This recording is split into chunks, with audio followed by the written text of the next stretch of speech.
Well, I need to tell you all something, and it's the most important thing I could ever say to you. In a little while, you'll know for certain that I'm putting my very life on the line and the safety of my family by sharing this with you.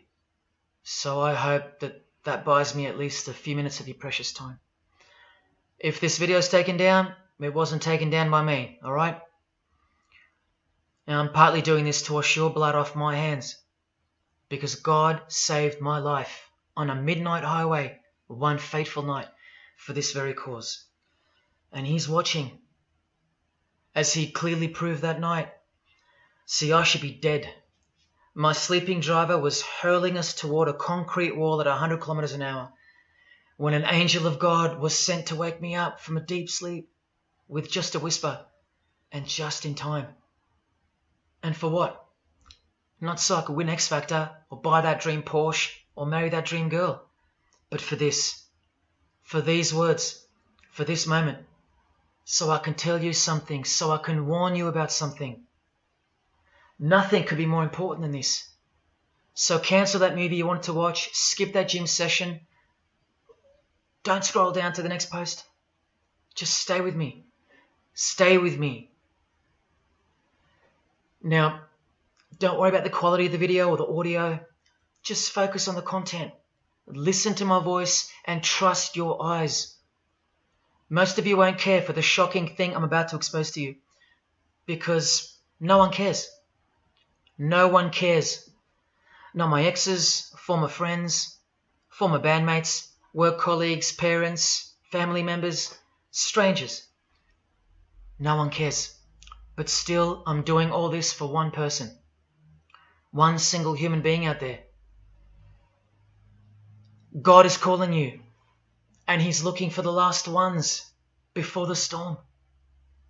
And if you think you know where I'm going with this, please keep watching, because the most important part of this video comes at the end. Now, everything you're about to hear is a fact, and I'll prove it to you. I will leave no room for doubt. And nothing can stop what's coming.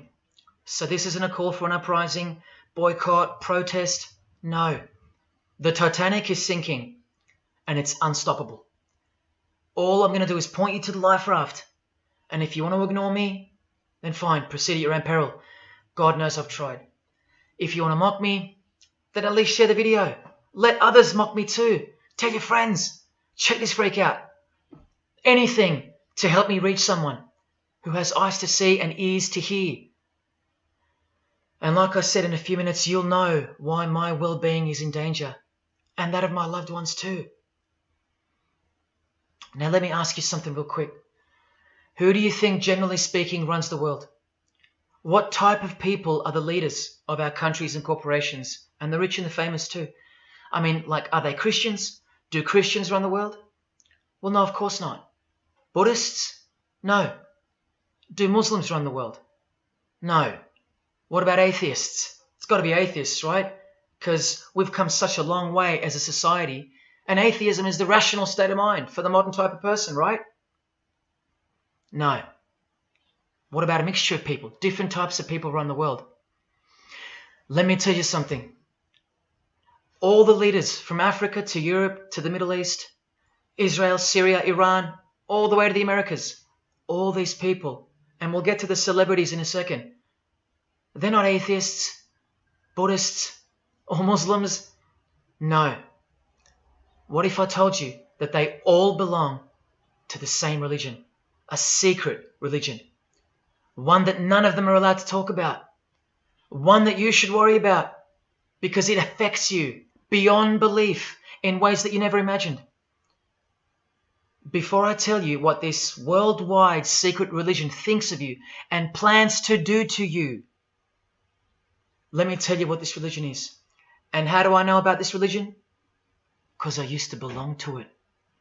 And today I'm renouncing it publicly, breaking my oath of silence, which they imposed upon me and every single other member during ceremonies under the penalty of death. That's why my life is in danger. Every person you're about to see has taken the same oath as I did, over and over, no matter where on earth they're from, including Scott Morrison, your Prime Minister and mine. But see, I was plucked from it, saved from its camouflaged clamps, from its extravagant deception and its spiritual corpse, by none other than God Almighty. No one else is going to tell you this. Not your favourite singer or politician, who more than likely also belong to this hidden religion. Nowhere will they speak because they love it. They love their lives. They love their success, the money, the worship they receive. And then there are those who have left but have never broken their oath out of fear. Trust me, you don't know who you're messing with here. The few that have spoken out, well, they lost everything. Or either their reputations and livelihoods are threatened or destroyed, or they're framed for a crime and end up in jail, or they're murdered and made to look like an accident or suicide. Now, just for the record, the God that saved me, which God was that? Jesus Christ, of course, the one and only. And he's the only one they hate, along with his disciples. So I'm invincible until he's done with me. That's why I don't fear him. Now please don't let the name of Jesus scare you off just yet, because if you're an atheist, you're especially going to want to hear this. Christians and atheists are the most pathetic bunch in the eyes of this ancient religion, the one that rules them all. And I'm only going to show you the tip of the iceberg. And just like an iceberg, the full body of this secret religion continues down past the line of sight, beneath the ocean. It widens in mass and scope until it continues further into the depths, into ever-increasing darkness and invisibility, until it reaches its foundations, which is firmly established in thick blackness, completely unimaginable and not perceived at all to those who only ever get to see its tip peeking out of the ocean top, including most of its members. At least 75%, 80%. And unless you're a member of this religion and this secret society, as they call it, you won't be granted access to the world stage or of a position of influence. It's become a prerequisite for success now that they've gained pretty much full control and their members are in every place of prominence and power. So brace yourself for the truth that has been hiding in plain sight every day of your life, and for the mind-blowing, out-of-this-world climax to this video. Now look at this. There's a few different ways they display their allegiance. They don't do it often, and some don't do it at all. But most of them can't help themselves, because when they do it in public, it's a hidden statement, and that statement gives them a lot of satisfaction. The celebrities usually cover one eye, or hide it in some way, and obscure it, or emphasize it like this. Or they close one eye, or peek through it, through this hand gesture, all to highlight one single eye. It's called the all-seeing eye. Other times they'll just display a drawn eye somewhere, or a tattoo of it. The other method they use is what's commonly known as the hidden hand. Here, for example, River Phoenix is doing both, the hidden hand and the all-seeing eye, so you can see the direct connection between the two.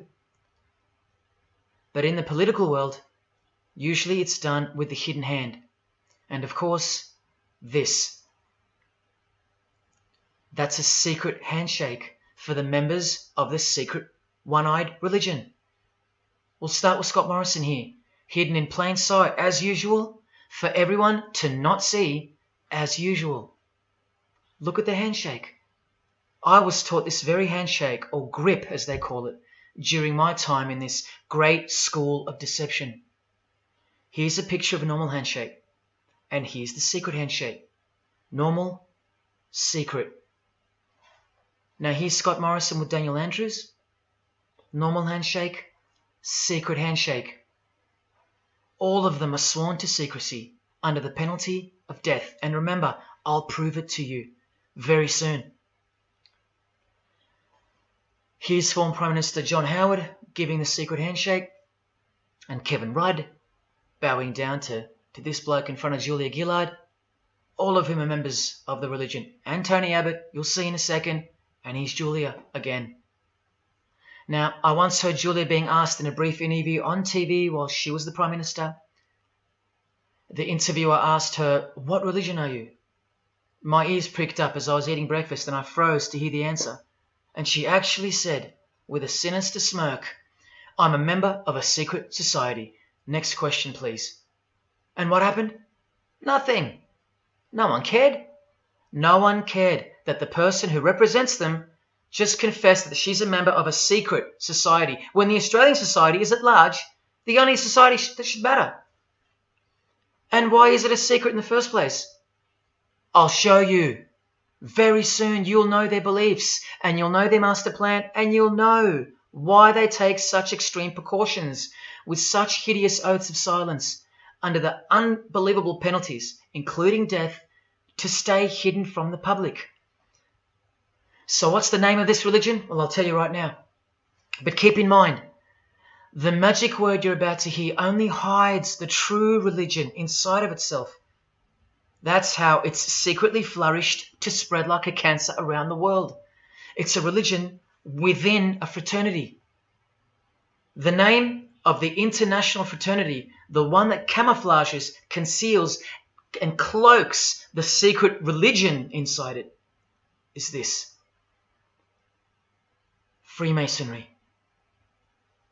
This is their official symbol, the square and compass. Sometimes with a G in the middle, and sometimes with the eye, the all-seeing eye. This is the same eye that these people are referring to. That's where it comes from. The eye is sometimes placed in a triangle, and that's where this comes from, the eye in the triangle.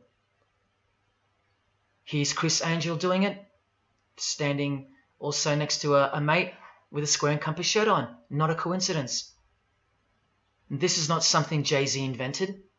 This is the religion Jay-Z belongs to, and proudly, as you're about to see. The Freemasons also place the eye at the top of a pyramid, because the Egyptian pyramid is integral to their secret system. Here it is on Chris Angel's shirt and Madonna's jacket. That's a Masonic symbol. The Freemasons are sometimes called the Masons for short. It'll all come together and make sense really soon. Here it is hidden in plain sight at the Australian MTV Awards. And this is the MTV headquarters, by the way. Trust me, there's no doubting this. Here's the same eye in a pyramid on a Crowded House logo. Yes, initiated Freemasons. Here's the eye on the Harbour Bridge for a New Year's Eve gig. And I wonder what that eye could be referring to. So what's the connection? The religion is the connection, the secret religion. And you'll see. Prepare yourself for an incredible revelation and the amazing climax that comes at the end of this video. Now this is where the Freemasons are counting on you to lose interest, or roll your eyes and move on. Because in their beliefs, the uninitiated, meaning you, are ignorant and stupid compared to them. You're technically called the vulgar and the profane. Please prove them wrong. Prove them wrong. And stay with me just a little longer. Now the secret identity of this one eye lies in the heart of this religion that lives, breathes, feeds and grows deep inside of Freemasonry. And Freemasonry camouflages it very successfully. So it goes undetected and undisturbed until it ultimately fulfills a thing called the Great Work. That's what they call it. And they will succeed very shortly. Nothing can stop it now. And I think some of you can sense that something's coming. And who do we trust more than anyone in the world right now? This bloke. And there he is, giving the sign of the hidden hand in front of the whole world. The hidden hand sign is technically called the sign of the Master of the Second Veil in Freemasonry. Veil, get it? Meaning hidden. Now, am I saying that this thing that's happening in the world isn't real? No. I'm saying this. Spoken like a true Freemason. And you remember this guy? A safe place and a dangerous place.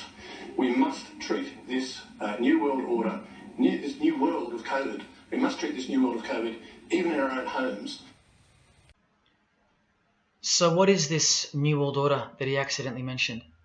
It's common language in Freemasonry, and it has been for a long time. For at least this long.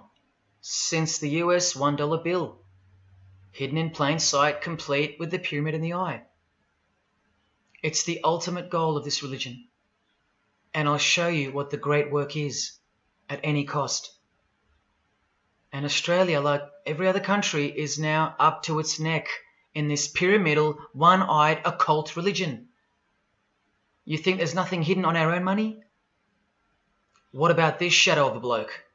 Who's he hiding in the background? Well, these numbers right here will tell you. And I'll show you that too.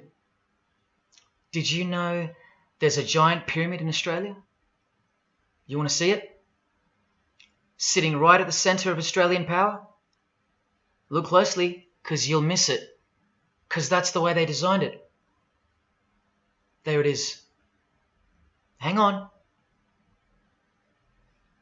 Do you see it yet? And what about now? That is the frame of an Egyptian pyramid, which we can now firmly call a Masonic pyramid, complete with a missing capstone. And if you're still in doubt that you're looking at a pyramid, there you go. A perfect to-scale pyramid hiding out of sight inside the giant frame that surrounds it. This is going to be so unbelievable to you that you probably won't believe it. Or if you're that far gone, if you really have lost touch with your own soul, you won't care. And you'll miss the opportunity to have your own eyes open first to the worst news and then to the best news you could ever wish for on this God-forsaken planet in which you're destined to lose everything you have and everything you love until eventually you lose yourself. We have to establish what this religion that's hiding inside of Freemasonry actually is, and we will. And it's shocking, but it's reality. The symbol of the Freemasons itself is not what it seems. It's a squaring compass on the surface, but it conceals something that'll become obvious when I show you. But before we uncloak Freemasonry to see its true nature, its ugly face and its shameful nakedness, because I gave you my word that I'm going to prove it to you. This is the oath they have to take. This is the oath that I took. And your favorite actors and singers, just about all your heroes, just about, even some of your relatives, who probably have no idea what Freemasonry is or was, and why they took such gruesome oaths. So for those who are going to say, my grandfather was a Freemason and he was a great bloke, or don't the Freemasons run that retirement home? Just wait. Because I'm talking to Freemasons here as well. And don't you worry, they're going to come out of the woodworks. But they're all under the oath of secrecy. Don't forget that, no matter who they are. Adele, Neil Finn, Chris Angel, or Scott Morrison. The oath comes first. And here it is. This is taken from an official Masonic publication, not intended for the public. This is Duncan's Ritual of Freemasonry. In brief, I, of my own free will and accord, do hereby promise and swear that I will never reveal any of the secrets, arts, parts, point or points of the Master Mason's degree to any person or persons whomsoever. This I solemnly, sincerely promise and swear, under no less penalty than having my body severed in two, my bowels taken out and burnt to ashes, so no more remembrance be had of so vile and wicked a wretch as I, should I ever violate my Master Mason's obligation. So now you know what they think of me. I'm a vile and wicked wretch for breaking my oath. So how can anyone ever trust a Freemason when he speaks about Freemasonry? Unless you're speaking to a rare breed like me. Never reveal any parts, not even a single point, to anyone. Here's another penalty from another degree, this time from Richardson's Monitor of Freemasonry, a legitimate Masonic publication for instructing and laying out the ritual. binding myself under no less penalty than having my throat cut across, my tongue torn out by the roots, and my body buried in the rough sands of the sea. These are the penalties they swear to. And yes, the lodge has penal authority to execute. This is how they look when they're initiated. They have to remove all their clothing and jewelry, including wedding rings, crucifixes, the most meaningful things to them, no matter what. They have to go, because complete allegiance to the society is required. You're blindfolded at every initiation because you symbolize someone who lives in utter darkness before you receive the light of Freemasonry. And that light will become so obvious to you in a bit. The secret that is being unveiled by incremental degrees to the candidates in the lodge is staring us in the face in daily life. And that truth is pretty scary if all you know and all you have is this world. But they know much more than that. At one point, when the blindfold comes off, this is what you're surrounded by. Blokes dressed like this, holding swords to your face. And that's nothing compared to what comes later. So your own wife or daughter don't qualify for discussion in these matters, unless they too are initiated to the same level as you. So please don't tell me that your grandfather or your neighbour is a Freemason and that there's nothing wrong with Freemasonry. How would you know when they're under oath never to reveal anything to anyone? The whole successful system is constructed by the art of lying to the public and to their own members of lower degrees. And we trust these people? Now here are the illustrations for the signs and handshakes. And you only receive them after the oath has been taken. This is the sign you do upon entering and exiting the ritual room while facing the Grand Master. It stands for throat slit, and it goes like this. A continual reminder of where you are and what awaits you if you have a change of heart or rebellious spirit. And here you have the illustrations of the secret handshakes. Look familiar? And this is the sign of the Master of the Second Veil. See? Purely Masonic. You don't pick this stuff up off the street. Now this is how it's generally executed in the public arena.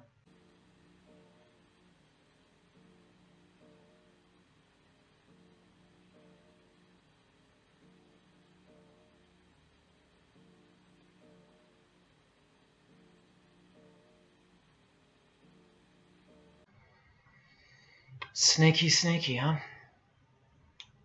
So when you see this, or this, you know for certain where it comes from and who they belong to. Look at Kramer on the front page of the privately circulated Freemason magazine, officially a Mason, like fellow brother Tony Abbott, and he's doing this. That's a direct link to the mysterious all-seeing eye of Freemasonry. There it is on the walls of the inside of a lodge room. So there's no reason to doubt that those who do this belong to this. This is another sign they do quite prominently. It's the sign of silence. This is from Richardson's Monitor of Freemasonry again, a finger over the lips. Now these signs are slightly morphed over time, so covering the mouth in a variety of ways is the expression of being bound to secrecy and silence. Silence or death, as Little Wayne here is portraying. Here's the oath of a second-degree Freemason on page 21 of Richardson's Monitor of Freemasonry. Binding myself under no less penalty than having my left breast torn open and my heart and vitals taken out, thrown over my left shoulder, should I wilfully transgress any part of this my solemn oath. In this degree, the penalty is to have your whole body dissected, bowels removed and heart cut into pieces and thrown into a field where you are eaten by animals, all to protect the secret religion of the rich, powerful and famous.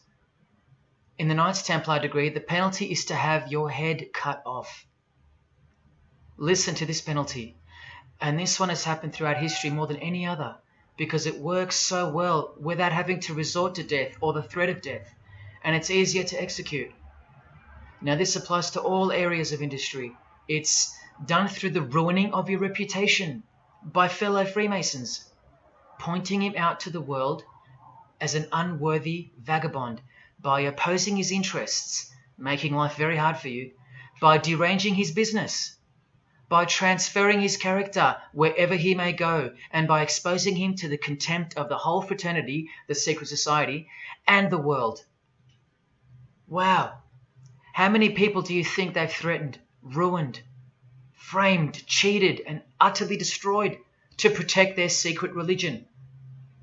And in case you think the Masonic Lodge hasn't got the authority over the initiates, especially the ones in the higher degrees, this is from the Encyclopedia of Freemasonry.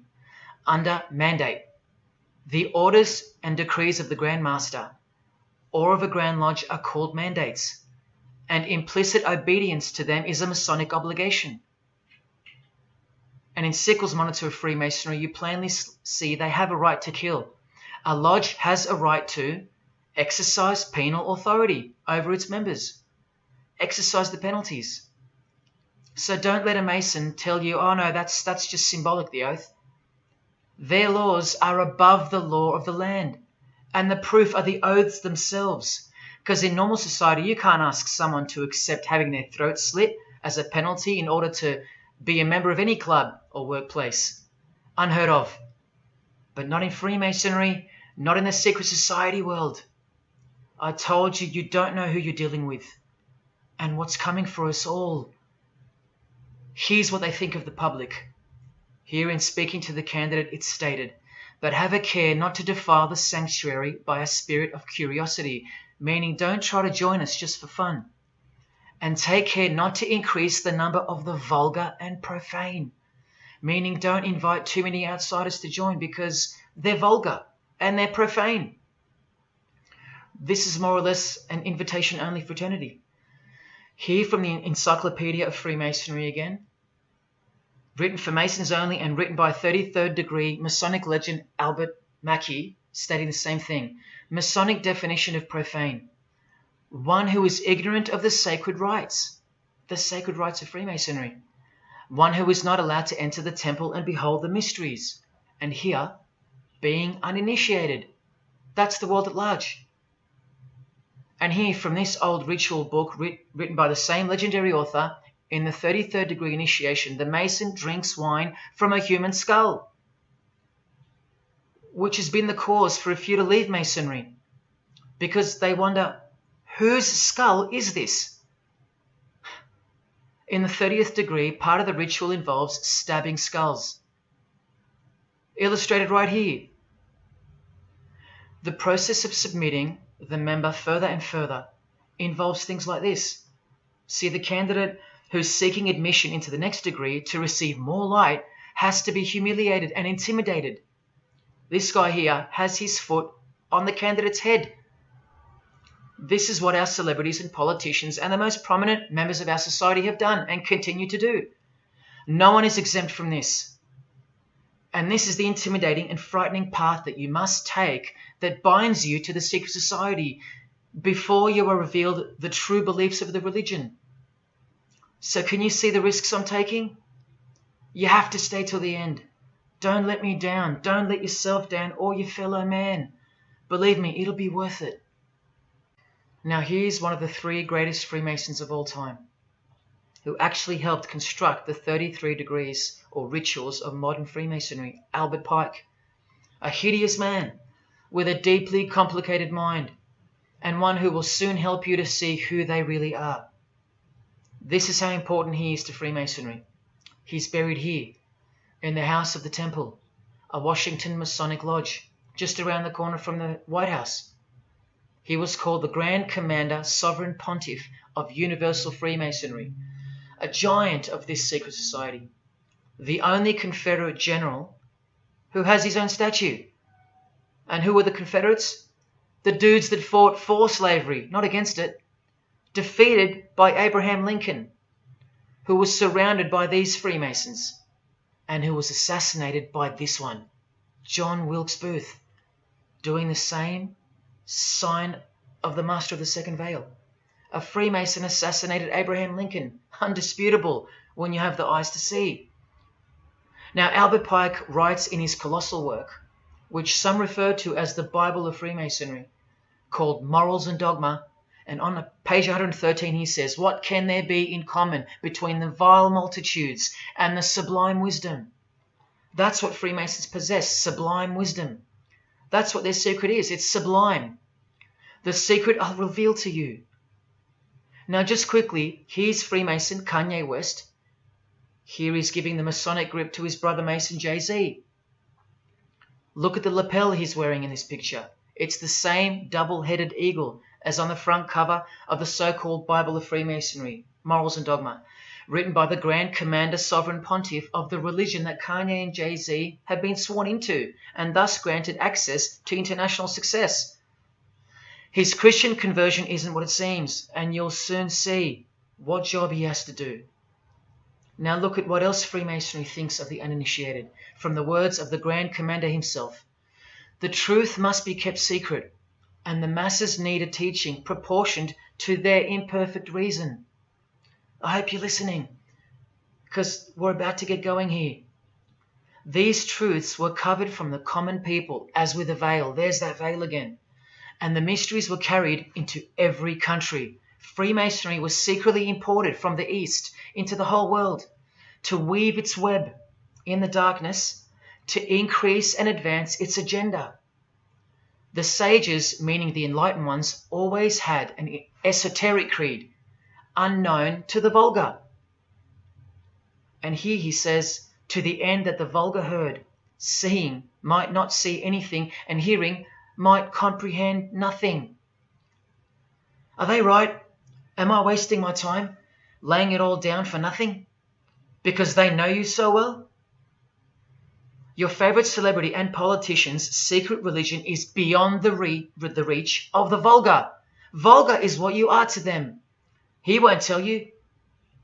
She won't tell you. And they won't tell you.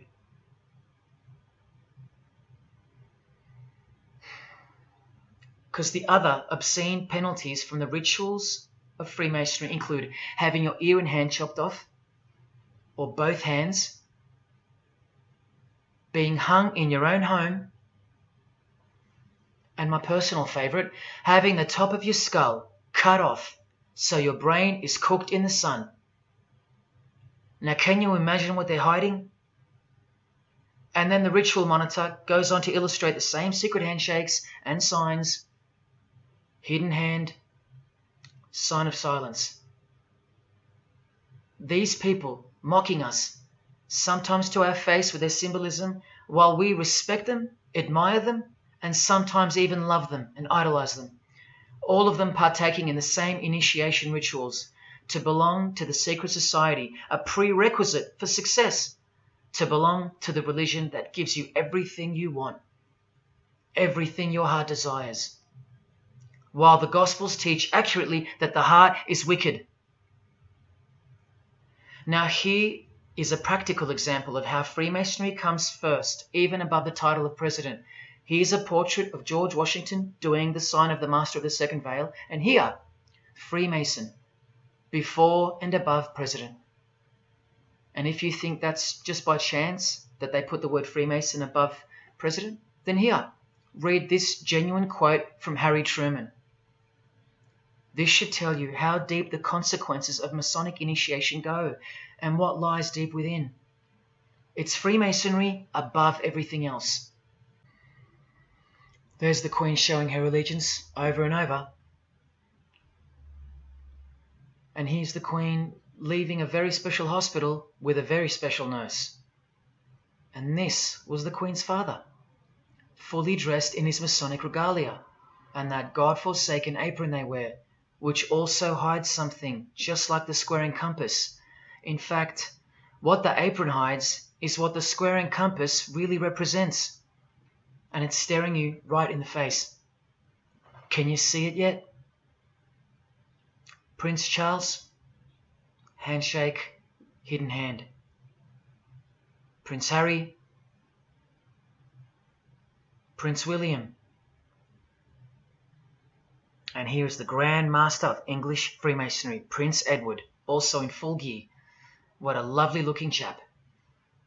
And now he's giving the Masonic grip in front of this stone that was placed there to memorialize his visit to Cape Town Lodge. And what about this guy? Prince Philip, husband of the Queen. Do you remember him saying this? Yeah, and here's the article in case you think he didn't. Initiated member. Do you slowly see what the Masonic mindset is? We are beneath them. And the craziest thing is, if they can turn you into what they think of you, then you deserve what's coming. It's a natural law. It's the law of nature. And I'll soon show you their real Bible, for lack of a better term, which justifies it all, and the one which guides their morals.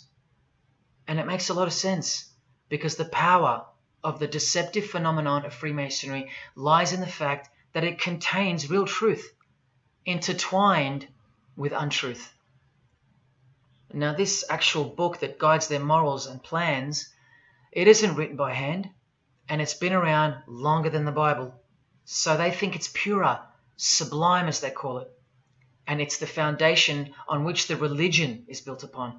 And that Bible, so-called, that unwritten Bible, is the key to unlocking its secrets. I'm going to hand you that key. And it's all going to come together like a flood. So they're going to own it all by their own words and actions. And they're going to introduce us to a new system of life, but only after a number of shocking events take place, which I'm so close to telling you about. But first, I have to tell you the name of the secret religion and the identity of the I. Now, for the few of you that think of hospitals and charities and nursing homes when you hear the word Freemason, a word which I soon hope to never speak again after this video, well, it's a front, a cover story, and like everything else in this presentation, I'm going to show you. This too is for the poor Freemasons that are going to have the call to make an appearance in the comments section trying to defend their beloved fraternity.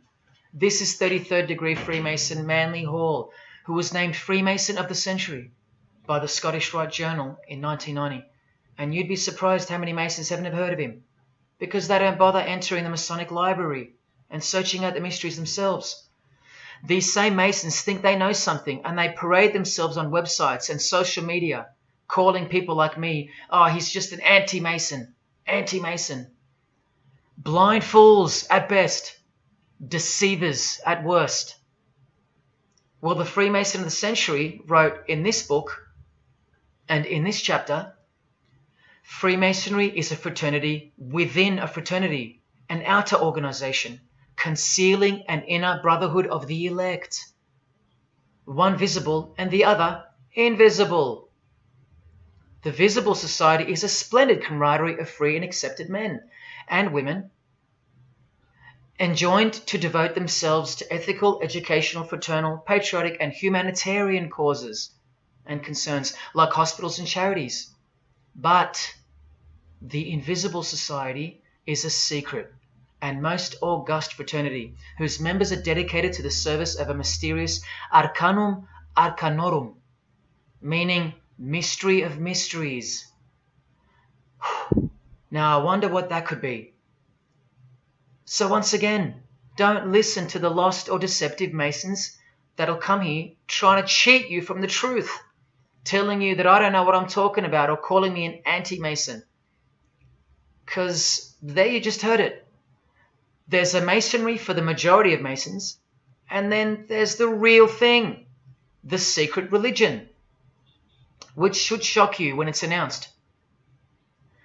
These same lost or deceptive Masons also love to repeat, like parrots, that Freemasonry is not a religion.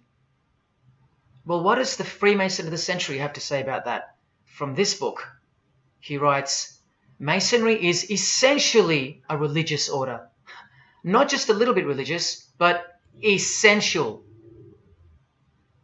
And here, the iconic giant of Freemasonry says in Morals and Dogma, every Masonic lodge is a temple of religion, and its teachings are instructions in religion. So please, Sit down, Masons, because Freemasonry is a religion. And soon, I'm going to tell you what it's really called. Now look at this from the same book, and speaking about fellow Freemasons being initiated in the lodge room. Part of the symbols are displayed there to the initiate, but he is intentionally misled by false interpretations. Their true explication is reserved for the princes of Freemasonry. The whole body of the royal art, which you'll know all about soon, was hidden so carefully in the higher degrees. So you see, the whole thing is built on lies.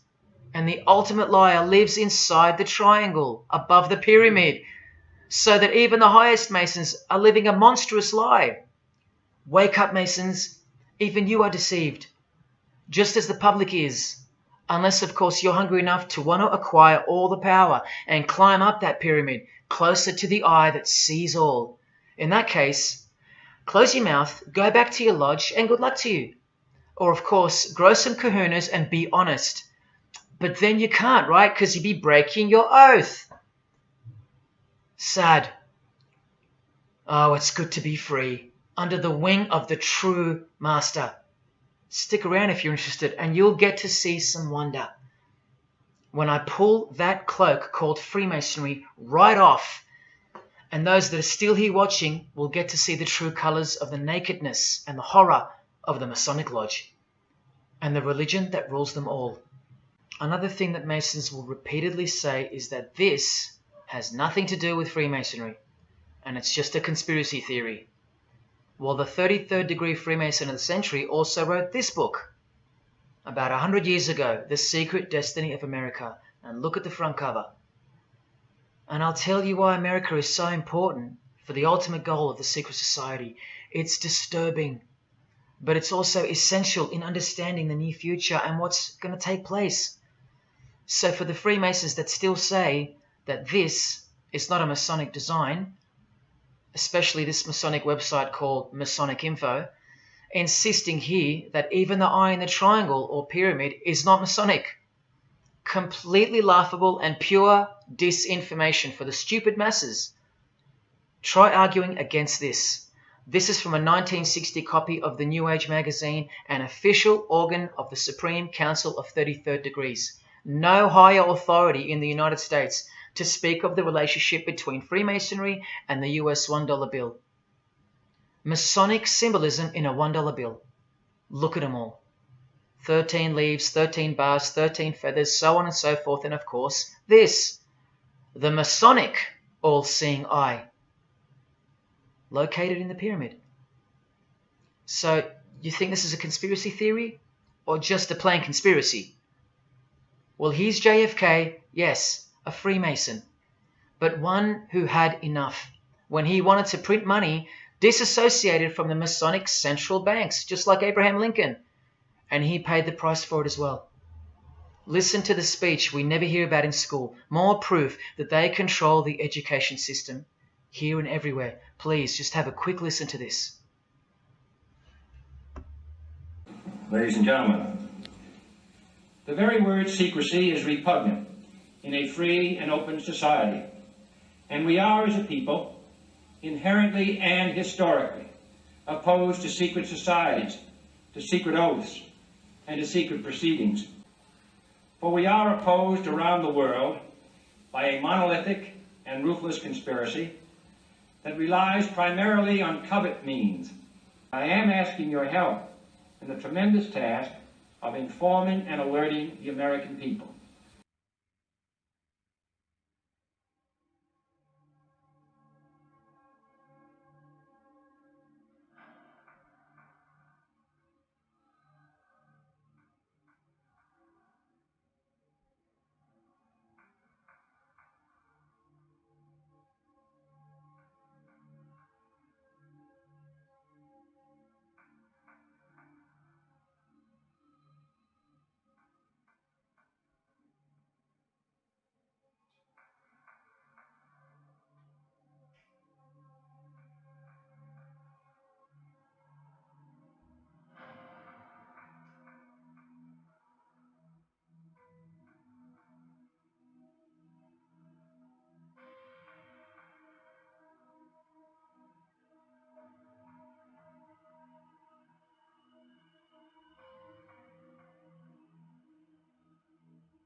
As I said in the beginning, you're just seeing the tip of the iceberg peeking out from the ocean top. I told you, all personalities in the field of great influence are initiated members of Freemasonry. Otherwise, they wouldn't be there. Within 60 seconds of me telling you what international Freemasonry really is, I'll prove it to you. Unequivocally, within 60 seconds. And then I'm going to drive it home, and then I'm going to show you what they're planning with this new age they're implementing, and then the conclusion, which is by far the most important part of this presentation. So when you hear me tell you the truth in just a moment, don't switch off in disbelief because you can't believe that your favorite idol or whoever could possibly be involved, like you know them or something. You don't know these people. You do know that they're under oath never to reveal their beliefs to you. The vile multitude. It's time to trust your eyes now, not your feelings, especially after all that I've shown you. This is why the secret religion is so hidden. This is why it's so ingeniously designed through layers of lies upon lies, cloak upon cloak, and oath upon oath, concealing the truth for its chosen few. What is Freemasonry? What is the most secret yet most powerful religion in the world? Well, that's easy. We live in an evil, evil world. So there's only one religion that befits it. Freemasonry is Satanism in disguise. Now start the clock. From Morals and Dogma, prepared for the Supreme Council for 33rd degree. That's the highest degree in Freemasonry, and written by the undisputed heavyweight champion of modern Freemasonry, Albert Pike. On page 321, he boldly states, Lucifer, the light bearer. Strange and mysterious name to give to the spirit of darkness. Lucifer, son of the morning. Is it he who bears the light? Doubt it not. Did you hear that? Lucifer is God, and do not doubt it. Come on now, stay with me. Here from the Encyclopedia of Freemasonry, written by 33rd degree Freemason, a beloved member of the craft, Albert Mackey. He tells us whose name represents the good principle in Freemasonry's secret worldview. Writing under the Masonic meaning of the word pentagram, he says that the pentagram, depending on its position, represents good or evil. See how he puts the positive aspect in the first position? Good first, evil second.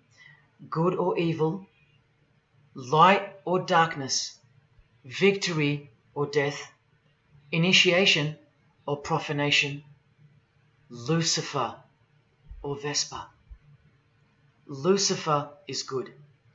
Lucifer is light. Lucifer is victory. And Lucifer is true initiation. See, if you're not initiated, you're profane. If you haven't figured out that God is Lucifer, you're vulgar and profane. You're stupid, in their own words. That's the beginning of their big secret.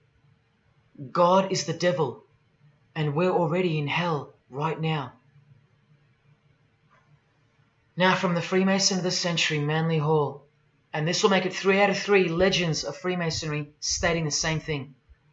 In The Lost Keys of Freemasonry on page 76, when the Mason learns that the key to the warrior on the block is the proper application of the dynamo of living power, he has learned the mystery of his craft. The seething, surging energies of Lucifer are in his hands. Do you see? The world's hidden religion, with its universal one-eye symbolism, who was revealed slowly and by degrees only to its dedicated members, is Satanism, or Luciferianism as they prefer to call it. Now all the oaths make sense, don't they? Now all the rituals make sense. Now all the penalties make sense. And their secret signs and symbols and handshakes all make sense. While the bulk of Freemasons make the external image of the fraternity and know nothing of who rules over them and who or what they're protecting. But which craft do you think the Freemason of the Century is talking about here? Which craft? Which craft? Which craft? witchcraft. You need to slowly wake up now.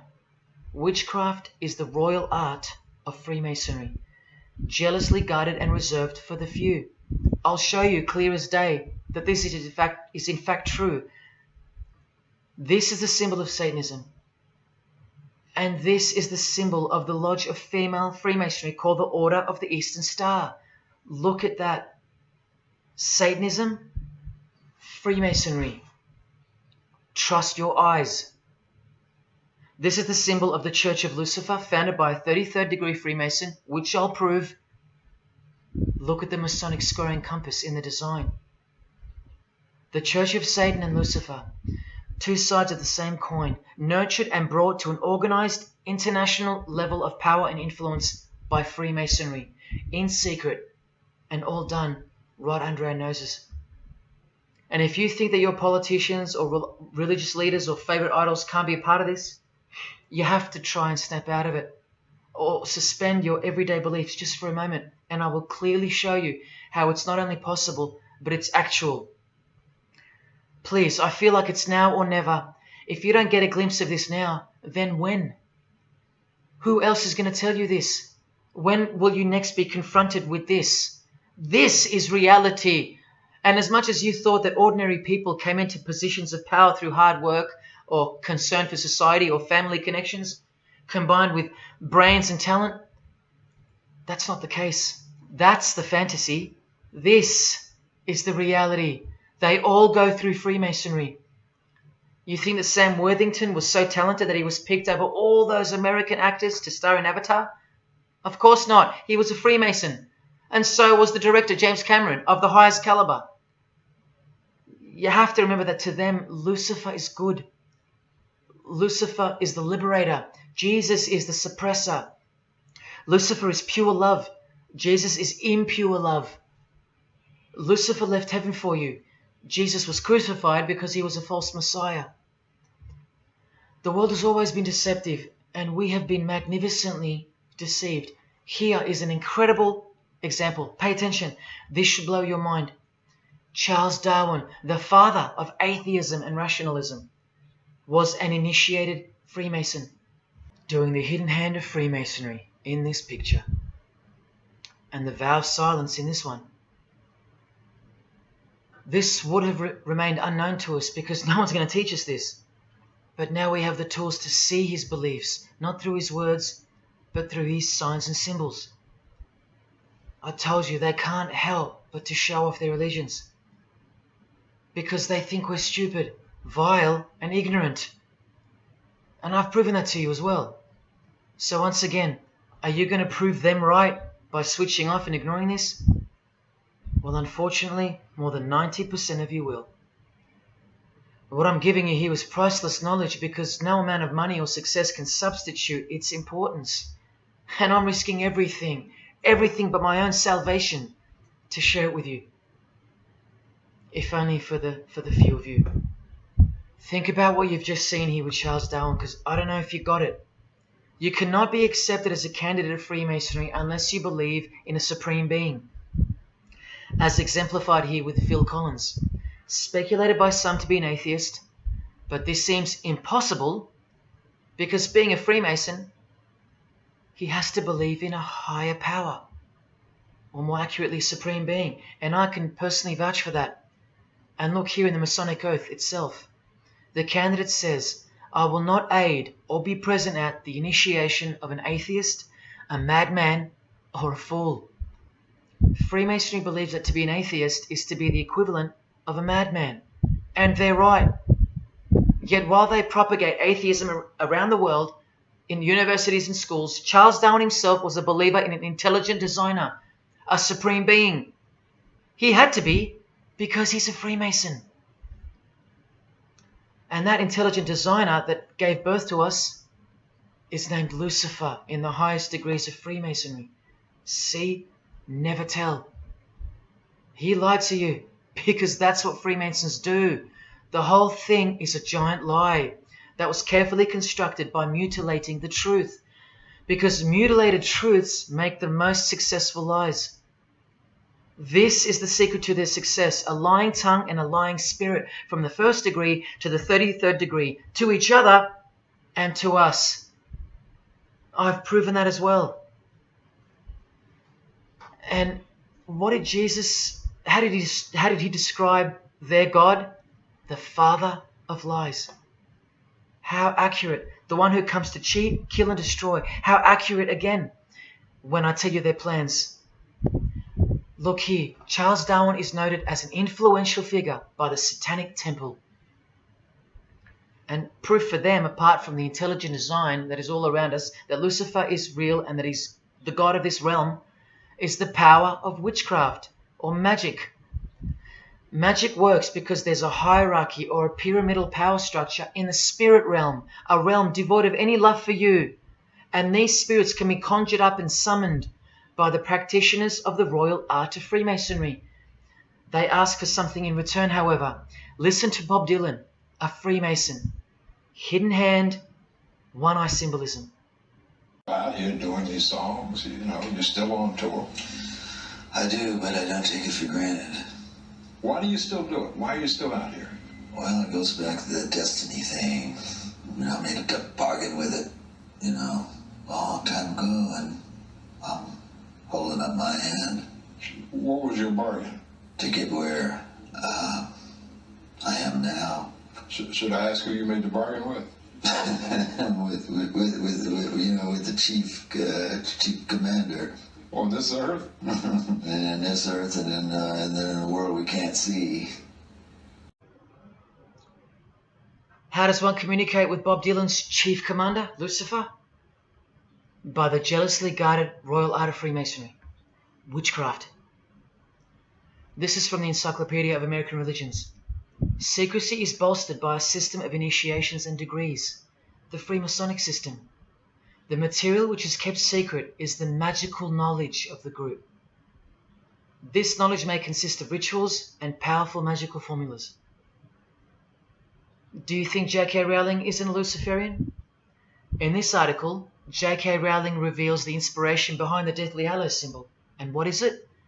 The Masonic squaring compass, with the one eye that all the celebrities mimic. That's the inspiration. They're all members of the secret society. If you think that doesn't prove anything, here she is with her new tattoo. It says Solve Coagula. Also a song title by fellow Freemason Marilyn Manson. And where does it come from? Here, the Baphomet. The image of Lucifer as conceptualized by another Freemason, Eliphas Levi, in his book, The Doctrine of Transcendental Magic. This horrid thing, with breasts, a penis, and a goat's head with 2 horns, has these words written on its arms, Solve Coagula. The impact of the meaning of these 2 words should disturb you to soberness when I tell you about them. Because apart from other things, they involve the process in which the new system will be implemented at unbelievable cost to you and I. Here's a statue of the Baphomet at the temple, Satanic Temple, complete with 2 little kids admiring it. That's J.K. Rowling's religion, Satanism. The secret religion for the highly evolved and the highly successful. Welcome to the real world. The same Masonic author writes in The Doctrine of Transcendental Magic, in the ceremonies practiced at reception by all secret societies, there are found indications of a doctrine which is everywhere carefully concealed, and that is witchcraft. And in his History of Magic, he tells us it is the royal art. And that's what Freemasonry calls it. And where did he get his inspiration for the Baphomet? From the Knights Templar, another secret society who were banned, and some of its members were executed in the 1300s for glorifying evil, as it's openly stated here in the Satanic Rituals. And where do modern day Knights Templars reside now? Within high degree of Freemasonry, right here. Again from the encyclopedia, and listen to this. The continuing impact of speculative Freemasonry, which means modern day Freemasonry, provided fertile soil in which new magical orders could grow. Magical orders, meaning other branches of secret societies, of which Freemasonry is the umbrella. Because Freemasonry is the king of secret societies. Just like JFK tried to tell us, it's the prestigious channel that one must go through.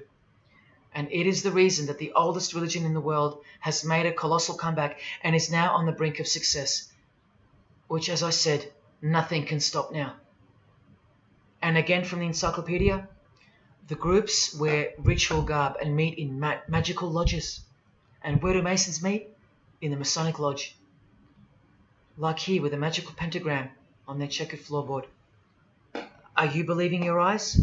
Or are you making excuses? Here's another statue of the Baphomet at a satanic temple doing the sign of the horned god Lucifer. The hand sign mimicking the horns on his head. And of course the upside down cross. And here's Barack Obama doing the same sign. And the sign of silence with a twist. Who do you think he's mocking here? You and I. But mainly Christians. Because Christianity is the one force that has stood between you and the inconceivable horror that is awaiting us and is on its way. Here's an article on Barack Obama, and that's his hands adjusting his presidential seal. And there's his Masonic ring, and the sign of the devil's horns, over and over. Freemasonry and Satanism are intertwined. Look at these Masonic politicians throwing up the devil's horns. George W. Bush. Look how sneaky and sinister the look on his face is here. And the manner in which he's delivering the sign. In front of the whole world. Is he a fan of rock music? Is he saying I love you in sign language for the deaf, like some people like to say? This is his fraternal order called Skull and Bones, also known as the Order of Death, where you lie naked in a coffin with what's called a temple prostitute during initiation. Clearly a Masonic order, with this guy displaying the hidden hand of Freemasonry.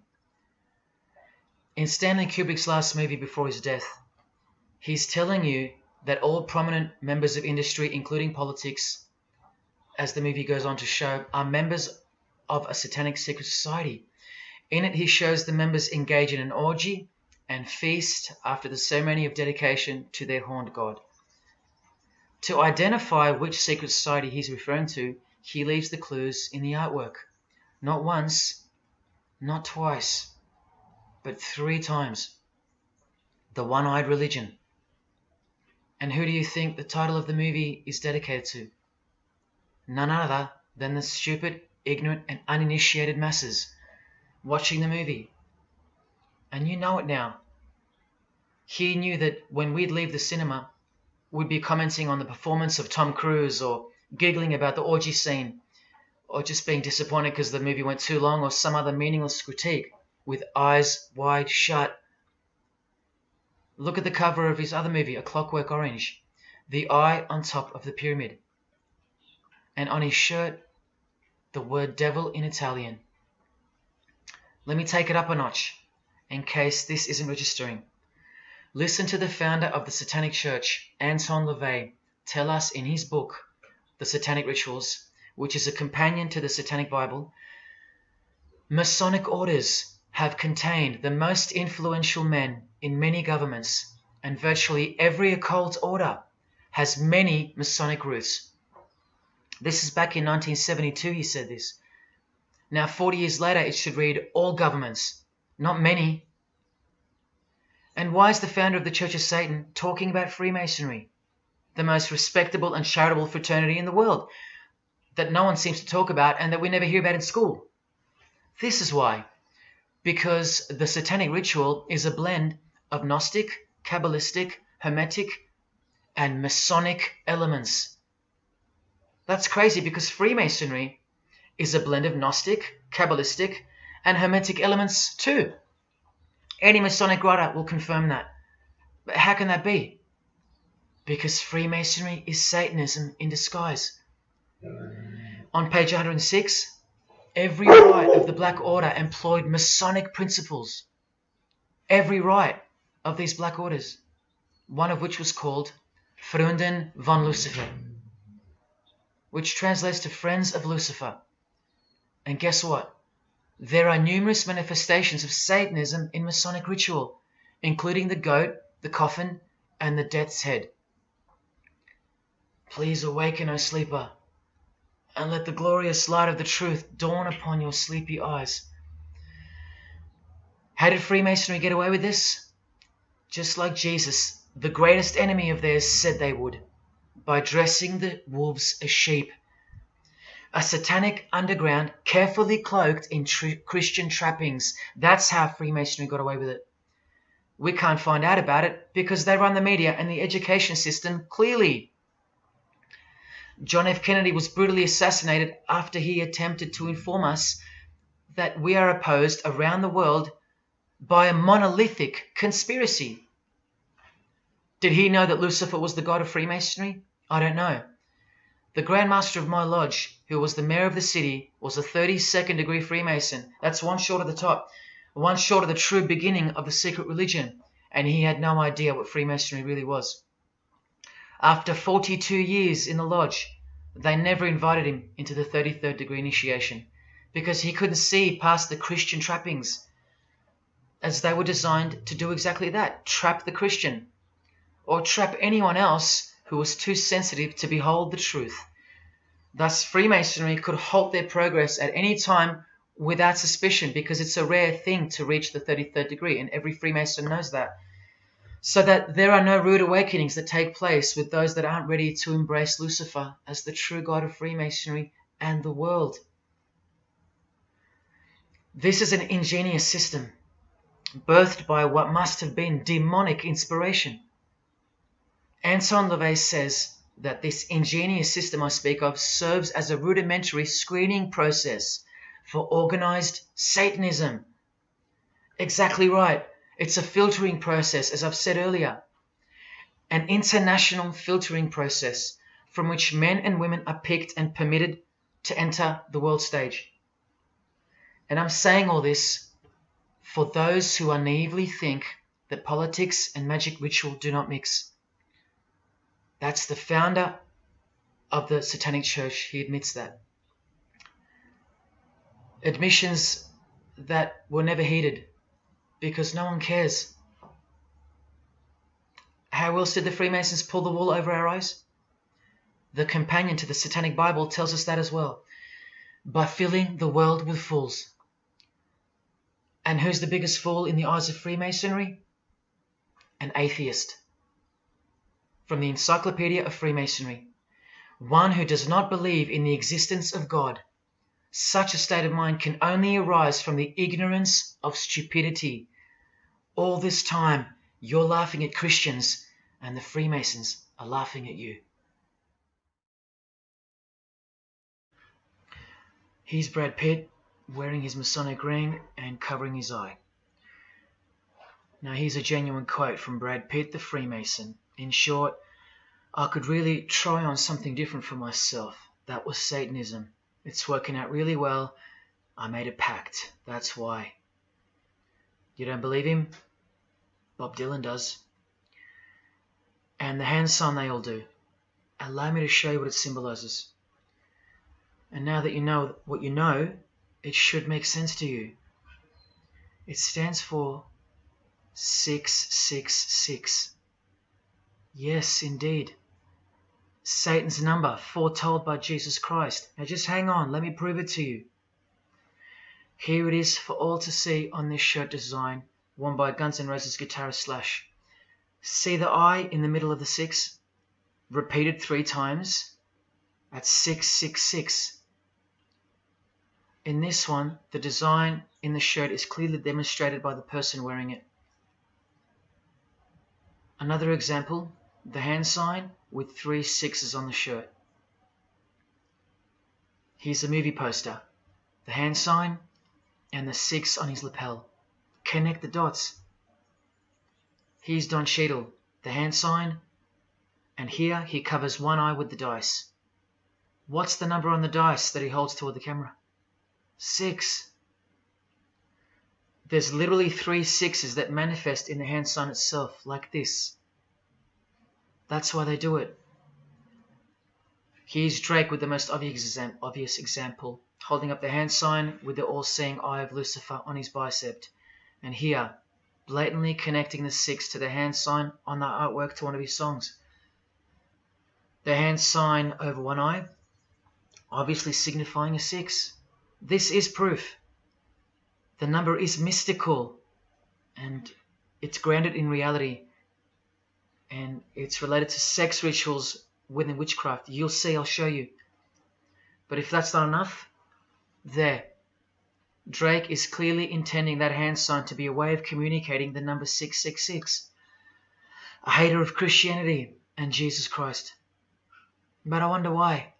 He has everything he desires. Christians aren't suppressing him. He doesn't hate Buddha or Muhammad. None of them do. No. Jesus is who they hate. But they protect Freemasonry by communicating its presence in their lives, not by word, but by symbols and signs. Disciples of Lucifer. While you don't believe it, they take it very seriously, and they mock you by displaying it in your face. They know the truth.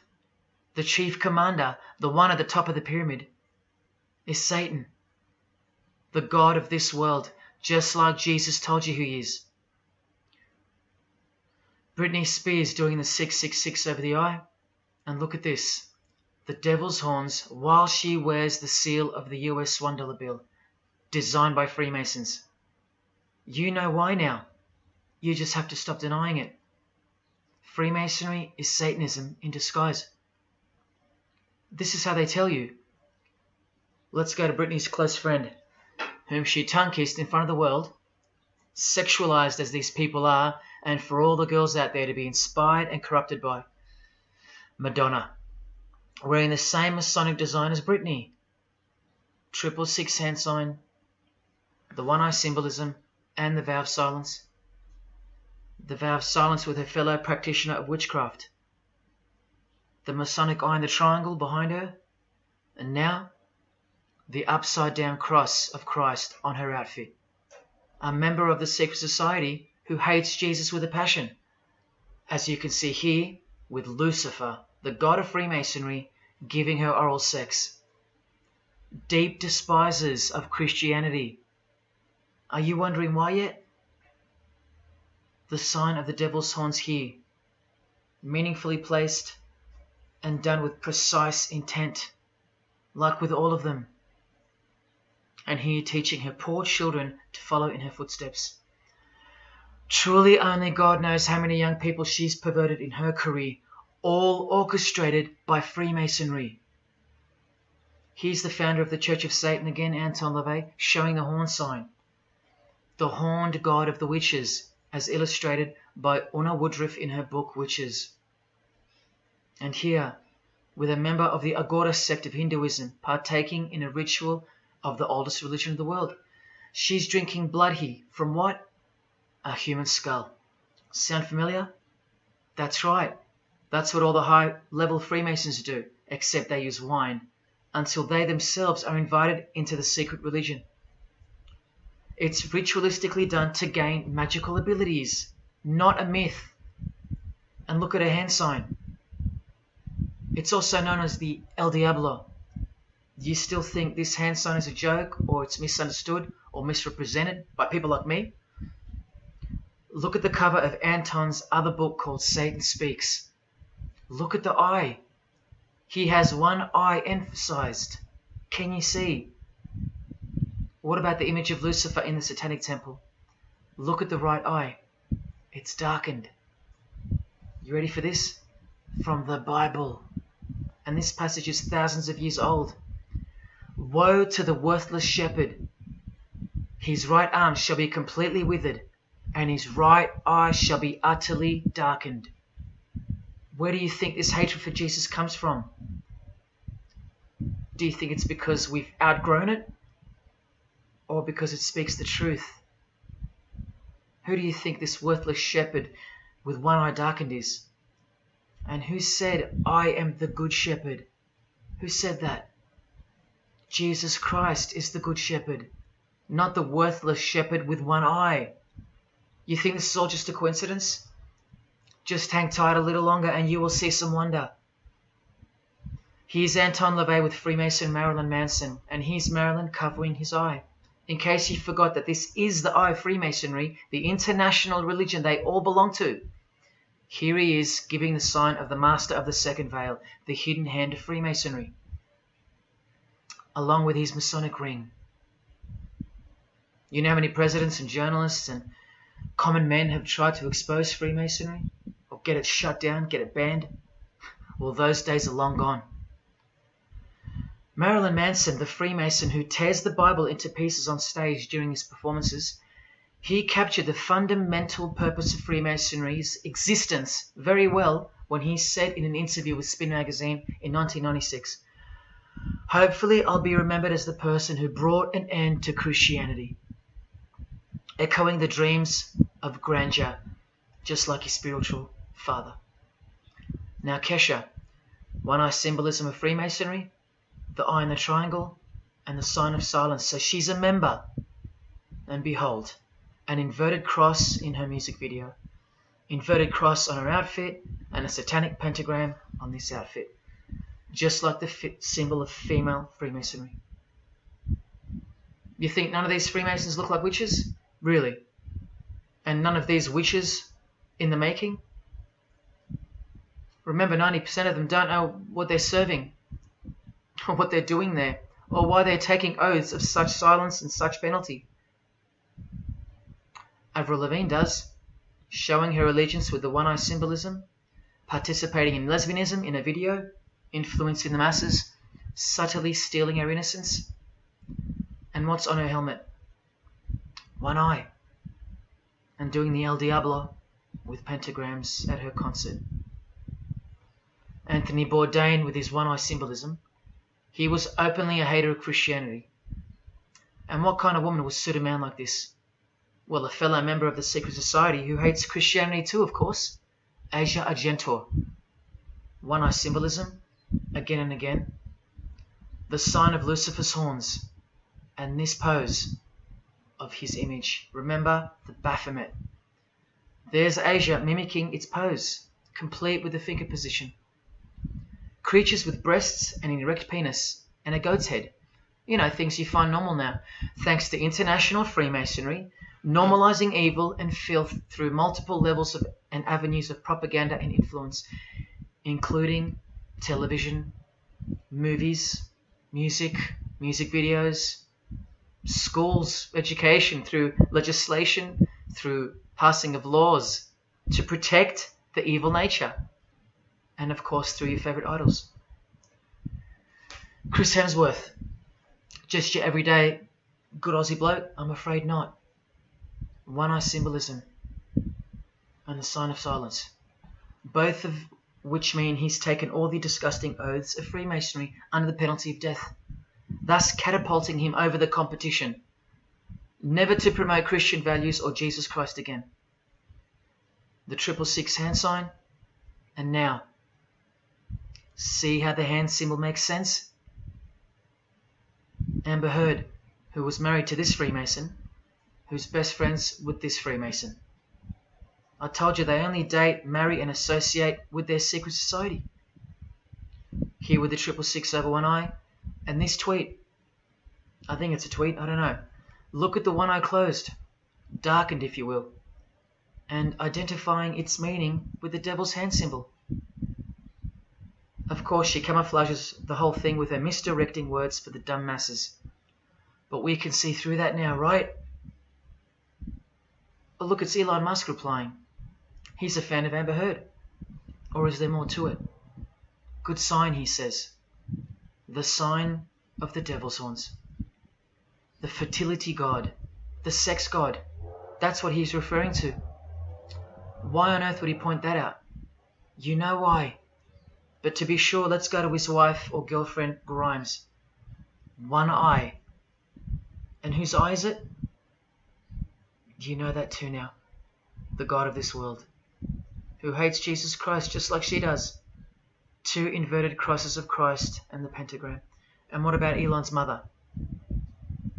Of course, all members of the secret society. Most of us who never even knew it existed.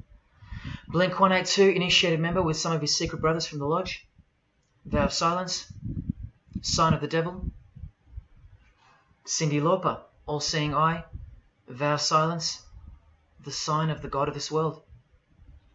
Christian Bale, who thanked Satan at an award show, doing the sign of the master of the second veil, the hidden hand of Freemasonry. Ashley Tisdale, all-seeing eye, social media post, and hanging out with her boyfriend, who proudly wears the satanic cross. You think they belong to the same religion? Of course they do. Bonnie Wright, one eye and the satanic horns. John Cleese, I include him here because he's a well-known hater and mocker of Jesus Christ and Christianity. He got rich off it, and he's a proud Freemason, showing his allegiance. Motley Crue, Nikki Sixx, Tommy Lee, Vince Neil holding a cross upside down, and their album cover. Secretly Freemasons under oath while promoting Satanism in the open, doing their job and influencing the masses to hate Jesus and Christianity and to live a life of sin through seduction of their music. Secret Society member Jimi Hendrix hiding one eye and telling you about the secret powers of music. Nirvana, Kurt, bass player Chris, Dave Grohl, Dave and Jack Black making the sign of the pentagram, a geometric tool used in the magical curriculum, and Dave wearing his upside down cross. Hard to listen to all those beautiful songs he's written now. Courtney Love and her daughter glorifying the symbol of Satan, and Nirvana discovering something on a road trip while covering some numbers up. Proud Satanists, all secret Freemasons. Here's Quentin Tarantino. Now that we know what we know, can you see through this picture to reach its true meaning? The all-seeing eye, whose identity is revealed by the hand gesture, which is 666, with the vow of silence and throwing up the devil's horns, which I hope you can finally see means something. Share. Can this get any more obvious now? The sign of the vow of silence being made with the sign of the devil, telling you that the secret which isn't to be spoken of is Lucifer, right there in front of you. Speaking through signs and symbols, like Confucius said, signs and symbols rule the world, not words nor laws. Cardi B, I just want you to see a few connections between the one-eye symbolism, the 666 hand sign, and the horned God symbol. Eddie Izzard, all-seeing eye, hidden hand, and mimicking the horns of the Masonic God. Oh, but men love the darkness rather than light, as the scriptures put it so solemnly. Look at how precise that statement is. With high-ranking Freemasons loving the darkness so much that they define the darkness itself as light. Watch. In MasonicWorld.com, an article by Worshipful Master John Alexander, who has journeyed from the lower degrees to the high and sublime degrees. This is the religion of our leaders and celebrities, so listen. He writes, every ritual from the high and sublime degrees that I have ever read contains the statement, I beg you to observe that the light of a Master Mason is darkness visible. I put it to you, brethren, that this is the most accurate description of Masonic light that you will ever find. Think about what you just heard, because this is what they learn. Masonic light is darkness. And this is before they enter the real religion of Freemasonry, Satanism. That's why in the high degrees the ritual states to the candidate, I beg of you to observe, meaning to ponder, to contemplate what they mean by the statement. My 32nd degree Grand Master, he never understood. And they don't push you, remember? It's all a screening process to weed out the weaklings who can't handle the truth. The truth that this is how the all-seeing eye sees things. Evil is good and good is evil. Look at what he says immediately afterwards. In keeping with our normal Masonic practice of burying our important truths deeply, the ritual sets out to immediately disguise this truth. Usually people bury their lies, but Masons bury their truths. Because their truth is that God is the devil and that we are in hell. So everything has to be flipped on its head in order for things to make sense in this place where lust creates life, where might is right, where compassion is weakness, and of course, in order to succeed. Look here, with another Freemason of the highest degree, Helena Blavatsky. She writes in her book, The Secret Doctrine. Doctrine means belief. So the book is called The Secret Belief. The Secret Belief of Freemasonry. She says, the sons of God, of whom Satan was one, all those spiritual beings were called angels of darkness, because that darkness is absolute light. Do you see how far they go to protect and glorify the darkness?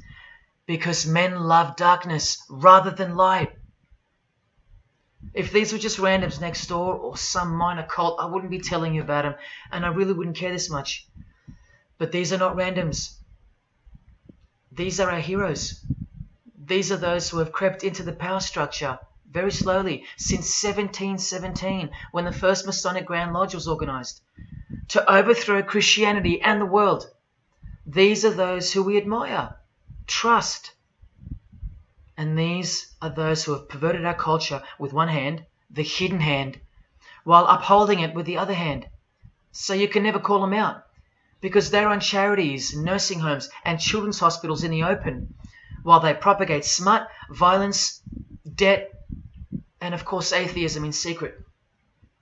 While a plethora of everyday distractions are endlessly supplied to us through entertainment and news, plowing through our lives. That's political Freemasonry, politicizing everything, including entertainment, supplying you with their heroes and their idols.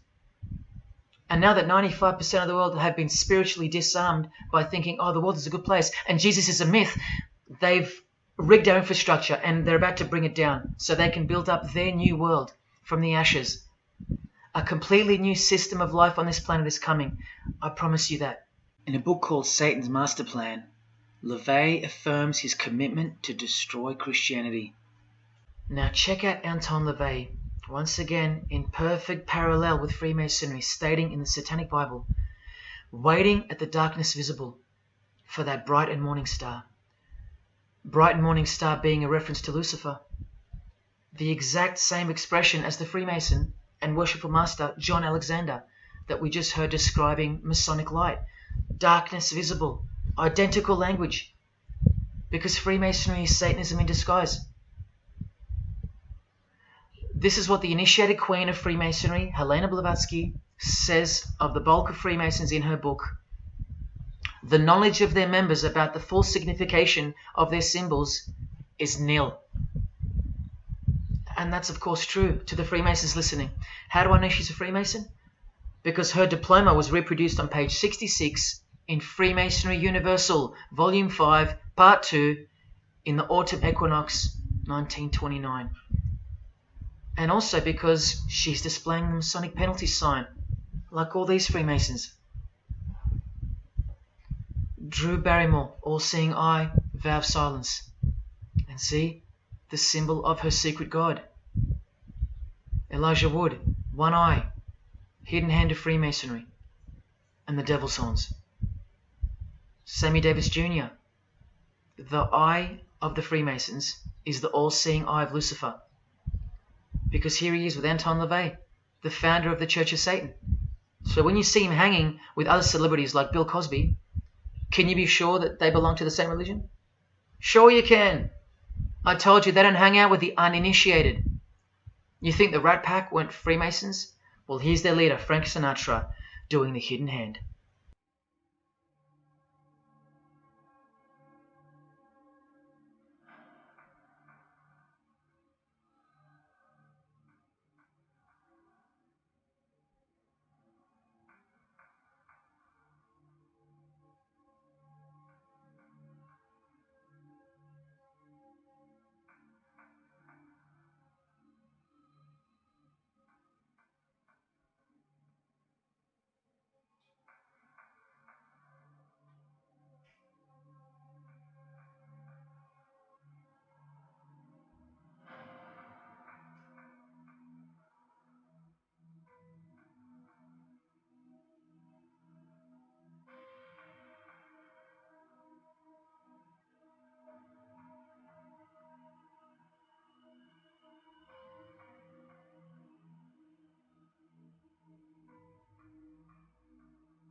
got introduced to the music industry. I swear I wanted to be like the Amy Grant of music. Yeah. But it did not work out, and so I sold my soul to the devil.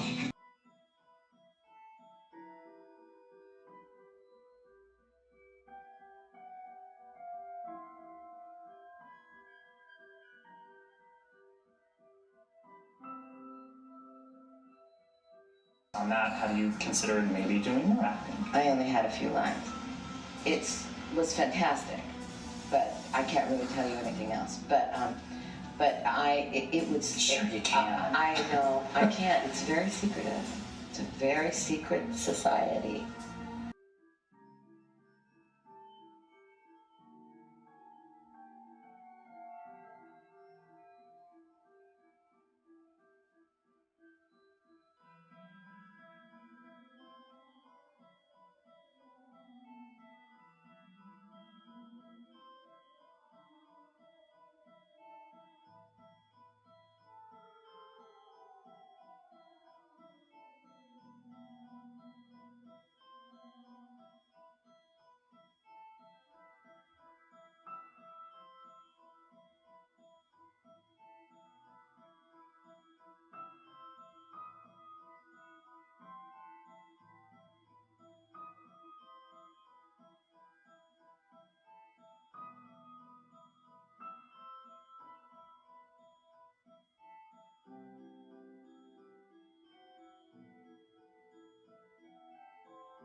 And I'm like, if you don't get this right now, I swear to Lucifer, I'm gonna.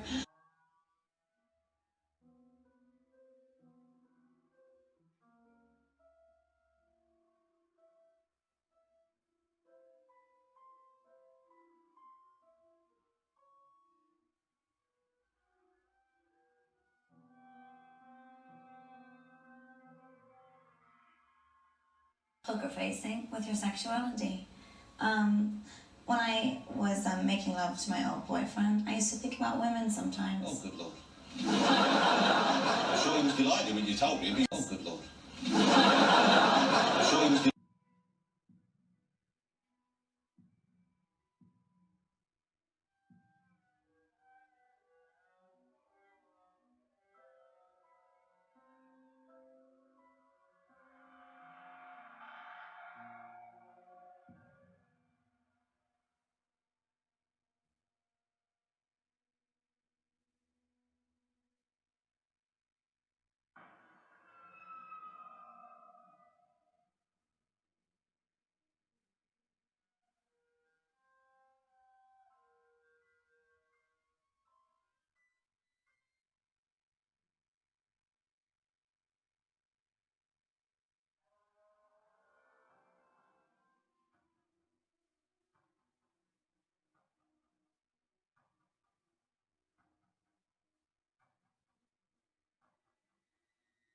You may feel a small Christ. prick. Christ. Prick.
It's just, I'd like to, first of all, I'd like to thank Satan. I'd like to thank Louis Armstrong. I'd like to thank Neil Young. I'd like to thank the Rollins Band. I'd like to thank Bob Marley. I'd like to thank the Marx Brothers. I'd like to thank Salvador Dali. I'd like to thank Louis Bruel. I'd like to thank Miles Davis. I'd like to thank the Parliament Funkadelic.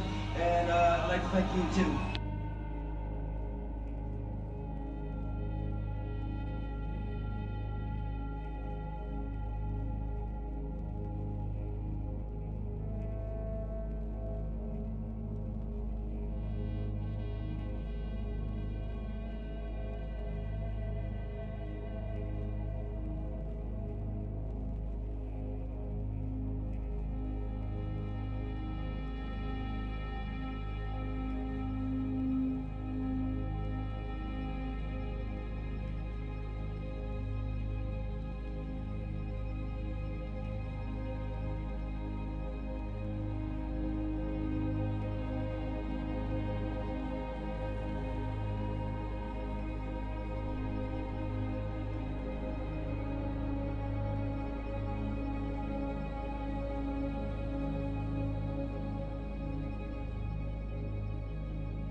there is a fork in the road that's approaching you. And you can stay on the path which curves to the left by denying the existence of Satanism in the fullness that you've been shown. Or you can surrender to the truth and take the right-hand path. Now, where that road could lead is the sweetest risk you'll ever take. Are you still pretending that this one-eye religion of Freemasonry isn't Luciferianism? See, this here is the biggest obstacle you'll ever face. The very thing that could lead you to the prize is the very thing that will keep you from it. The reality of international Satanism. In the shadow of Christianity, Satanism has always been there. With every church that sprung up, so did its invisible enemy, the Satanic Church, growing out of sight and out of mind from this to this. And Christianity has long been deprived of its power, as clearly demonstrable by the absolute lack of preaching against the institution of Freemasonry. Satanism's magic cloak, Satanism's magic trick, that's Freemasonry. And how they are laughing for now. So Freemasons are now at the helm of the power structure of society, which means Satanism rules. And they're making their move for the new order of the ages. Are you that besotted by this evil world that you'll even deny the existence of secret societies? And what about the American president, John Kennedy? Was he just a nutjob like me? Warning us about an international secret society with an international secret plot. A Freemason trying to tell you and the world about Freemasonry. Shot through the head. I've shown you who they are. I've shown you how they successfully operate with degrees of initiations and horrific and illegal oaths of secrecy. And I've shown you why they are a secret society. I've proven it to you. And only now that I've done that, I can show you in this many minutes what the shocking new order that Freemasonry has so cautiously been guiding us toward actually looks like. And of course you won't believe that either. By now there's a 98.5% chance that you belong to the world. And in that case, the world can do, will do, and is doing whatever the hell it wants to with you. And when all you have is the world, you'll do anything to hold on to it. Christian or not, most of you will follow this world straight to the slaughterhouse in the name of peace, safety, and progress. Clinging to it, because all you love is inside it. Blissfully ignoring people like me warning you of who's really in charge of it. Men, women, actors, singers, businessmen, and politicians, all interlocked, whose God is named Lucifer. You've seen it with your own eyes, but now you can hear it with your own ears from this 33-degree Freemason in person, just in case the Masonic literature wasn't enough for you. Okay, define Lucifer for me. Pure, virtuous, wholesome, innocent individual that's out to help people. Lucifer is? Yeah. Say that again. Lucifer is a pure, holy... Virtuous. Virtuous. Now, see the Lucifer that God created? That's the same one. Oh, man, this is great. I'm going to put this on the internet. Oh, God bless you, brother. Because that's exactly what the Shriners and Masons teach, is that Lucifer is light. No. And what about those hospitals? You know what, sir? Jesus said, many will say to me on that day, Lord, Lord, we did not do these good deeds in your name. And you'll say, away from me, you workers of iniquity. I never knew you. Jesus said it? In Matthew chapter 5. You've been bred from childhood to fall for the biggest lie ever told, that Satan doesn't exist. And if Satan doesn't exist, well then neither does Jesus. And while your heroes and idols know full well that they do exist. And when I say you've been bred from childhood, I mean just that. Walter Disney was a high-ranking Freemason. He is a Masonic stamp dedicated to him, and his very exclusive Club 33, which stands for the 33 degrees of Freemasonry.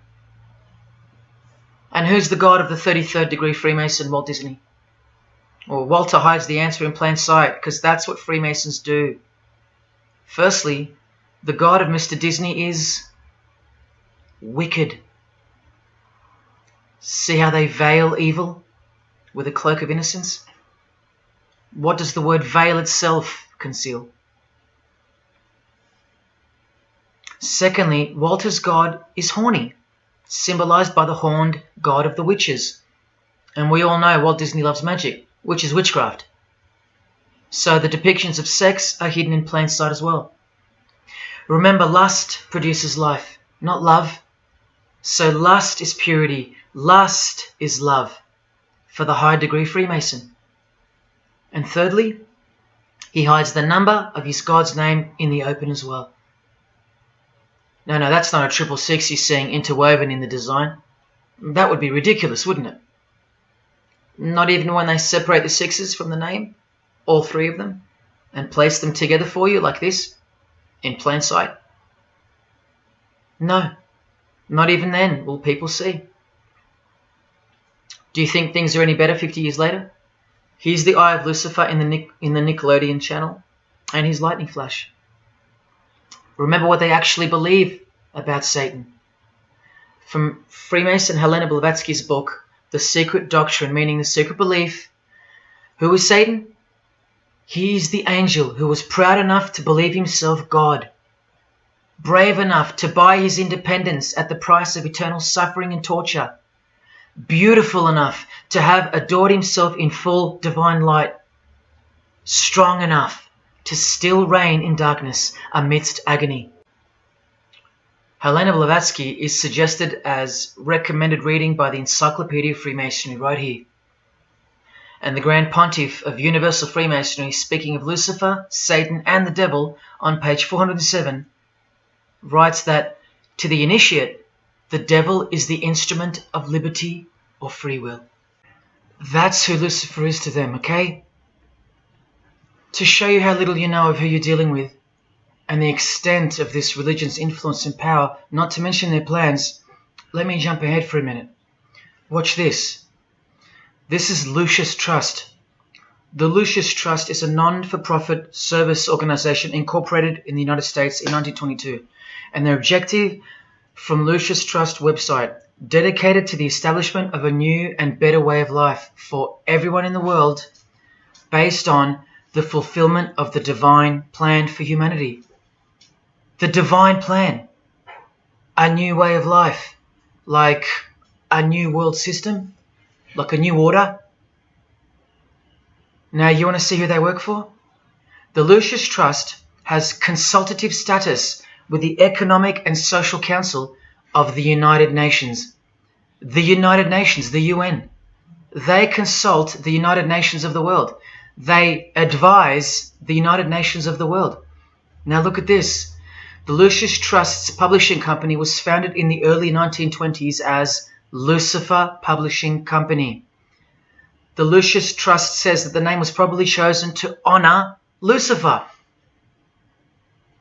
What on earth does a modern day consultant to the most powerful and progressive force engaged in uniting all nations under one banner, the UN, have to do with the fallen angel of the Holy Bible? The one that Jesus Christ told us would manifest on earth as a world ruler, to deceive the whole world into a new world system. Yes, that angel. Why on earth would they honor that angel? Well, that's easy. They were founded by Freemasons. Incorporated into the United States by Alice Bailey and her husband Foster. Well, here's a book written by Foster the Freemason, The Spirit of Freemasonry, published by Lucius Press, also known as Lucifer Publishing. And one last thing, if you dig a little, you'll find an article on their website, The Esoteric Meaning of Lucifer, on a modern company website with consultative powers to the United Nations of all things. Wow, I really hope you're seeing this. In the article it states that the Baileys had enormous respect for H.P. Blavatsky, who stated in her renowned occult book, The Secret Doctrine, on page 245 in the chapter called Holy Satan. It is Satan who is the God of our planet and the only God. Then the article goes on to say that the Baileys sought to elicit a deeper understanding of the sacrifice made by Lucifer. Everything has been reversed. Evil is good, Jesus is the enemy, and Lucifer sacrificed himself for you, not Jesus Christ, the one who washed the feet of his disciples and the only one they fear. Modern progressive atheists do not influence world events, people. Satanists do. Remember the goal of the Lucis Trust? The fulfillment of the divine plan for humanity. Yeah, the divine plan exposed by Jesus Christ in the Gospels. Hence their war on the Bible and the abolition of it from the school system and even from modern Christian churches who dare not preach from the book of Revelation. Your most highly evolved and contemporary leaders of society secretly believe that in the theosophical perspective, the descent of these solar angels was not a fall into sin or disgrace, but rather an act of great sacrifice. They believe in the fallen angels and their revolt against God as revealed in the Bible, led by the devil, the chief commander of Freemason Bob Dylan, remember? These people make contact with these fallen angels, with the royal art of Freemasonry called witchcraft. Please stick around, let me show you that. How many solar angels does the Bible say followed Lucifer out of this heavenly realm?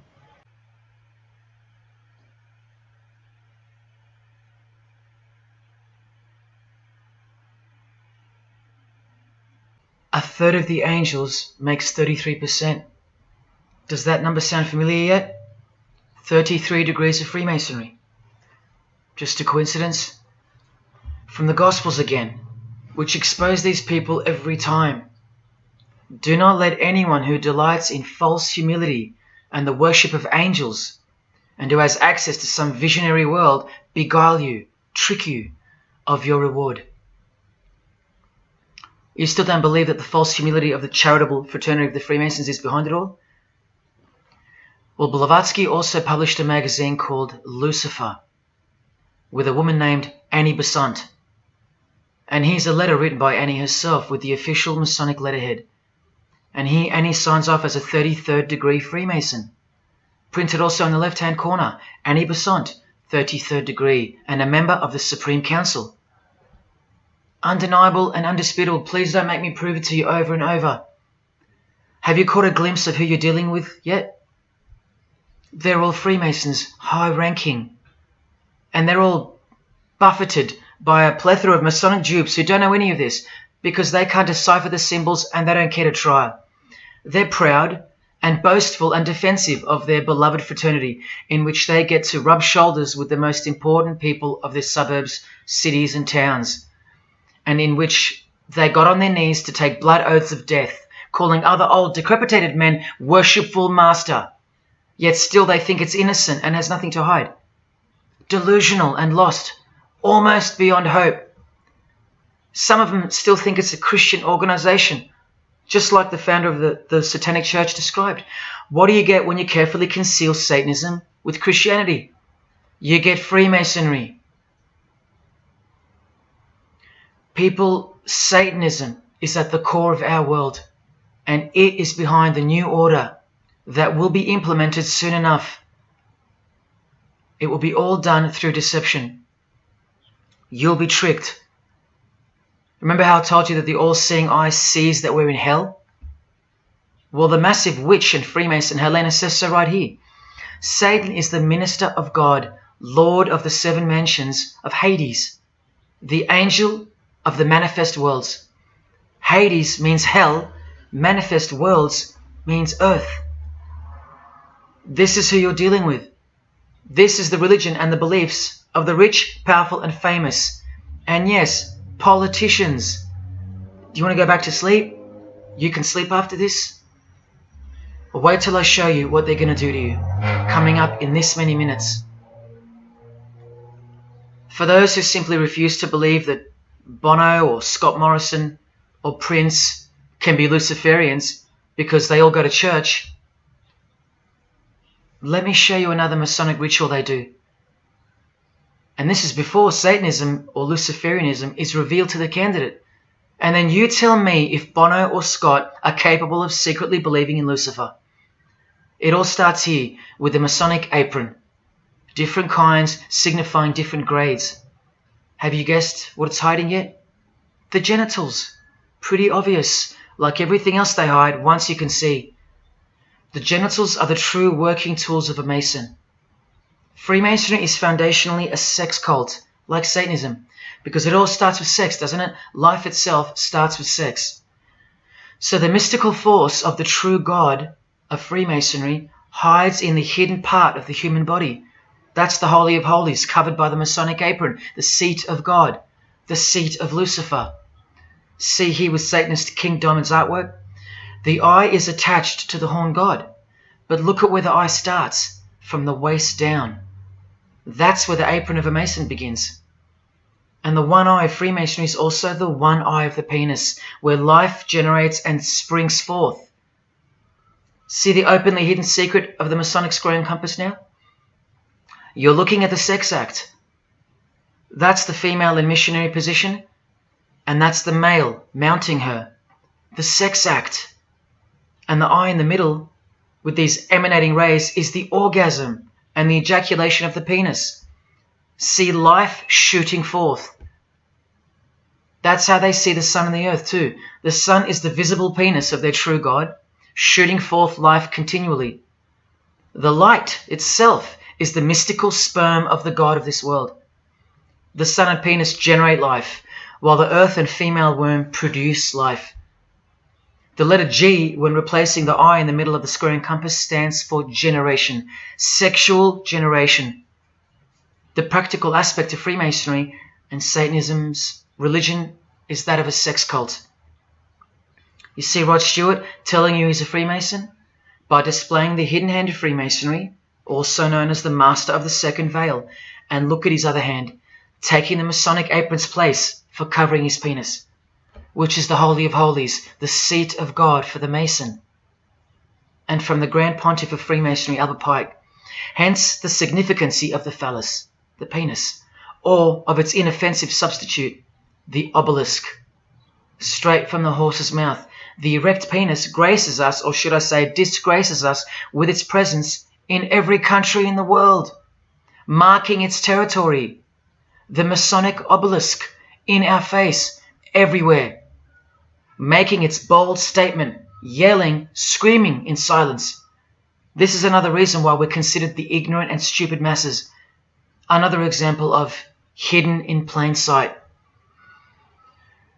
And here's an erect penis on the front page of the female Freemasonry magazine, The Eastern Star. I once stood in front of this obelisk in Sydney, and I must have asked 30 people what they thought it was. Not a single one of them knew.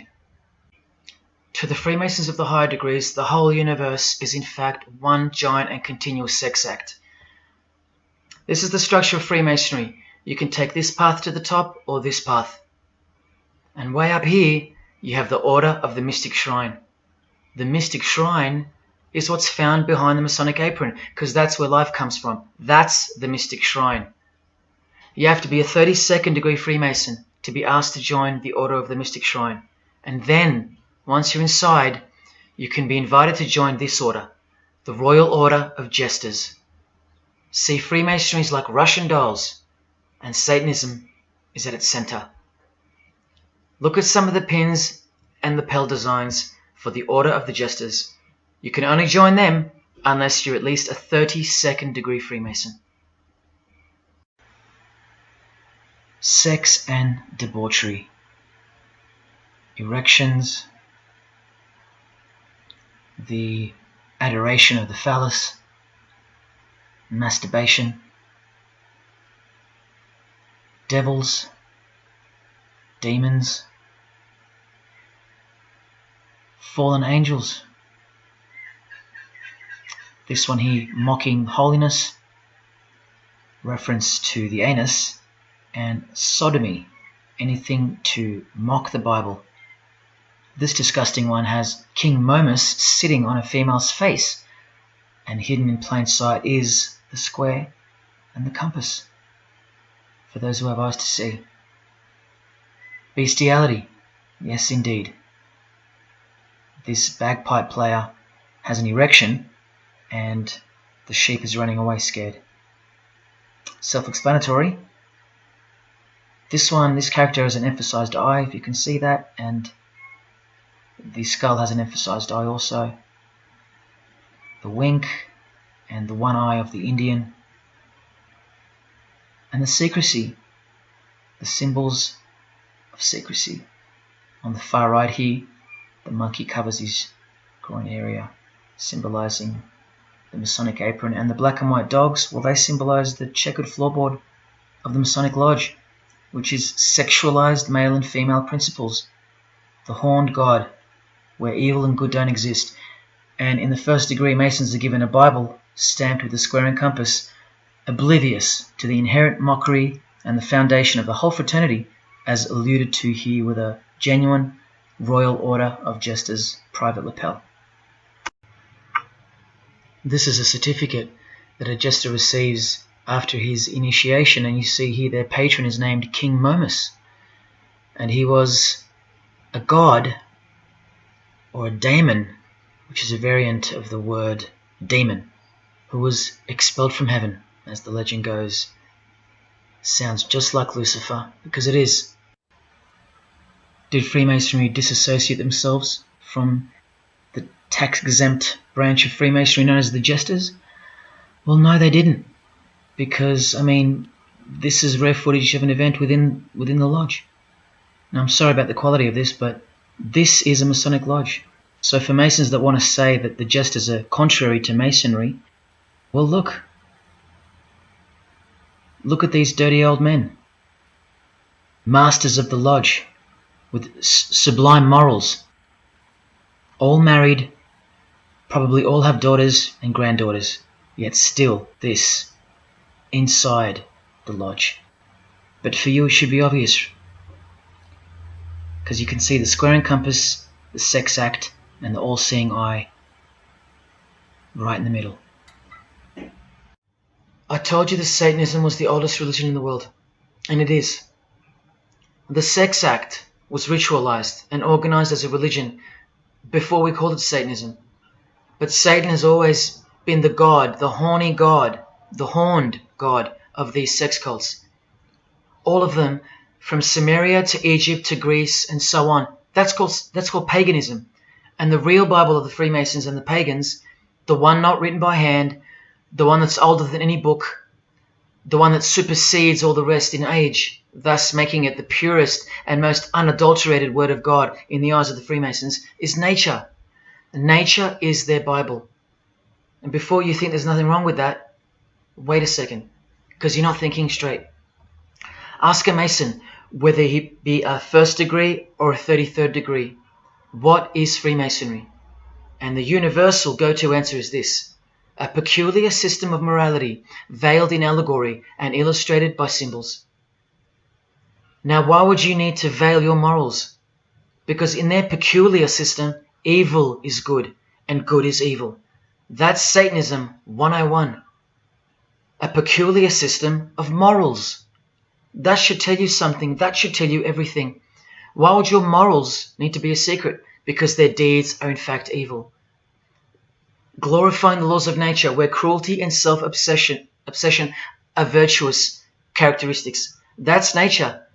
Nature is as cruel as she is kind. The checkered floorboard, where everything is legal. It's Christianity that lives in reverse. The first shall be last. Love your enemies. The meek shall inherit the earth. These are unholy and unnatural concepts in the eyes of visible nature, the nature of Freemasonry, which is Satanism.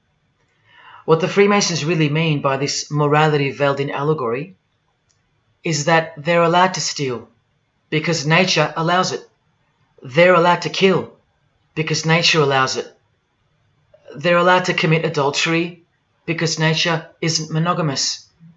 They're allowed to lie, indulge in all their God-given senses, especially sexual, because nature encourages it, as long as no one finds out, under oath. Jesus said, narrow is the road that leads to life, and broad is the road that leads to destruction. The Freemason of the century says, no true Mason can be narrow, for his lodge is the divine expression of all broadness. Because broad are the divine laws of nature. While they glorify those laws, Christianity breaks those laws. It becomes supernatural, because only then can you love your enemy. And so it goes that Christianity is despised by Freemasonry, the real Freemasons, because their Bible is nature. And by nature, they know the personality traits of their God, Satan, because he's the God of this world, just as the Freemasons, the enemies of mankind, say that he is. And just like Jesus said he was too. So they believe that Jesus is evil because he denies human nature and burdens us with the knowledge of sin. Observable nature, that's what guides the Masons' ethics and the Masons' morals. That's why they're called Freemasons. Believe you me, because they're free from moral obligations, free from sin, from guilt. They're free from Jesus Christ. These people are introducing this new system of the world, this new age. You're going to miss Christianity when it's gone. Mark my words. Because you have no rights in the eyes of nature, which is the Bible of Freemasonry and Satanism. And soon that will become painfully plain as a fact of life. Now please, I give you fair warning of what's to come in this presentation. It's very disturbing, or at least it should be. But cause to celebrate follows the disgusting things you're about to see. This is precisely where my own life and well-being come into danger. So let me say this right now. If you hear of my sudden death, or of my possession of 0.5 kilogram of cocaine or child porn, or my overdose or my suicide, remember this video. And if something so unfortunate should happen to me, may it serve as a catapult to you and as a remembrance of the conclusion to this presentation, which is this many minutes away. Do I really think they're going to make me pay for this video, for breaking my oaths? Well, seeing as people are so far gone, lost in the illusion that secret societies have constructed around you and inside you, and seeing as they can simply pull this video down, close my account and whatnot, no, I don't think they'll come after me. But if they do, let me say this to the Grand Lodge that orders my demise right now. Jesus wins. So in saying all that, here we go. Is Scott Morrison a Satanist? I'll let you answer that. Here is a ritual that Scott and every Freemason from this guy to this girl have performed. There is one Masonic apron you'll never see being worn. This one. And when I bumped into it, I thought it was a fake. Until I found this in Richardson's Monitor of Freemasonry, official Masonic literature, written for Masons only. On this page, what is that head doing there? You'll find out in a sec. Let's read the description of the apron worn in this degree. Speaking of the initiates, it states, they wear white aprons sprinkled with blood red and lined and bordered with black. On the flap of the apron, a bloody arm holding a dagger, and on the apron, a bloody arm holding a bloody head by the hair. Now this is why there's an illustration of a decapitated head. And this is going to become to a bone-chilling conclusion. So during this ritual, the candidate removes the blindfold and discovers a basin of water with a tumbler beside it. He is also astonished to find a human head lying on the floor.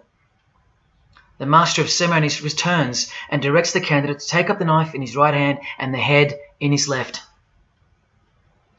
Yes, this pope, this rock star, this pop star, this actor, this actress, and this beloved Prime Minister. This is what they've done. All of them, hands down. And you thought all you needed to be is talented to succeed? No, you need to belong to the secret society called Freemasonry. And believe me, when you belong to them, you belong to them. Now you tell me, can these people end up believing in Lucifer? Is that really a stretch? Carrying around a bloody head? Swearing to have your brain cooked, tongue torn out from the roots if you ever reveal anything? No, the stretch is that you think they couldn't believe in Lucifer. That's the stretch. Lucifer, the one who sets you free, remember, from sin, by sinning. Can you now see the bloody spirit of Freemasonry lurking behind the veneer of charity and the veneer of Christianity? Because Scott Morrison goes to church, apparently. The Pope is a Christian, apparently. But look at these people, so-called Christians or Christians, gathered around a giant erect phallus in the middle of the Catholic square. This is Freemasonry, the demolition of morals, the creation of hypocrisy, and the demolition of true virtue. These minds are directing the future. Now, to be fair, I don't know if these heads are real heads. I never got that far to find out. But I will tell you this. All the skulls they use they're real. All the skeletons they use they're real. And they run every single noteworthy funeral home in Australia and the world. I know that personally and for a fact. Once again, you are only seeing the tip of the iceberg, because I can't bring myself to tell you about what I really know of the rituals that come after the 33rd degree Freemasonry. For as much as they celebrate life in various grotesque ways, they also celebrate death in ritual form, which are the things I can't speak of to you. They have to celebrate death in order to prove that they can see things through the all-seeing eye, the one that sees above evil and above good, the checkered floorboard where things kill each other to live, where life is cruel, where morals are broad. There is no sin, there is only nature. See, these Masonic rituals are designed to desensitize the candidate further and further in preparation for the raw truth of Satanism, the truth which is plainly stated by the Grand Pontiff of Universal Freemasonry. Lucifer is the light bearer, and that you should doubt it not, from their own literature and from their own mouths. Until finally the candidate's introduction into the royal art of Freemasonry, witchcraft. The ancient craft. Why do you think that witchcraft has disappeared? It never disappeared. It was hidden, forced to go into hiding by the appearance of Jesus on the human scene.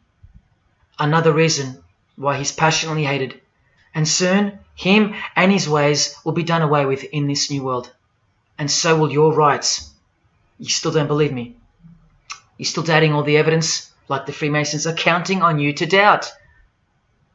Well, remember from the Encyclopedia of American Religions, the continuing impact of speculative modern Freemasonry provided fertile soil in which new magical orders could grow.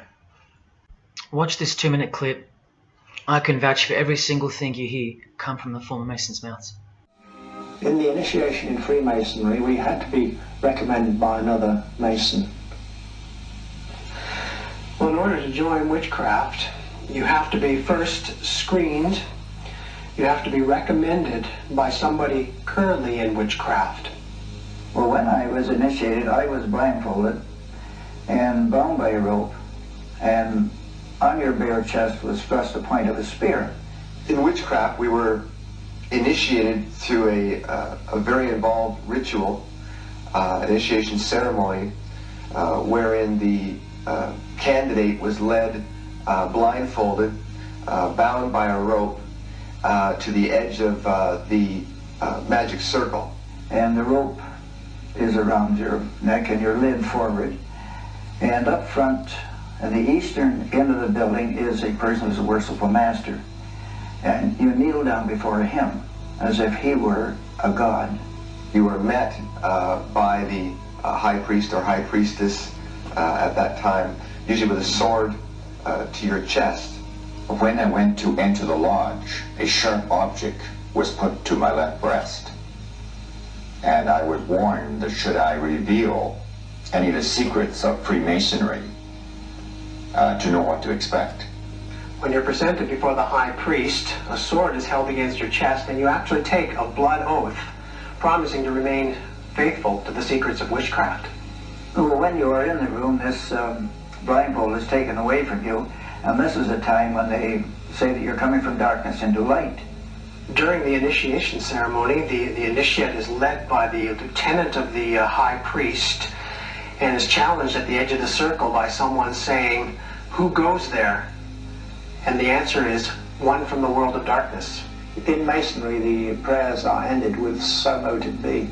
Oh, and one of the other aspects of, or distinctives of the craft was that we would always end any spell or ritual where we released the power, this is where the power was released, with the word "So mote it be." By now this should sound like a stupid question, but why do you think that the initiation ceremonies into witchcraft are almost identical to that of Freemasonry? I'm not even going to answer that. Come on, people, wake up with me. Here's Kylie Minogue, a Freemason, okay? Hidden hand of Freemasonry and the one-eye symbolism of the god of her religion.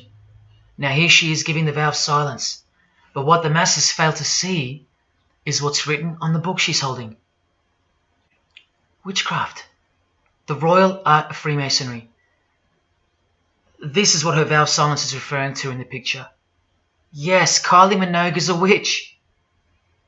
And if you're still that deluded by the magic wand that is television, entertainment, movies, media and whatnot, then you'll no doubt fail to use the incredible eyes that God gave you, from which to see the real world with, the evil world, where Satanists are at the helm.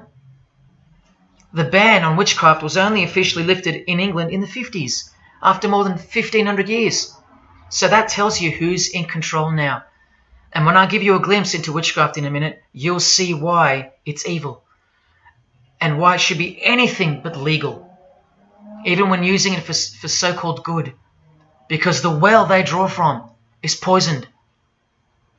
But thanks to propaganda, the craft of the witch has been absorbed into the realm of fantasy. Justin Timberlake here is also referring to magic in this cover art, with the all-seeing eye looking through the number of their god. Magic. Magic is a much smoother and more acceptable word than witchcraft, that other word. That word still retains its ferociousness, its true character, but that word has been sterilized. That word isn't real to you anymore. You can't feel it for what it really is. Or if you do, your mind has isolated it, confined it to some small groups of unimportance scattered here and there over this diverse world. And so it's nothing to be feared or concerned about. But that's the furthest thing from the truth. Now, some witches want to say that witchcraft isn't Satanism. That's either more delusion or misdirection, as confirmed here by Anton LaVey in the Companion to the Satanic Bible, when speaking of the followers of the Witchcraft Not Satanism school. He writes very accurately that they cannot afford to admit to an affinity with anything that bears the name Satan. He knows where the power of witchcraft comes from. Now, does that mean that Justin Timberlake is a Satanist because of his symbolism and the use of his word alluding to witchcraft in his artwork? Well, yes, actually, that's correct. He is. Here's a quote from one of his songs. You want to see who else is in good company with these famous idols? Suzanne Atkins. Same sign, same religion, Satanism. Do they all have to admit it in the English language for you to believe me? Or can the symbols they use finally be enough for you? Look at what another legendary Freemason, Arthur E. Waite, states. Out of evil comes good. And the confusion of tongues gave rise to the ancient practice of Masons conversing without the use of speech. Out of evil comes good, so it's good to do evil. That's what he's saying. See, I'm trying to include you into the conversation that the Freemasons are having with each other in public via symbolism, unbeknownst to you. Listen to what famous US footballer Tom Brady said regarding his wife. So, man, I listened to her. And right after the game, she said, "See, I did a lot of work. You do your work, I do mine." She said, "You're lucky you married a witch. I'm just a good witch." Well, this is Tom Brady. And this is his wife. Both initiated into the secret society. Of course they are. Wait, she's not displaying the one-eye symbol of the Freemasons, is she? That's just art, isn't it? Well, no, it's not. She's a witch, and her husband just told you she was. Here's Steve Miller's front cover to the famous song Abracadabra, and he covers his eye because he's a member of the one-eyed religion, and abracadabra is a legitimate word used in witchcraft. Here it is in the 100-year-old Encyclopedia of Freemasonry. Why would the word abracadabra be in the Encyclopedia of Freemasonry, the fraternity that runs charities, hospitals, nursing homes, and that secretly supply us with popes, presidents, prime ministers, kings and queens, and the bulk of our entertainers? Why?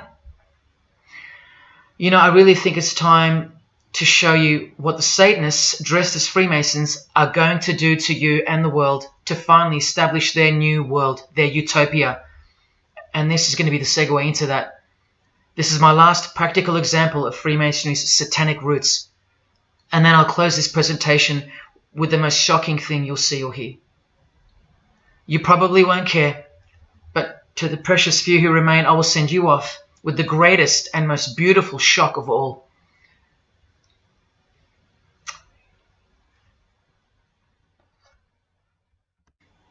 This is Jay-Z inside his Masonic Lodge. You can see the Masons in aprons in front of him. This is where Jay-Z takes his sick oaths of silence, kneels down in front of other men, and calls them Most Worshipful Master, an appalling title to give to a man on this planet. Jay-Z the Freemason writes songs like this. This one's called Lucifer. And in Empire State of Mind he writes, Jesus can't save you. Life starts when the church ends. Oh, but he can save you, Jay-Z. He can even wake you up just before you collide into a concrete wall doing 120 kilometers an hour. I should know. This is fellow member of the craft Alicia Keys, who sings on the track. Here she is, showing her allegiance and wearing the broken and bloody cross of Jesus Christ, the occult peace sign, pure hatred for Jesus. There is peace when your conscience has been killed, seared to sin, and you can indulge to anything. A false and temporary kind of peace, no doubt. Here's a shot of Jay-Z's clothing line, purely Masonic, The Craft. Well, this is the craft he's referring to. This is him with well-known witch Marina Abramovich, also showing her sign of allegiance to Freemasonry. Now here we go. Here's Jay-Z wearing a most revealing top and the dead giveaway that you need to see behind the curtain of Freemasonry. Do what thou wilt. Do whatever you want. That's the adopted motto of the most notorious Satanist of the 20th century, 33rd degree Freemason, Aleister Crowley. Here is his certificate of appointment, known as the 33rd degree inscription and the double-headed eagle of Freemasonry. And here, next to his name on the certificate, including the symbol for a Grand Commander of Freemasonry, as shown in their encyclopedia. But to really confirm that he's a Freemason, here he is doing the Masonic sign of the Master of the Second Veil. Now here's a legitimate letter from Aleister. Again, the addition of his inscription of the 33rd degree, and he signs off with a symbol of the past Commander of Freemasonry. What does he write beside it? Baphomet. This Baphomet. Now listen to this man to get a clearer picture of the truth behind the secret religion of the stars and the leaders of the world. Aleister is the founder of a Luciferian church called the Ordo Templi Orientis, and he named himself the Beast 666, straight from the Bible, depicting the number of wickedness in human form. In his what's called Liber's writings, he says, "With my hawk's head, I peck at the eyes of Jesus as he hangs upon the cross." Do you see the hatred? You think they don't hate you too? Keep watching. And from the equinox, with the all-seeing eye of Freemasonry, this illustration. What does it mean? The writer himself explains. The picture is symbolic of the new eon, the new age. From the blasted stump of dogma hangs the hag with dyed and bloody hair, Christianity. There's a massive glimpse into the New World Order that's coming. Keep watching. And down here, do what thou wilt is the true nature. The true nature, remember? The broad morals. There is no such thing as evil. So do what you want. Can you see the Masonic future yet? Can you see the hidden hatred that pulses through its veins? If they believe in do what thou wilt, what do you think they will do to you? And what do you think they'll do in order to build this new world?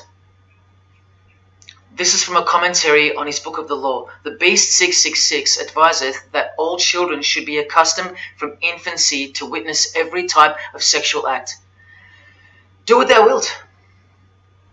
And what about the royal art of Freemasonry? Magic is the highest, most absolute, and most divine knowledge of natural philosophy. What a statement. The highest, most absolute and divine. Well, let's have a closer look into some of the more hidden secrets of the most divine natural philosophy known as magic. Any living being is a storehouse of energy, varying in quantity according to the size and health of the animal. At the death of the animal, this energy is liberated suddenly. The animal, therefore, should be killed within the circle, within the magic circle, so that energy that's released can be captured and directed to serve the will of the witch, male or female. This is a science, a hidden science. But now hear this, coming from a 33rd degree Freemason, and don't you forget that. For the highest spiritual working, one must accordingly choose that victim which contains the greatest and purest force, a male child of perfect innocence and high intelligence is the most suitable sacrifice. Can you see? This is who Jay-Z is quoting on his top. This is who this Jonas brother holds in high esteem. This is who the Beatles have on their front cover as a figure they admire. No worse, they put at the top. This is the same picture of the front cover in a mirrored form, and after some kaleidoscoping, you'll find this. Fellow Freemason Aleister Crowley sits at the top, and down the bottom there even appears the phallus with the testicles, and up here the vesica Pisces, also known as the vagina. Does this picture make more sense now? All Freemasons, yes indeed. And by the way, that's where Jay-Z got his symbol from Satanism, as portrayed here by Satanist and Freemason Aleister Crowley and by Satanic Church founder Anton LaVey. Does anyone still think that Freemasonry isn't Satanism in disguise? Let's finally take a peek into the royal art of Freemasonry. And this is the briefest way I can show you from the complete book of Magic and Witchcraft. This is a practitioner's manual, not from some bogus author trying to expose witchcraft. Just so you can get it through your head that this is real and this is protected. The writer or compiler of this God-forsaken book warns the reader that the recipes may seem disgusting, that the knowledge revealed has been forbidden, and has caused suffering and death to witches and the victims of witches. You don't think witchcraft was a serious menace in times past and present? Come with me, and I'll show you how bad this menace actually gets, as the world's most powerful and secret religion moves ever closer to fulfilling its biblical destiny, and it will. Close your eyes or not, it will fulfill its destiny. Firstly, let's connect this sick art straight to modern Freemasonry with the word abracadabra, both written in triangular form, from the Manual of Witchcraft and from the Encyclopedia of the Secret Society that your Prime Minister belongs to. And just like high-ranking Freemasons, male and female witches also drink out of a human skull. But here the practitioner drinks wine, in which they first dissolve or boil the brains or heart of an animal, before consuming it all from the human skull. In this ritual, the initiate is instructed to drink in the night at spring water, out of a skull of one that hath been slain. That's right, out of the skull of a human who's been murdered or sacrificed. Otherwise, eat a pig with a knife that slew a man. Please don't turn away. Look straight ahead and open your eyes to the planet you are on, because the real monster under your bed doesn't actually go away when you close your eyes. In other rituals of the craft, you burn a rooster while he's alive, with the use of a poisonous plant used in ointments and potions of witches. You can assure death and destruction on a victim. You want to make a female enemy sterile, or a male enemy impotent for the rest of his life? Otherwise, you can just kill them. The hand of glory is the severed hand that is dried and preserved to be used in black magic. Yes, a dead human hand. A black circle is most effective for operations of evil. The use of blood and sex in ritual was considered helpful for obtaining the necessary energy to successfully work magic or achieve mystical insight. But here's where the darkness thickens even further. Animals such as black cats or children may be sacrificed, and participants may drink the blood of the sacrifice. And just so you know that Stanley Kubrick wasn't joking, an orgy of participants sometimes follows the mass. No remorse, just science, the science of witchcraft, the royal art. And here, what's necessary for the working is the fat of young children, dead children. How many children do you think go missing in Australia every year? That's how many. And what about the world? Is it 1 million? Well, according to the International Centre for Missing and Exploited Children, it's 8 million children per year. Do you think that the highest, most absolute, and most divine knowledge of natural philosophy has anything to do with that? Any chance of an international secret system that is bolstered by initiations and degrees and bound under the most brutal penalties that the human mind can ever devise? Do you think that has any involvement? Any chance of that? Am I saying that this Freemason has sacrificed children? No, I never said that. But did he ever even remotely mention the secret societies? Did he ever try to warn you? Educate you? No, he was under oath. Am I saying that these Freemasons have sacrificed children? No, I never said that either. But have they ever warned you about the secret society that believes that Lucifer is the savior? The society functioning right under your nose, that secret society? No, not a chance. Julia Gillard admitted she belonged to one, but that's about it because they're all under oath. So where does this ancient craft originate from? It originates from the spirit realm, from spirit beings. That's who taught mankind the royal art before civilization began. In this chapter, The Rites of Satanism and Witchcraft, the manual explains that a typical satanic Sabbath was, number one, a homage to the devil, usually performed as the osculum infami, also known as the kiss of shame, which is so shameful that we'll just put it this way. The ritual involves kissing the hindquarters of the devil, the rear. Surely this is far removed from anything to do with Freemasonry. People, the original order of the Knights Templar were found guilty of this very same obscene ritual. And where do you find the modern variant of the Knights Templars of today? I told you, in the highest degree of Freemasonry, right here. Here's a couple of them now. And what's on this Templar's head? From the Masonic Encyclopedia, remember? A symbol of the Baphomet, according to 33rd degree Aleister Crowley. And we can confirm that in the Satanic Bible.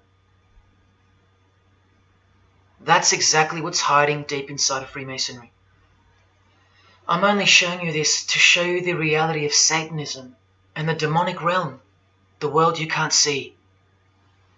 On this earth? And in this earth and then in the world we can't see. Look here. The hierarchy of demons occupies a more important place in both black and white magic rituals. Both black and white. This is where the power of witchcraft comes from. And this is the reason these bizarre rituals actually function and actually work. Because after the ritual is performed on earth, its effects are carried out to their conclusion in the spirit realm by spiritual beings or demons, actual demons. The reality that is hidden from you. Because if you found out that Satan was real, then that would have to make Jesus Christ real too. And he is the one they hate. And if Jesus Christ is real, that changes everything. And this is how much they hate him. The prayer that Jesus taught his disciples is performed backwards. The high priest is sometimes naked. A prostitute assists him, and a naked virgin, who may later be deflowered, is the altar. Everything that is sacred is defiled, and everything that is filthy is honored as pure. Because of their burning hatred of Jesus Christ, just as he's hated by the fallen angels that they worship.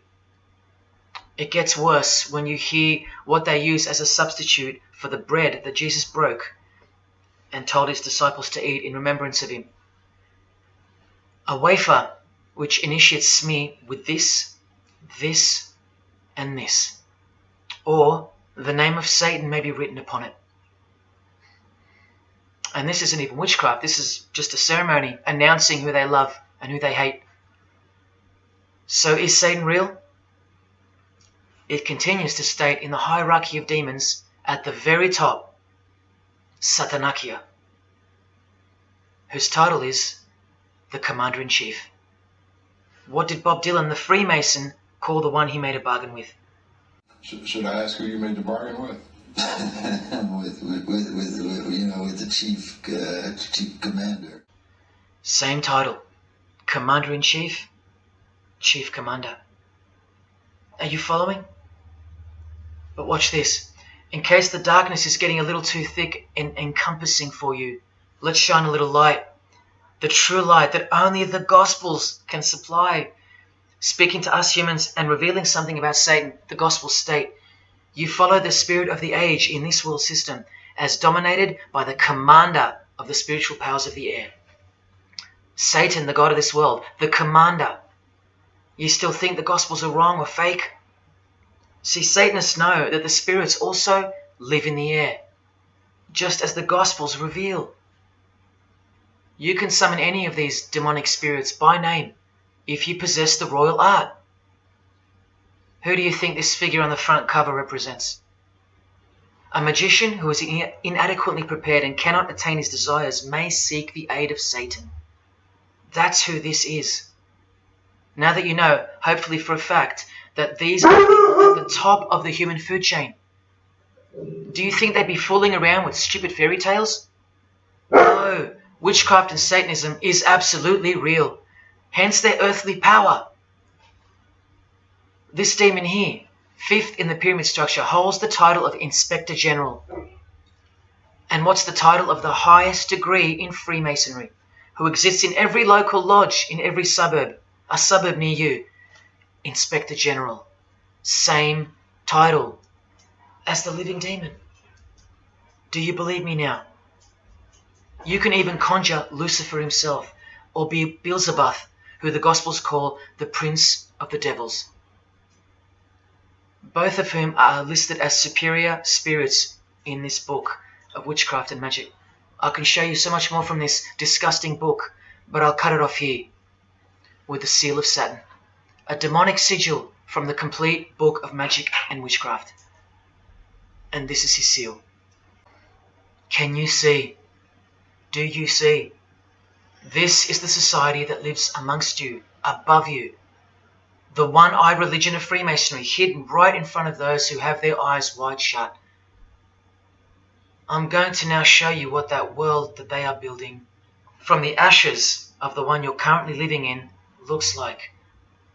But lastly, to drive this business of blood sacrifice home, here's American rapper Azealia Banks with the 666 hand sign, and now over the all-seeing eye in her video, the eye in the triangle of the Freemasons on her shirt, and the devil's horns, her liberator, her master, her commander. And now displaying the secret society vow of silence. Along with that, the last brief glimpse into the highly concealed royal art of Freemasonry. The amount of crap that's about to come off my floor right now, guys. Oh my god. 3 years worth of brujeria. Yes, you know I gotta scrape all this shit up. And what does brujeria mean? You know what it means. Witchcraft.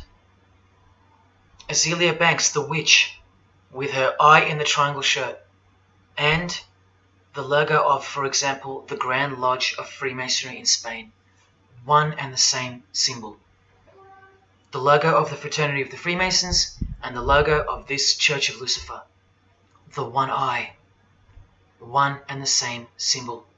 Freemasonry has deceived you.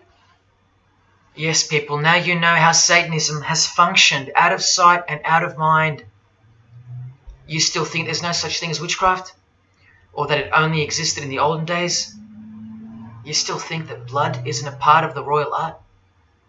You still think that local Masonic lodges of the world are not filtering systems for Satanists and a cloak for organized Satanism with a grand master plan for the world? You think there's nothing to the blood sacrifice of Jesus Christ? After seeing all this and the Azealia Banks clip, and after realizing that there exists a hidden and guarded science of the art of blood sacrifice, you think there was no science behind Jesus' crucifixion, a deeper reality that we can't see or understand? You think Jesus didn't know what he was doing? Or are you one of those who still think he didn't exist?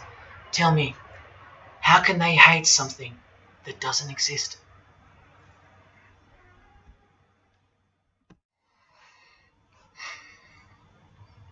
If only you could hear from some other Freemasons who have the courage to break their oaths. But you won't. You won't. This is probably it. But I once heard from a Freemason, an honest one, in about 2016, after I posted this picture on Facebook. He knew. He knew the truth. Just like you do now, or just like you should. And he wrote to me. And he said, by the time we are done, every church will be a brothel. Well, in case you think that that's impossible, this is a fashion show that was held in a church, a real church, and it was organized by high-ranking Freemasons, who you will see now to be Satanists. Designed to be a heart-wrenching mockery and a colossal sign of the times, this event. Just so you know, it's a Masonic production. Here's the inside of a lodge. See those twin pillars? Well, here they are. See the Masonic checkered floorboard? Well, there it is. See the Masonic square and compass? Well, there it is. And do you see the eye of Freemasonry? Yeah, there they are. The lower square in the square and compass has been disfigured so that as to not make it too obvious. But now that we've established that, here is the spirit of Freemasonry, as displayed through just a few of the models. This one wears the horns of the Baphomet, the horns of Satan, with his all-seeing eye in the background. More horns. This model wears the all-seeing eye, as does this one. And this disgusting thing with another huge all-seeing eye of Lucifer in the background. Then there's this, with a satanic pentagram on her face. And finally, this male model in a skirt with two satanic inverted crosses of Jesus Christ on his top in a church. Oh, the morbid victory of the Freemasons. Unstoppable. For now. When people like Lady Gaga cover one eye while wearing an inverted cross, and you don't see the connection of the one eye symbolism to Satanism, then your observational skills have been compromised. In the span of 2 days, I saw these ads in my local shopping centre. And that alone tells me that the satanic age is here, manifesting all around us, seemingly invisible, while you look straight ahead through the symbols. Just like the initiation process of the secret societies themselves, society at large must be incrementally introduced and seduced into further depravity and self-love. And haven't we been slowly but surely perverted over time, degree by degree, until we think that men dressing as women is beautiful and healthy, anal sex is a form of expressing love, the sick world of pornography is considered as liberating for women and men, and protected by free speech. In California, babies are allowed to be aborted after birth because it's a woman's choice. And that's not considered murder. A world where we should applaud young children like Desmond is amazing, cross-dressing while he dances for gay men at a gay bar on a podium because he's paving the way for the kids of the future.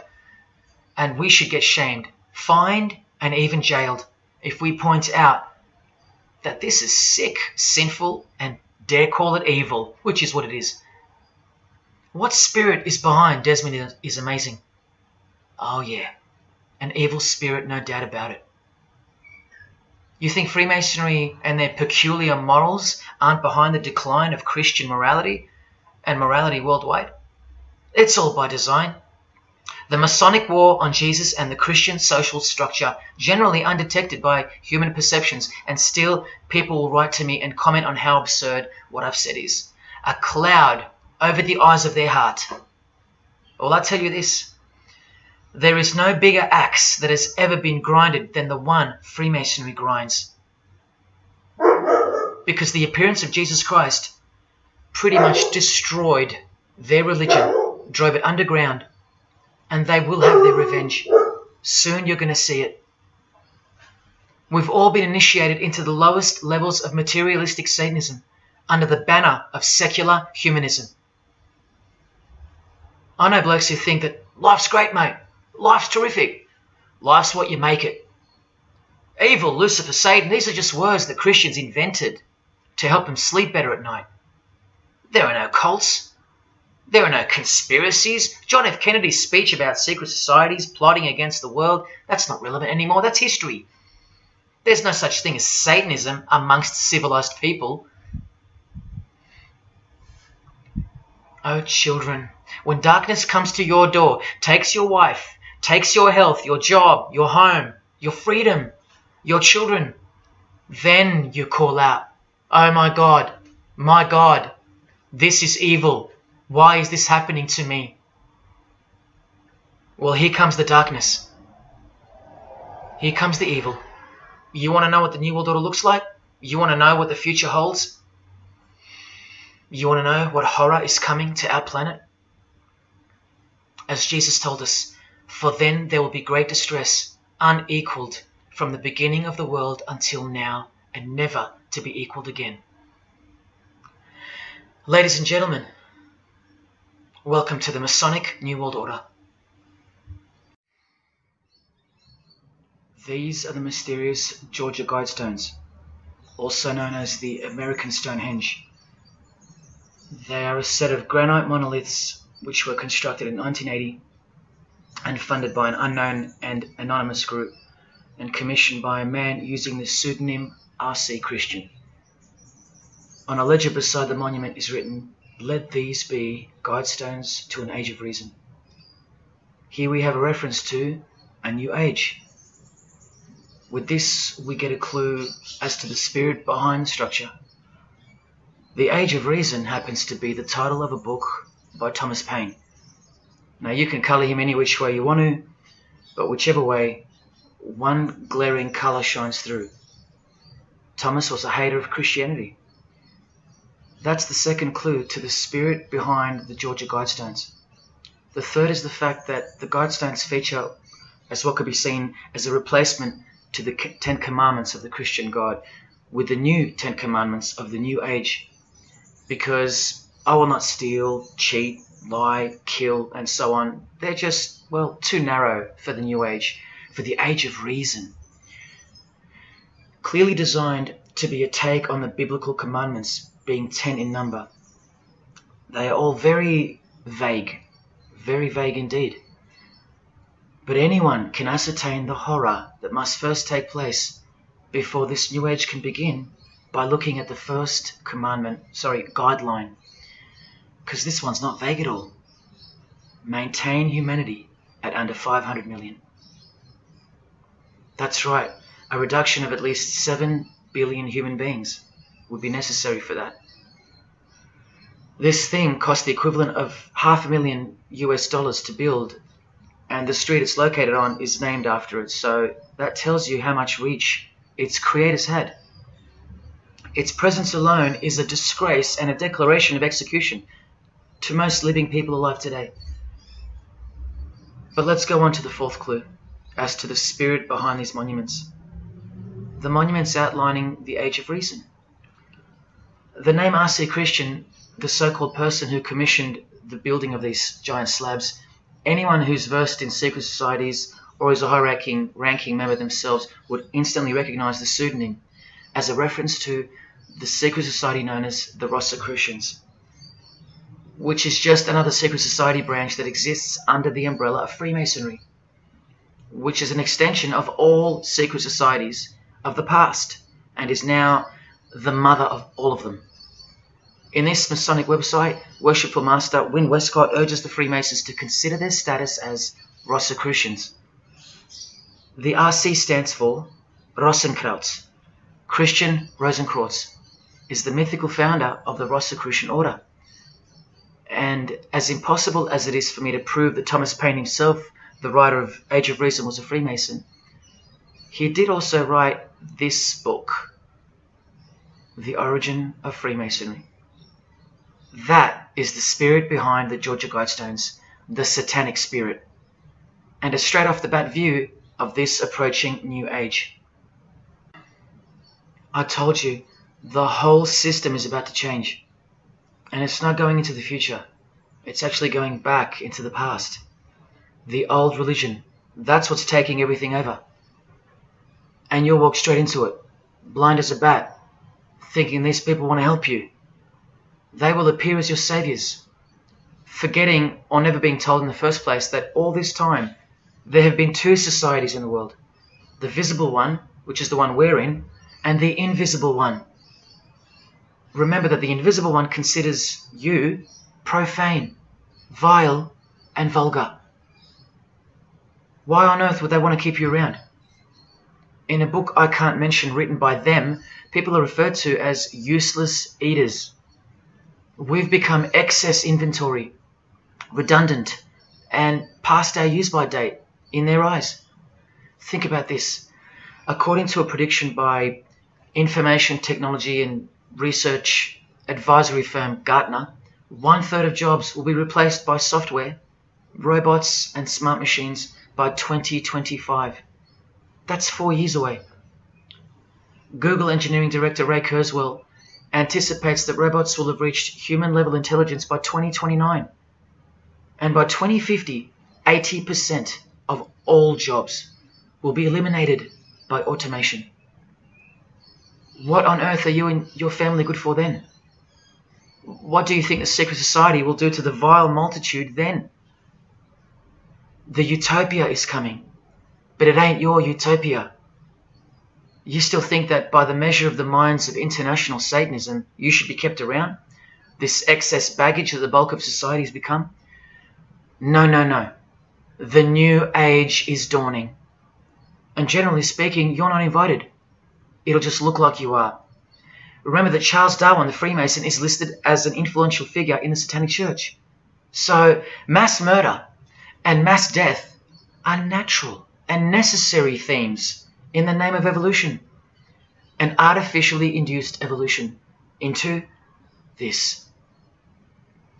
Here's the same image in real life in Eilat, Israel, seemingly unrelated to the seal on the US dollar bill, right?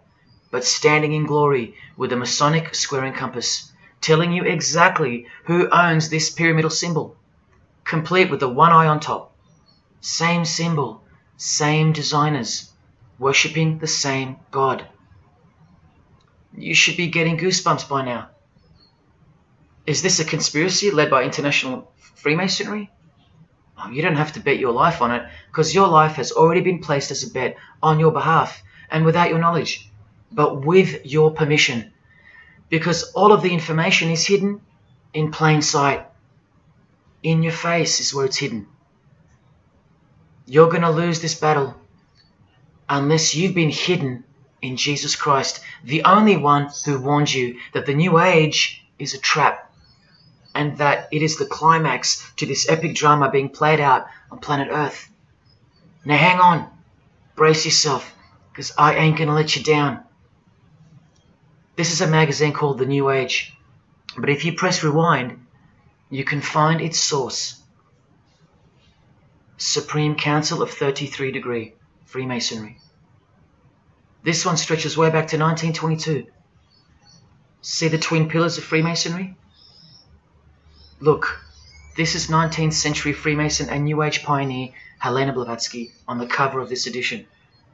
She's the one who wrote that darkness is absolute light, and that Satan is the god of our planet, and that we are in hell. But do you think the readers of these magazines are told that? No. Darkness is sold as light. Satan is disguised, and it's him in the details. This Masonic New Age magazine was the precursor to all magazines and trends, promoting the great deception of self-love and spirituality. Meanwhile, you're feeding off the plate that Luciferians serve you. Look at how the Satanic Bible in 1966 reveals the reality behind the curtain. Evidence of a new Satanic age. A new age. The new Satanic age. All rigged and all propelled by Freemasonry. Satanism's magic cloak. After all, and I think you should have guessed by now that Anton Szandor LaVey, the founder of the Satanic Church, the one who vowed to help destroy Christianity, is himself a Freemason. I can't prove it to you, but I know it, because of not only his obvious fondness of the fraternity of the Freemasons and the mention of it in his Satanic Bible, and its vital role in the Satanic takeover, but also because of the symbols, specifically this one, generally called the Devil's Claw or the Lion's Paw. Freemason James de Rothschild displaying the Devil's Claw or the Lion's Paw. X-Factor's L.A. Reid showing the Devil's Horns next to fellow Freemason Avril Lavigne. The Secret Society sign for the Devil's Number, and displaying the Devil's Claw over and over. The better example is with New Age guru Annie Besant, co-writer of Lucifer magazine and 33rd degree Freemason, also showing the Lion's Paw here and here. But the best example I have is with Aerosmith, guitarist Joe Perry clearly displaying the sign of the Master of the Second Veil of the Freemasons, and right next to him, Steven Tyler, doing the Lion's Paw. Clearly both Freemasons, secretly showing their allegiance with symbols. And here's Anton LaVey displaying the same Masonic symbol. Yes, a Freemason founded the Satanic Church. Now that we know who's really behind the so-called New Age, listen to some of the confessions of the New Agers in their literature, once you scrape past all the talk of spirituality and love and rainbows. New Age author, feminist and hater of Christianity, Barbara G. Walker writes in The Woman's Encyclopedia of Myths and Secrets, a 666, 666, was the magic number of the triple Aphrodite. She further compliments the number when she calls it the miraculous number 666. Speaking of the New Age to come, PhD Christopher Hyatt writes in Undoing Yourself, as we moved closer and closer to the well-planned for and long-awaited invocation of the Prime Minister unto the very King of Hell, the Grand Vicar of Lord Lucifer. Yes, the very well-planned for and very long-awaited indeed. Do you see what's coming? Mr. Hyde also enlightens us in the fact that opposites do not exist apart from the mind. Evil and good are all in your head. That's why you should brace yourself, because these are the minds creating the New World System. He confirms this. The New Age will require new men, men of high consciousness and fortitude. All of our present dogma models will crumble. He means the Christian and the Christian social structure will crumble. In the introduction to the book, another PhD, Robert Anton Wilson, tells you what the New Age really thinks of the Christian social structure, which you have more or less enjoyed your whole life, Christian or not. Christianity and democracy have been among the worst disasters to ever befall the human race. I told you, atheists, you're going to miss Christianity when it's gone. Here's a picture of Robert with the Masonic eye in the triangle on the wall behind him. Remember where the term New Age came from. So once again, do you think that the new system, the New Age, is going to be democratic, a system that respects you or gives a damn about what you think once it's in place? Let me answer it this way. Christopher Hyatt quotes from one of his literary heroes and famed philosopher Friedrich Nietzsche, who said, "What is more harmful than any vice? active sympathy for the ill-constituted and weak Christianity. So to be a Christian and to actively have sympathy for the weak, that's the worst vice. That's backward and evil. So the answer is no. This is what I'm warning you about. And look, Frederick's work has exerted a profound influence on modern history. That's from Wikipedia. You know what else Frederick said? You probably won't find this on Wikipedia. The domestic animal, the herd animal, the sick animal man. That's the Christian. And what book of Friedrich Nietzsche were these quotes pulled from? The Antichrist. Nietzsche also wrote Beyond Good and Evil. That's how the all-seeing eye sees things, remember? So does Christopher Hyatt mention mass murder and depopulation in his book? Sure, here you go. Those who would survive can do so only by grasping the vision of what lies ahead. The new wave that will carry them into an interesting future. Yeah, where the vicar of Lucifer is God and Prime Minister. He openly admits the identity of this man. This Antichrist that most of you still think is a fairy tale figure from a fairy tale book. Jesus calls him the man of sin whose number is 666. The actual Antichrist, beloved of the secret societies. Yes, people, the New Age is satanic, actually and literally. On the front cover of this book, in which Christopher was co-writer, you can clearly see the eye in the triangle of the Freemasons above the Baphomet. Christopher admits in another book that both satanic cults and Christian fundamentalists are closer to seeing the truth than most normal people. Yes, indeed, how true that is. In Coming World Changes, Harriet and Homer Curtis speak of a prophecy they received from a mysterious spirit titled King of the World. Now, I wonder who that could be. Think not that any country in this broad world can escape. And they also speak of the long-expected great teacher, the king of the new one-world government. The victors will remain as the seed of the new race to people the new land, for the new sixth great race. This is the race that Luciferian Lady Gaga referred to. All part of the plan. In Threshold to Tomorrow, New Age author Ruth Montgomery writes on page 206 that only those open to the reality of one world will be around to enjoy it. Sounds like another vague suggestion for mass murder. Vera Elder Stanley's book title implies much the same thing. Initiation of the world. That's right, it's coming. You think Vera hasn't been initiated into the secret one-eyed religion? What else has she authored? How about the finding of the third eye, the all-seeing eye? New Age author John Randolph Price writes in The Planetary Commission, in question and answer form, how do you define the Antichrist? The answer is pretty amazing. Any individual or group who denies the divinity of man as exemplified by Jesus Christ, the higher self of each individual, which Jesus Christ never exemplified because he is God. If you deny that mere men and women are divine gods, you are unfit for the glorious New Age kingdom. And you are the definition of Antichrist. In Practical Spirituality, he prepares his readers for a population drop of 2.5 billion people before the New Age era can begin.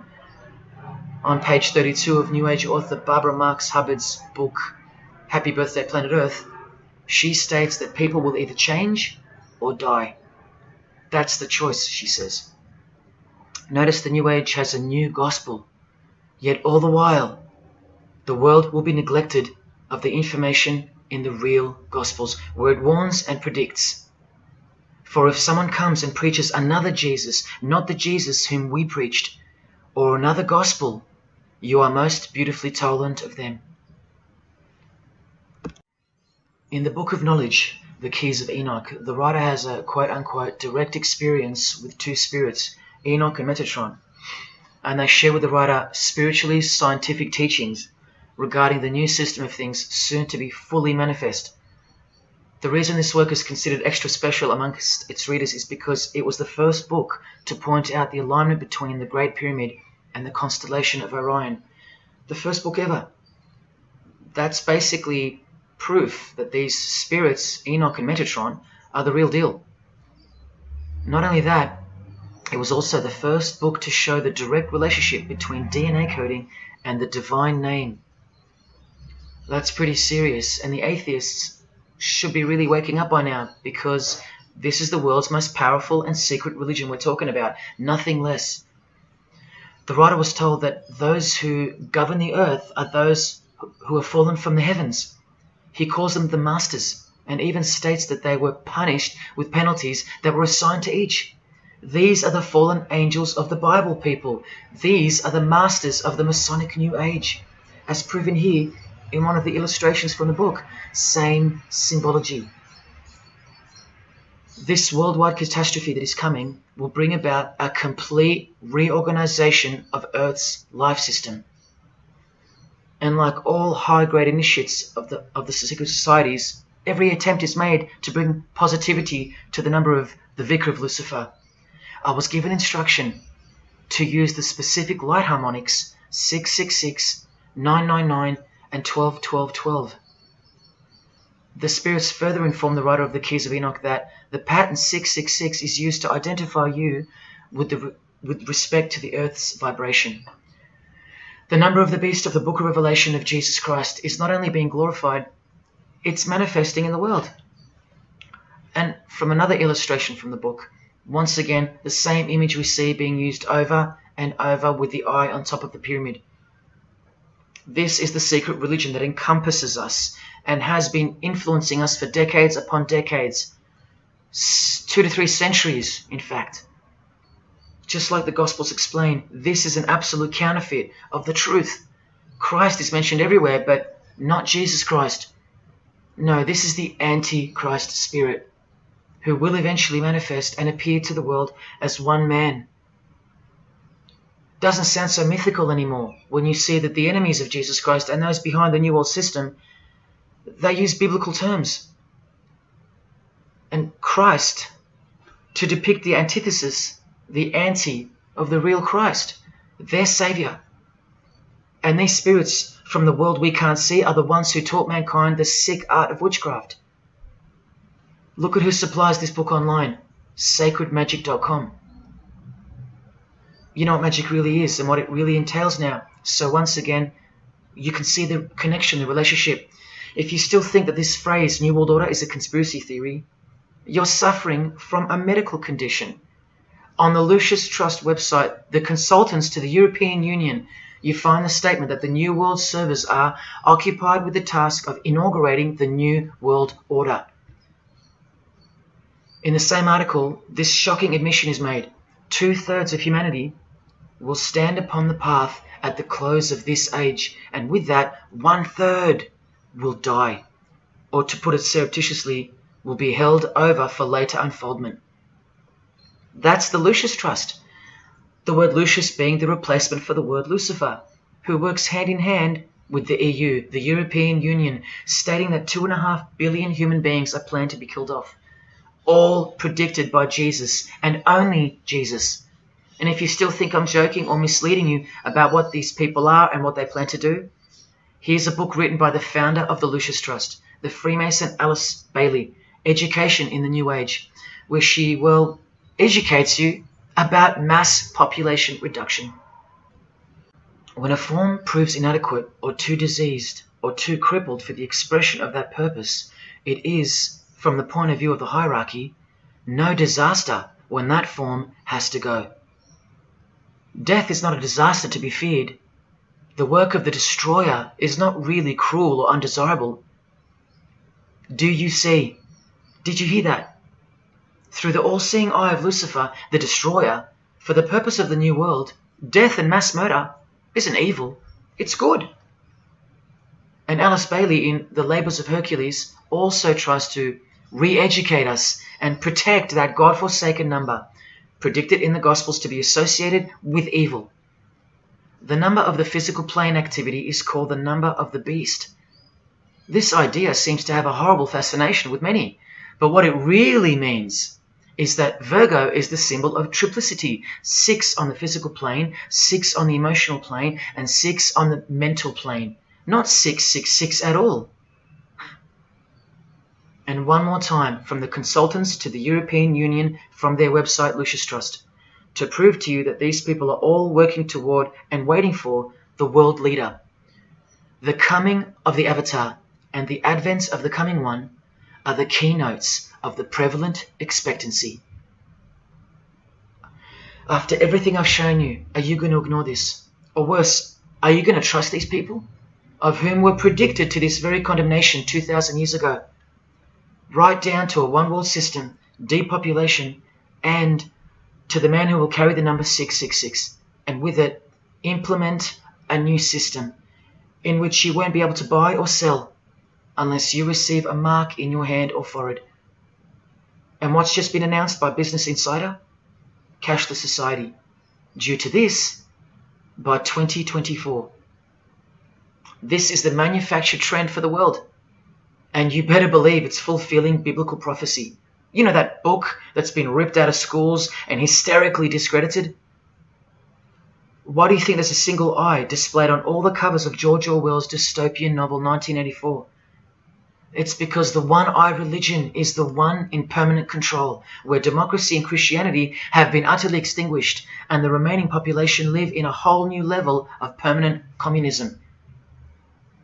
It is well known that George Orwell himself had ties with the Fabian Society, which is a secret society complete with degrees of initiation. Tucked away neatly somewhere under the wing of Freemasonry, the Fabian Society's logo used to be this: a wolf in sheep's clothing, which is exactly what Freemasonry is. And it was a metaphor for gradually advancing socialism. And socialism is communism for slow learners. This level of denial on our part has been brought on by mass propaganda, because everything has been weaponized to work against you and God's truth. Education, entertainment, and economics. You're a slave to each one. And Freemasonry is the slave master. Listen to the Grand Pontiff of Universal Freemasonry tell you about it in Morals and Dogma. The blind force of the people is a force that must be economized and also managed as the blind force of steam. You are just blind energy to them, made to be enslaved. This force must have a brain. Who do you think the brain is? Freemasonry is the brain, obviously. And he's saying that we're just the body parts that move to its will. Look, these are some pictures I took of the local obelisk in my town. An erect phallus hidden in plain sight. See how the cube at the bottom is rough? In Freemasonry it's called the rough ashlar stone. Well, watch this from Morals and Dogma. The rough ashlar is the people, rude and unorganized. Once again, you can see what this secret society secretly thinks of you. Now see how the stone built on top is smooth? That's called the perfect ashlar. The perfect ashlar is the state, the rulers. Yeah, the one-eye sex cult of Freemasonry, which hides its master, Satanism. Now, where is this brain taking us? Remember, this guy is the general who fought against the United States forces to uphold the institution of slavery. And the Grand Pontiff of Universal Freemasonry, who calls you the vulgar herd and the ignorant multitude, and admits that, yes, unbelievably so, Lucifer is the light bearer. This is the highest authority in Freemasonry, the secret religion of all our leaders and idols. Believe it. Now listen to this.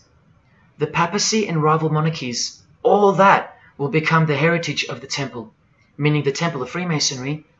The world will soon come to us for its sovereigns and pontiffs. We shall constitute the equilibrium of the universe and be rulers over the masters of the world. They're gonna own it all. And it's true, the papacy and the monarchy have fallen into their hands. All Freemasons now.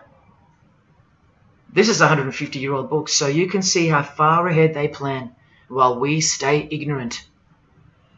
How do you suppose that they won't achieve the New World Order? The New World Order of death. Of combined and systematic movement and effort, the great revolution prepared for by the ages will begin to march. The future is all planned for by them, And the revolution prepared for by the ages is coming. And it'll look like a natural occurring event, just as current events seem natural.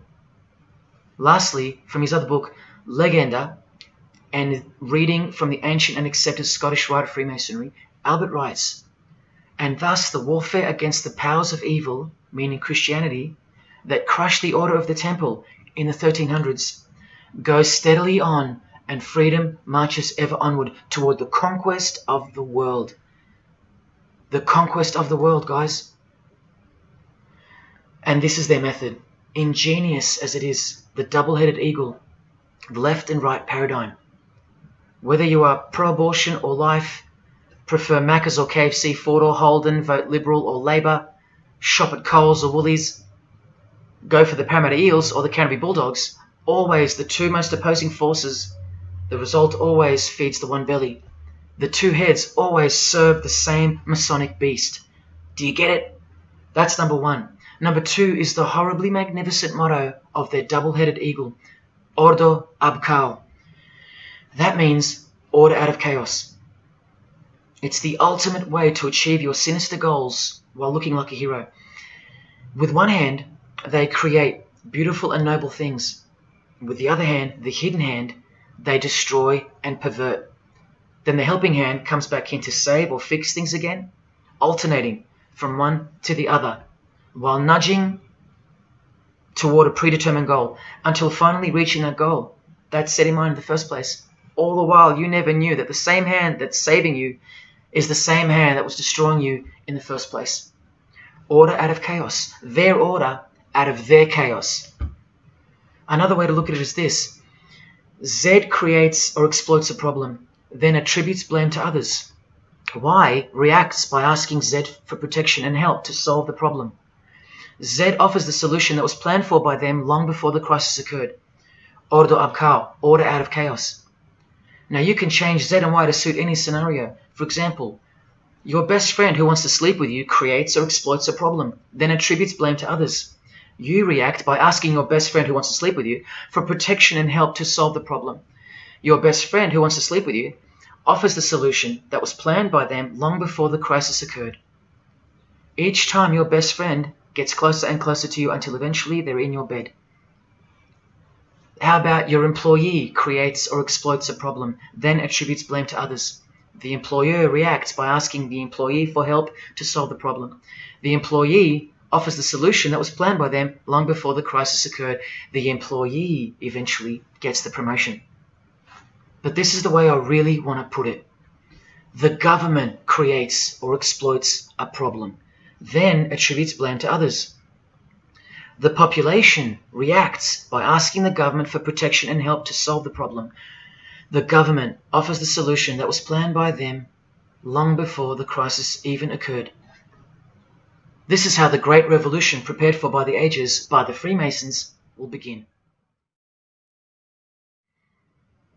So who's going to warn you? Even modern Christianity is steered by Freemasonry. Hillsong won't warn the sheep about Freemasonry and the One World Government. What, the Hillsong senior pastor who wrote these books and lives here? No chance. Did modern day Christian heroes like Billy Graham warn you about Freemasonry? Well, no, because here he is giving the Master Mason grip to other Christian giants like Paul and Jan Crouch, all Freemasons. Here he gives the same third-degree handshake to former President Harry Truman, and here to a Muslim Freemason. Billy is listed as a Freemason in the 33rd degree Albert Mackey's History of Freemasonry by the publisher on the inside flap. Billy's son, Franklin Graham, also won't ever expose Freemasonry because he's too busy eating at Voodoo Donuts, where they sell these donuts and these pentagram donuts. More Christian heavyweights like John Hagee or Hagee throwing up the devil's horns. He'll never preach against Freemasonry. Neither will all these world-famous pastors throwing up the devil's horns. The very popular Ray Comfort even stated that he wasn't a Freemason. Well, here he is, giving a perfect Masonic handshake with pastoral giant Joyce Meyer. Do either of them expose Freemasonry, or the fact that it's the driving force behind the One World Government, all predicted by Jesus? Of course not. What about Christian radio or the Christian music scene? No, not a single word of warning whatsoever regarding the satanic church that lives and breathes all around us. Freemasons like Bono, wearing the Christian name tag, his whole band of Freemasons.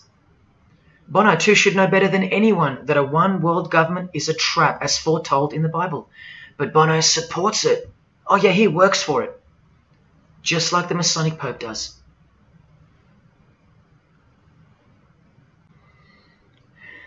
Even if by some freak chance they didn't know any better.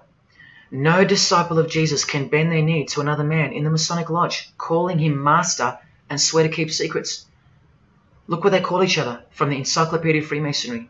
Master Mason, Grand Master, Most Eminent Grand Master, and the most appalling title of all, Most Worshipful Master. Most worshipful. Do you see how extra diluted the Christian Freemason has to be when Jesus said, "Do not be called master, because one is your master"? And what about all those oaths? Don't worry, Jesus covered that too. What I tell you is this: do not put yourself under oath at all, but let your yes mean yes and your no mean no. How's that for an idea? But the Freemasons' yes means no, because they all swear to lie and conceal from the first degree initiation all the way through. What is whispered in your ear, proclaim it from the rooftops. That's Jesus.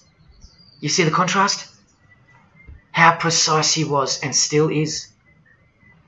You think Bono and the Pope don't know about the Masonic calendar and how it's not the same calendar as ours? From the Encyclopedia of Freemasonry, the real date of the world is found by adding 4000 to the Vulgar era. This whole Christian era is vulgar. So the year in the Masonic world is actually 6021. And this abbreviation is in French, the Vulgar era, beginning since the year of the Lord, since the year of Jesus Christ. That's how they feel about the current age, which is coming to a mind-blowing end by design. Now, do you think Freemasons aren't capable of mass murder? Well, Joseph Stalin murdered approximately 20 million people, and he was a Freemason, displaying the sign of the master of the second veil of Freemasonry. Vladimir Lenin was the leader of the Bolshevik Party, and he paved the way for the mass murder of 60 million people, mostly Christians, and he was a proud Freemason. And ladies and gentlemen, this is Adolf Hitler, a Freemason, clearly giving the grip of a Master Mason. And here he sits next to his military leader, Hermann Göring, who is also displaying his allegiance to Freemasonry with a hidden hand. He even displays the Masonic triangle, just like fellow Masonic brother Jay-Z. The mind of Hitler surrounds you now. It just hasn't pounced yet. The mind of Hitler isn't isolated to some portion of the world anymore. It now encompasses you. Hitler is everywhere. Far more clever than you can imagine. Evolved and sleeping in your bed. It's easy to say that's impossible. Once upon a time, 70 million Germans adored him. Once upon a time, Hitler was named Man of the Year by Time magazine. You've been fooled by the satanic machine. Please don't try to get inside to the mind of Freemasonry. It's like trying to understand Satan himself. You can't, and you don't want to. Freemasons will make friends with their most hated enemies. They will cross-dress their morals to move closer to their goal. They'll make the English language void of any meaning by turning everything inside out and upside down to camouflage its objectives. They will simultaneously create charities along with the greatest machines to ever destroy the hearts of men, like pornography. They will sell their souls to gain the world. They are a dichotomy, a paradox, a lie that loves to speak the truth and a truth that loves to lie. They are a snake eating their own tail, consuming what they produce. Freemasonry is hell dressed as heaven, death dressed as life. Its God is an angel of darkness dressed as an angel of light, and 90% of its membership is a shield, lost in its symbolism. Freemasonry has become the ally and the opposition. Who are the biggest voices on so-called climate change in recent years? Which is more order out of chaos? Al Gore, a Freemason, and Greta Thunberg. From a Jesus-hating, secret society family. Freemason and former Russian President Mikhail Gorbachev said this in 1996. Yes, the whole world is under the control of the evil one, like the Gospels say. Freemasonry controls the opposition, with the most popular conspiracy theorists Alex Jones and David Icke both banned, yet both secretly Freemasons, who will lead you in every direction except into the arms of the ultimate power of the Gospels. Every noteworthy religion is comfortably caught in the Masonic net because they all stem from a lie. Here's the Dalai Lama with a bunch of Freemasons. He just loves hanging out with famous people. Here he's throwing up the devil's horns with Freemason Gene Simmons. But there's no way the Dalai Lama can be a Freemason, right? Well, here he is displaying the hidden hand of the Freemasons next to George W. Bush, a fellow brother. That's right, the Dalai Lama is a Freemason, under an oath of silence and sworn to secrecy. Are you going to wake up now? Here he is with his students in his temple. And what's behind him? This symbol. Can you see? The pyramid with the emanating eye on top, symbolized by a sun, which you know now is the phallus of the god of this world, shooting forth his generative light, his mystical sperm that gives life, and whose one eye transcends good and evil, both of which are just illusions of the mind. Understanding this comes by initiations, and yes, tantric initiations are used in Tibetan Buddhism. Gerald York was the Dalai Lama's emissary, his personal representative to the West, and he was personal friends with 33rd degree Freemason and Satanist Aleister Crowley, who wrote 20 essays named Aleister Crowley, The Golden Dawn, and Buddhism. And he also served as a consultant to the movie Lucifer Rising, the Dalai Lama's representative. See how the eye can also be represented by the sun, caught behind the moon in this movie poster. That's just like the Dalai Lama's logo. And here's a scene from the movie with the Masonic square and compass hidden in plain sight.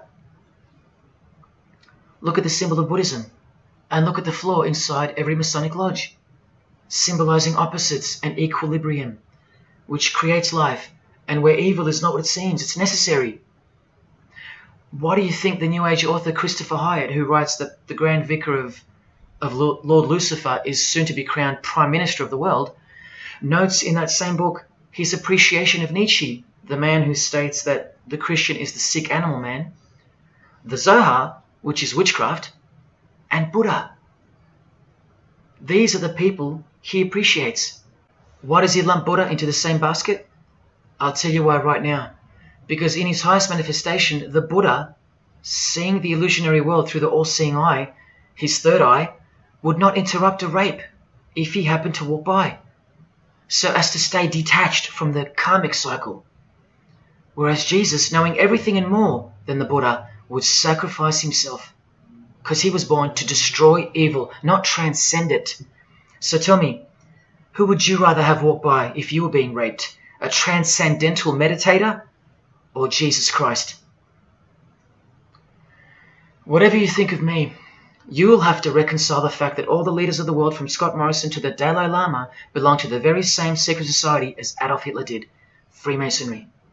The secret religion no one speaks about, for good reason, and by good I mean very, very evil. What do you think is going on here? I've told you almost exactly what's going on.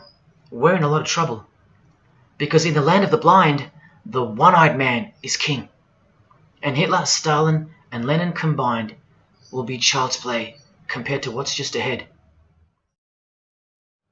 Now here's a point-blank picture of the future and the reality of their most brutal truth from the 33rd degree Freemason Aleister Crowley's The Book of the Law. We have nothing but the outcast and the unfit. Let them die in their misery. Compassion is the vice of kings. Stamp down the wretched and the weak. This is the law of the strong. Do you see? Can you see the future yet? Now please pay attention from his other book, Magic in Theory and Practice. This is what all the degrees of initiation are for. And this is what it takes for them to create the New World Order. he speaks of the initiation in the true order of the Rosy Cross. Rosy Cross being another name for the order of the Rosicrucians. Remember the guys that built this? Now this is a 33rd degree Freemason speaking. It is extremely desirable that he should have attained an absolute degree of moral emancipation. That is purity of spirit and perfect understanding. I've shown you this over and over. Because the world is full of evil, they mimic the morals of nature, because they are the true morals of the true God of this world. That's purity to them. That's true honesty and perfect understanding. Evil is good. That's the moral emancipation he's speaking of. Now watch this and brace yourself, because this is the future. There is a magical operation of maximum importance, the initiation of a new eon. When it becomes necessary to utter a word, the whole planet must be bathed in blood. This bloody sacrifice is the critical point of the world ceremony of the proclamation of Horus, the crowned and conquering child, as Lord of the Eon. I've shown you that secret societies participate in the science of blood rituals. Well, this is what it climaxes into, a massive blood ritual in the name of the new Eon, the new age, which revolves around a divine plan not of this world, as confessed by all of them. You are not who you think you are. You are not where you think you are. Do you see it? Can you fathom? And what blood means in this world? So much more than what you may have known before now. Blood sacrifice is of the utmost importance. It's what the beings in the other realm require, desire. We can't fully understand it. But do you see how the blood sacrifice of Jesus Christ takes on a whole new meaning now? A very real meaning.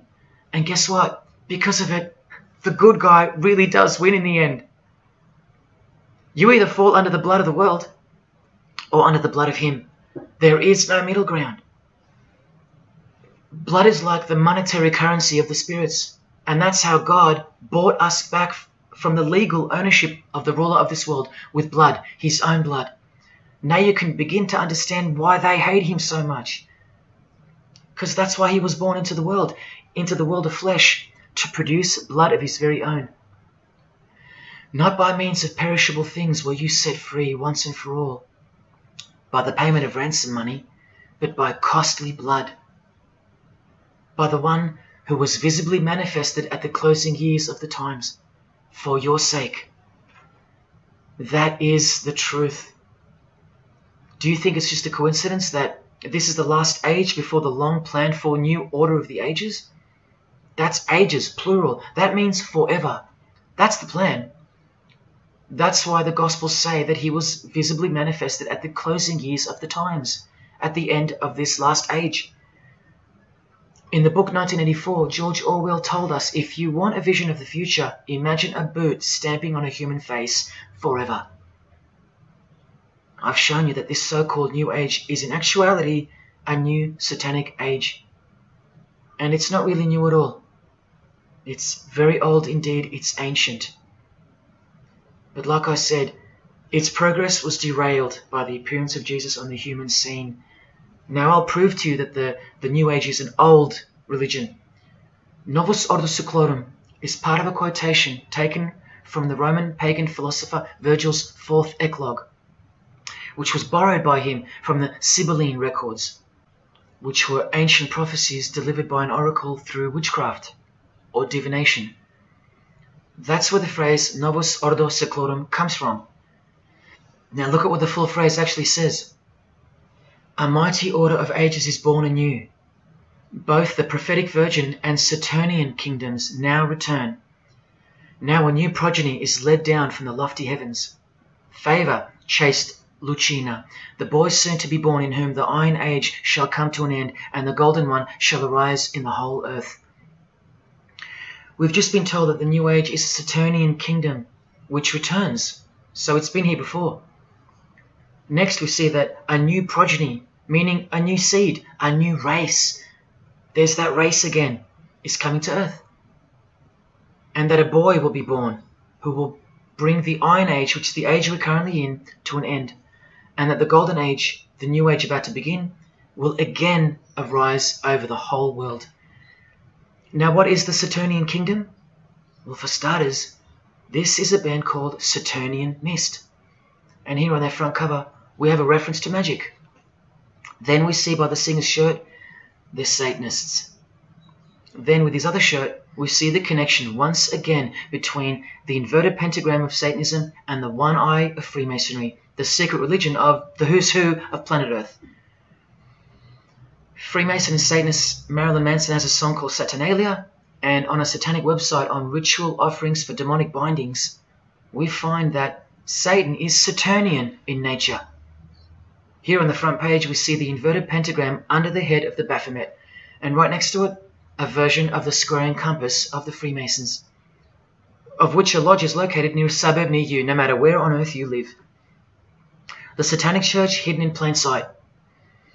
Now let's go straight to the source so you can see for yourself the nature of the New Age Saturnian kingdom found in the full quote of the Freemasons' New World Order seal. From this book, which is a factual study of the single most influential occult organization in modern Germany, the Fraternitas Saturni, or the Brotherhood of Saturn. We learn of the path of the Saturnian initiate, which is outlined in detail with the meaning of all 33 grades, 33 degrees of Freemasonry. This is the very same thing, the same objectives. All secret societies work for the same goal because they all have the same spirit. The only difference between Freemasonry and this Saturnian fraternity is that your local Masonic lodges are veiled and camouflaged filtering systems for future Satanists, from which all influential figures of society are chosen, where the real religion begins at the 33rd degree. Whereas with orders like the Saturnian Brotherhood, there is no filtering system. As such, you're a student of Satanism from the first degree. That's why Satanism's takeover would have been impossible without international Freemasonry. The Saturnian teachings include sexual mysticism, sex magic, and Nietzschean Thelemism. Nietzsche, remember the guy who says that Christians and the mindset to help the weak makes up the sick animal man? The guy who wrote this book and doesn't believe in good and evil. And Thelemism from 33rd degree Freemason, who says that in this book that to initiate the New Age, the whole world must be bathed in blood in a bloody sacrifice before man can accept the law of Thelema. Nietzschean Thelemism. That's what the New Age Saturnian kingdom, from which the Freemasons took this phrase from, actually looks like. This factual study on the Saturnian Brotherhood is filled with references to Lucifer, Satan, magic, sex magic, blood, sacrifice, the number 666 as mentioned by Jesus Christ himself, and of course, Freemasonry. The secret society that all of our politicians and entertainers belong to. And what's the demonic sigil for Saturn? The Masonic square and compass. Are you going to snap out of it now?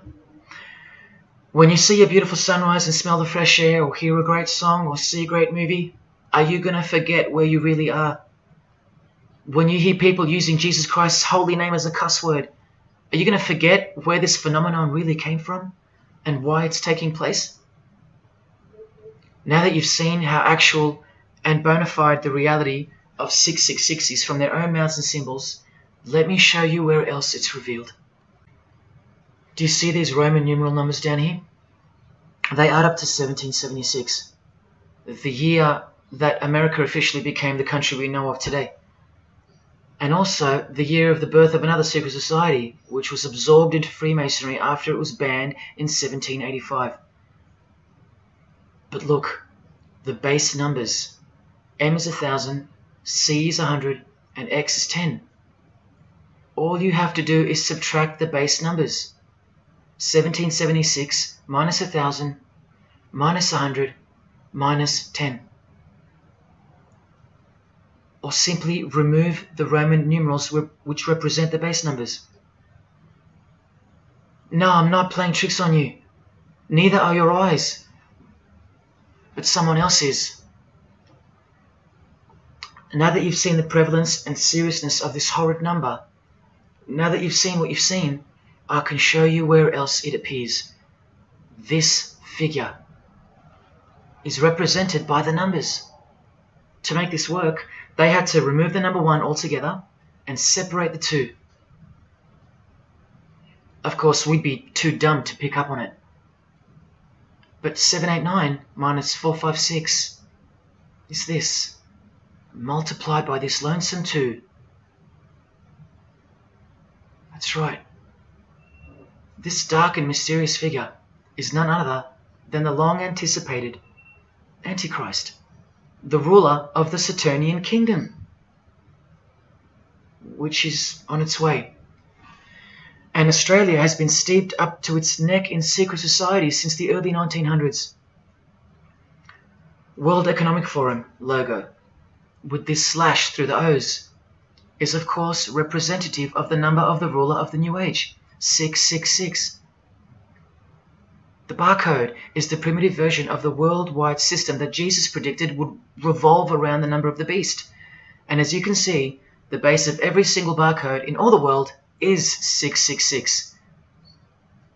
No matter if the lines are on the ends and in the middle are elongated or not. I found that out from the horse's mouth in an interview with the man who was commissioned by IBM to come up with a new way to automate data collection. There are in fact 3 6s in the Google logo, which comes from this occult symbol. Coincidence? And he found in a Masonic lodge the square and compass symbol appears in the middle of a hexagram, which is a symbol used in the royal art of Freemasonry, witchcraft, as shown in this book. Well, among other things, the hexagram itself can be broken down to quite clearly represent 666. This is a Masonic square and compass designed by the Manal Masonic Lodge, symbolizing world unity. Up the top you find the logo of the United Nations. Well, there are 33 segments in the UN logo, symbolizing the 33 degrees of Freemasonry. See this crop circle here with the Masonic eye on top of the pyramid? I know nothing about crop circles and the phenomenon of them, but I know how many rays are coming off the eye. 33. 33 degrees of Freemasonry. Don't forget that the highest authority of Freemasonry already admitted to be the designers of the pyramidal seal in a 1962 edition of their magazine, The New Age. I've shown you how the inverted pentagram makes for the spelling of the word Mason in the same seal. Well, that same pentagram with the elongated top horns appears here in a European Union logo. An inverted satanic pentagram right in front of our eyes. Here's the European Union building architecturally mimicking the Tower of Babel. That was the very same tower that the God of the Bible destroyed thousands of years ago, according to the Bible, when Nimrod, one of the admitted founders of the original craft of Freemasonry, tried to unite the world under one world government. So this logo and this building design is a clear statement to the God who intervened the first attempt at a world government. This is England's Secret Service logo for MI5 with the word intelligence being symbolized by the eye of Lucifer, who was viewed as the most intelligent entity in existence by the secret societies. And this is the symbol for the Information Awareness Office. You know exactly who's in control, and now you know exactly what they want, and they will get it. In a 1962 article written by former US President and Freemason's wife, Edith Roosevelt, in the New Hampshire News, and speaking of the spiritual counterpart building for the United Nations, called the Temple of Understanding, she writes that the symbolism planned for the building dates back to the black magic practiced by the high priests of ancient Egypt, and that the building will contain a giant eye. You don't have to wonder why now, because you know why. This clothing designer is fully aware that the one-eye symbol is synonymous with Satan and a hatred of Jesus. Does this movie poster make any more sense to you now? Well, are you ready for the second biggest shock of all? Whatever you think of what you're about to see, please come see me on the other side of this so I can show you something. This clip only goes for a few minutes. And keep in mind, the only reason I'm showing you this to you is because the writer and director of the preview of this movie-style documentary was murdered, along with his wife and his little daughter and his dog, all before the production could begin. The murder was made to look like a murder-suicide, the news of which never made national broadcasts, just the local news. Case closed, nothing to see here.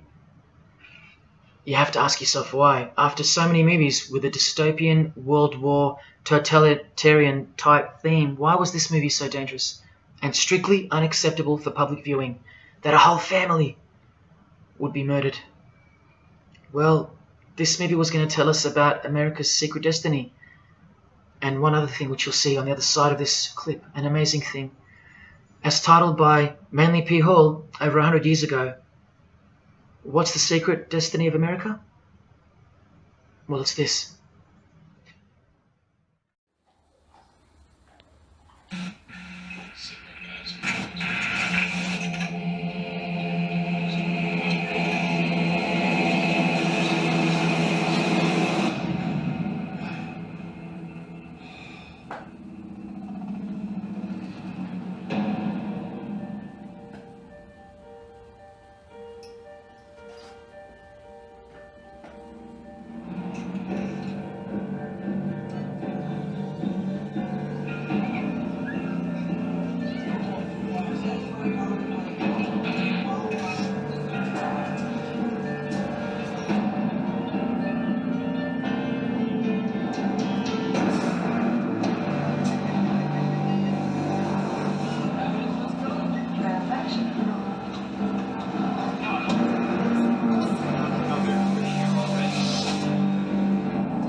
dreamt about how things were. And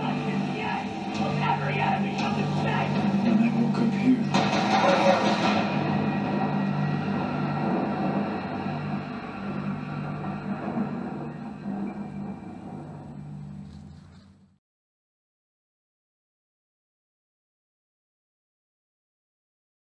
What was David's hidden message inside the Gray State? And could it be the reason for his death?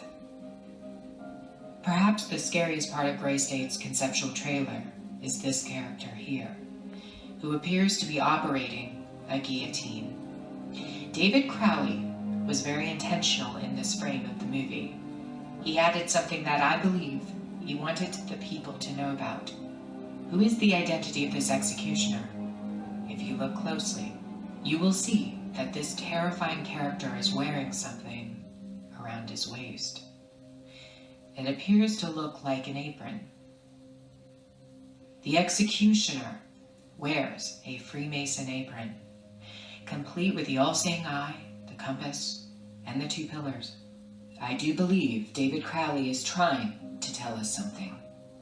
He is telling us that the organization behind the French and American revolutions, the organization behind the Italian Revolution of 1830, the organization that outlined a plan to overtake the Vatican in a document called the Alta Vendita, the organization behind the Trail of Tears and the deaths of thousands of Native Americans under Freemason Grand Master Andrew Jackson, the organization behind the Ku Klux Klan in the United States post-Civil War and its rebirth in 1915, the organization behind Hiroshima and Nagasaki during 33rd degree Freemason Harry Truman's presidency.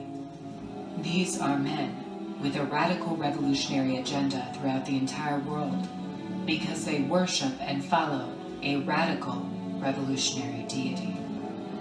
The first to have led a revolt against the Most High Lord.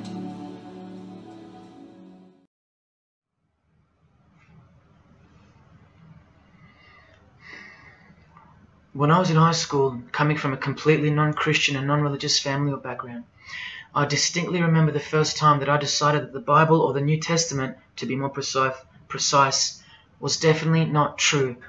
Made up, fairy tale, whatever. It was one verse, one scripture that to me at the time proved unequivocally that it wasn't written for our time. A prophecy that was impossible to be fulfilled. Here's the verse. And I saw thrones, and they sat upon them, and authority to administer justice was given them. And I saw the souls of those who had been beheaded, because of the testimony they bore of Jesus, and because of the word of God. No way could guillotines be introduced as a form of execution in the 21st century, right? No way. Proof that the Bible was a prehistoric book written for prehistoric people. And this is long before he woke me up on a midnight highway to spare my life from a high-speed collision into a concrete wall. Ladies and gentlemen, in 2021, like the smartphone or the smartwatch, this is called the smart guillotine. Built by Chanel. You know, the perfume and clothing and accessories brand for the rich. What on earth does a perfume company have to do with chopping people's heads off? Well, I thought I told you that all of this is just the tip of the iceberg. I wonder who really owns Chanel. Well, here's their logo, and there is an eye in the design.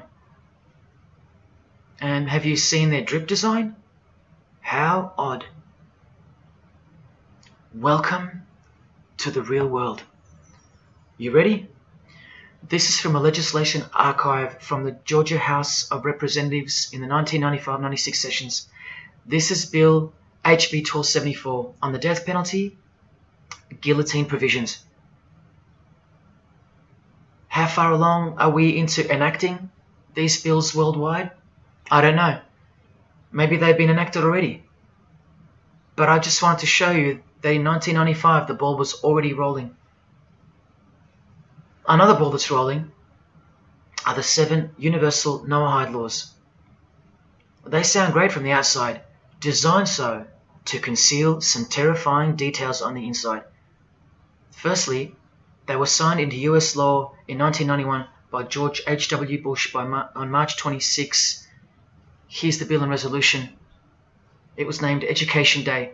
As you can see in the details of Resolution HJ 104, they are the 7 Noahide laws, resolved by the Senate and House of Representatives of the United States of America in 1996. Every single president since H.W. Bush has annually re-signed this resolution. Many world leaders have called for the acknowledgement and observance of the 7 Noahide laws, including the President of the European Union in July 2014 and the Australian Governor-General Michael Jeffrey in 2008. And this will be international law. So what's the problem?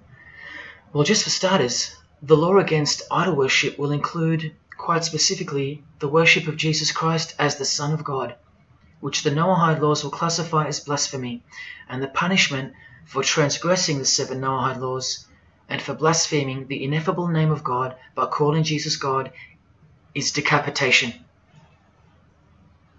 I'll let you take that in for a second. This will be governed by a world court with no possibility of appeals. Something like this, an international Sanhedrin. Who do you think is truly behind these laws? Well, I can show you that right now. Here is the bill being signed into law by H.W. Bush, and here is their signature hidden in plain sight, the hidden hand of Freemasonry, displayed by this sinister and gloating-looking individual. And you know what Freemasonry is a cover for now. Who do you think designed the guillotine in the first place? This guy, Joseph Guillotine, a Freemason. Still don't believe in the prophecies of Jesus Christ? You're still in denial?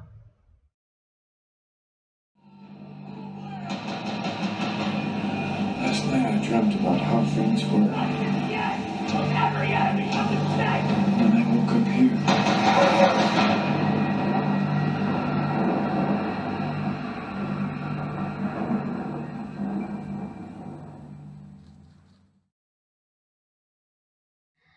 Well, that's why the director was murdered. And his wife, daughter, and dog. I think of them often, and sometimes when I need spiritual sobering up, I think of that fateful and evil night where that beautiful Christian family were brutally eliminated. If you think he wasn't onto something, well, he paid the greatest price to share this with you. Prophecy will be fulfilled. Listen to the words that come right after the execution by guillotine scripture in the Gospels. And I saw those who were such that they did not worship the beast, nor his image, and did not receive his mark of identification upon their forehead and hand. Remember this mark in the video? I'm not saying that the director knew what the mark would be, but based on the symbology, he knew who would be behind it. Look at the triangular symbol of the Freemasons. The Masonic triangle around the eye, and the Brotherhood of Saturn. Now look at the front cover of the book written by New Age author Maurice Nicoll.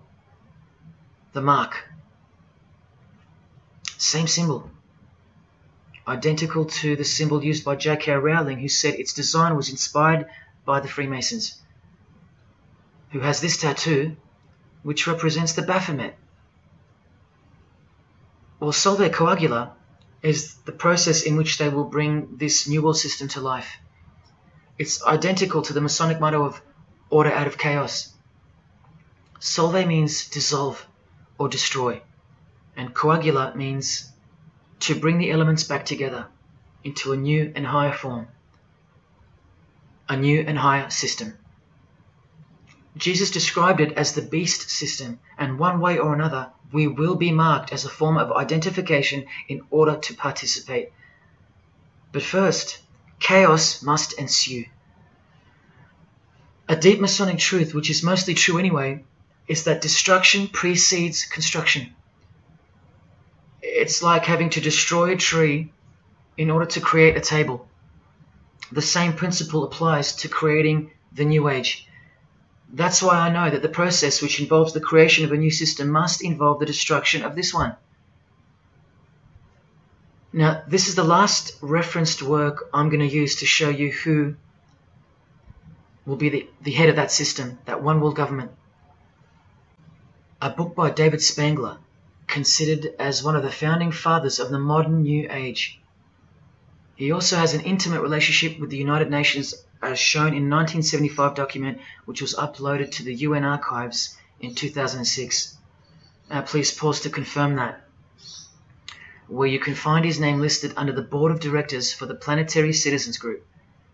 In his book, Reflections on the Christ, David Spangler, remember, one of the founding fathers of the New Age, and a member of the Board of Directors in a United Nations sanctioned program, repeatedly upholds and honors the entity known as Lucifer.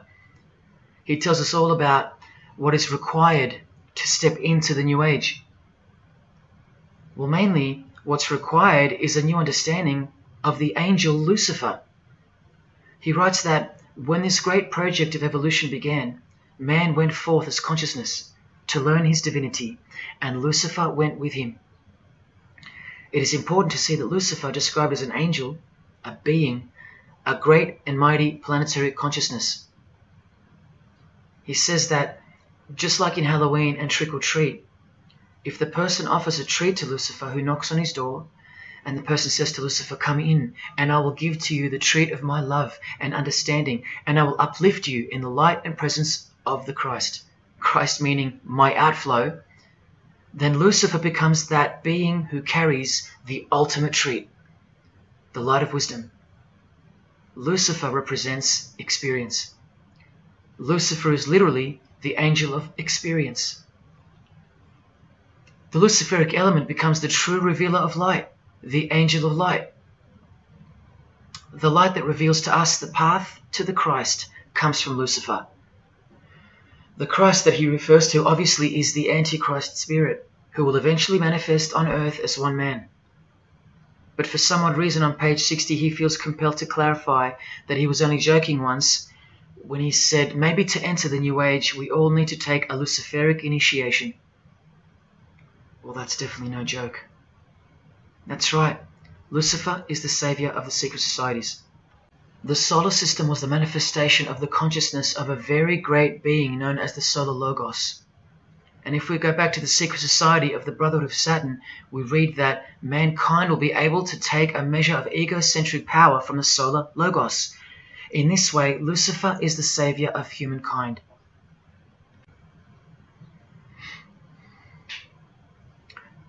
Do you see who you're dealing with?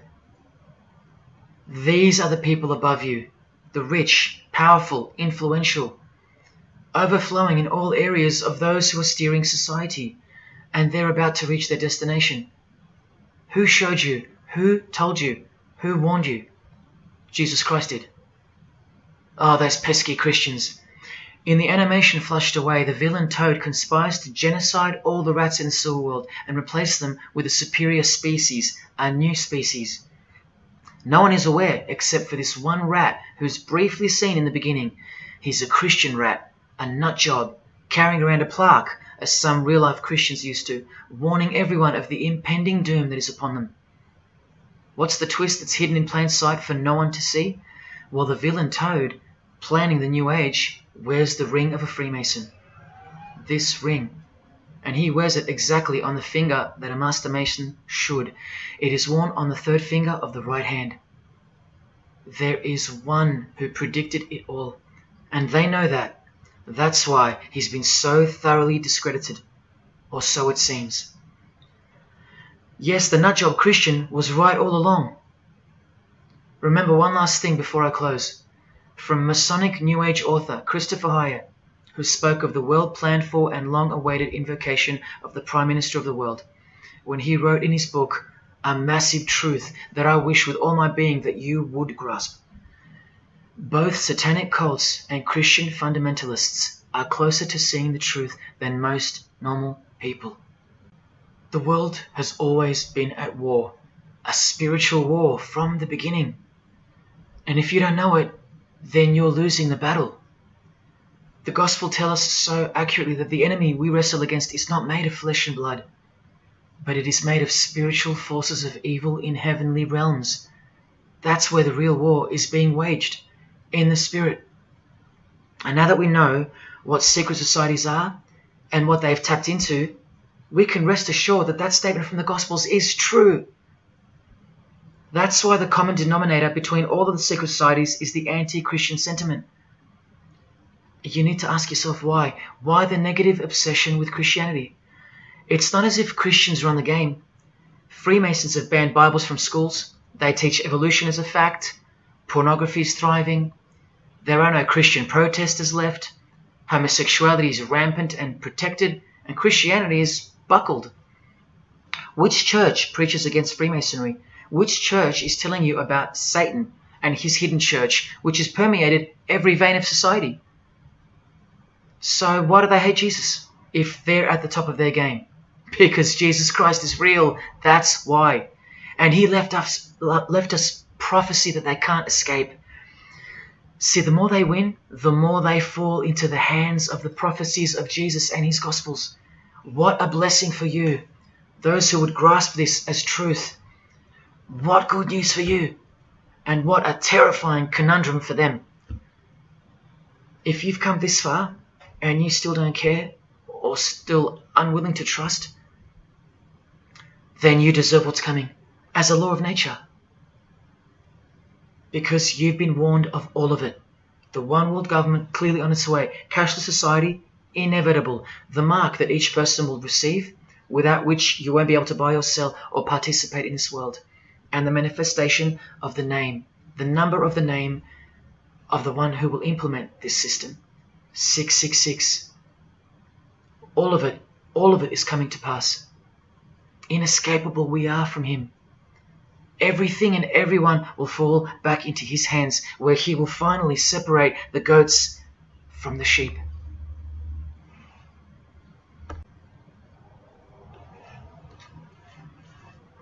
Now watch the Bible destroy Freemasonry like no other book in 2 minutes. Regarding their lodges and obelisks, their heart is faithless. Now they must bear their guilt. The Lord will break down their altars and destroy their sacred obelisks. And speaking of the bloodline that gave birth to Jesus, God says, "You shall not set up for yourselves a sacred pillar, which the Lord God hates." See what you're up against, Freemasonry? While Freemasonry meets and speaks in darkness and secret, Jesus said, "I have spoken openly for all the world to hear, and in secret I've said nothing." Freemasons are known as builders.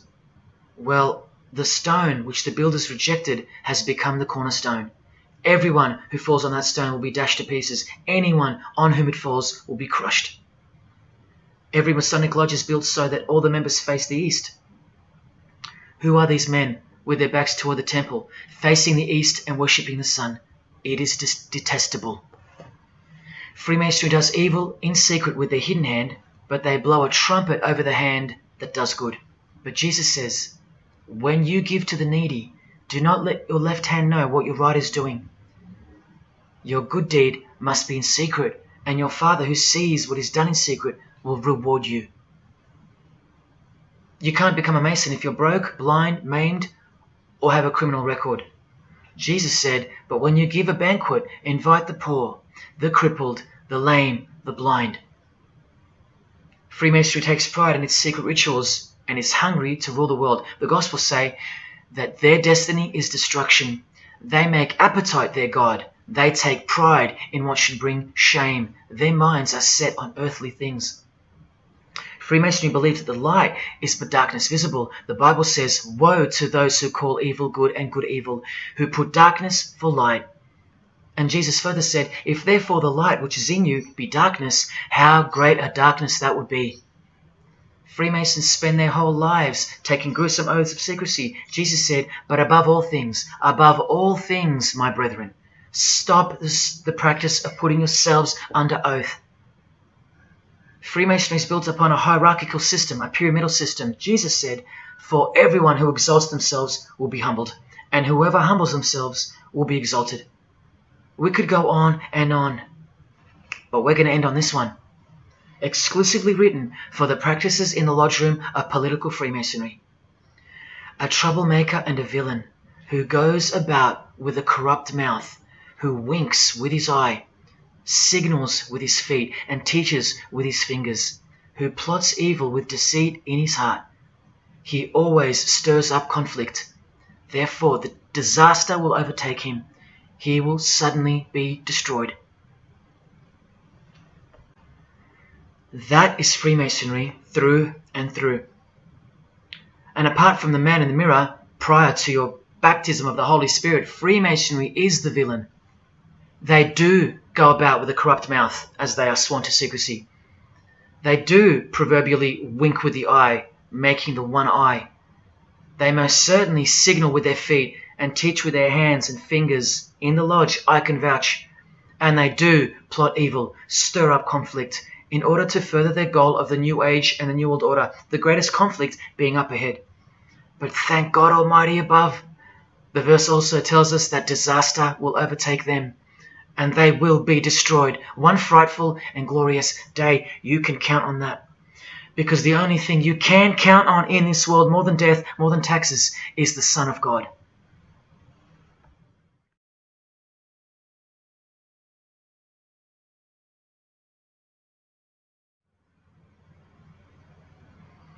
This is it.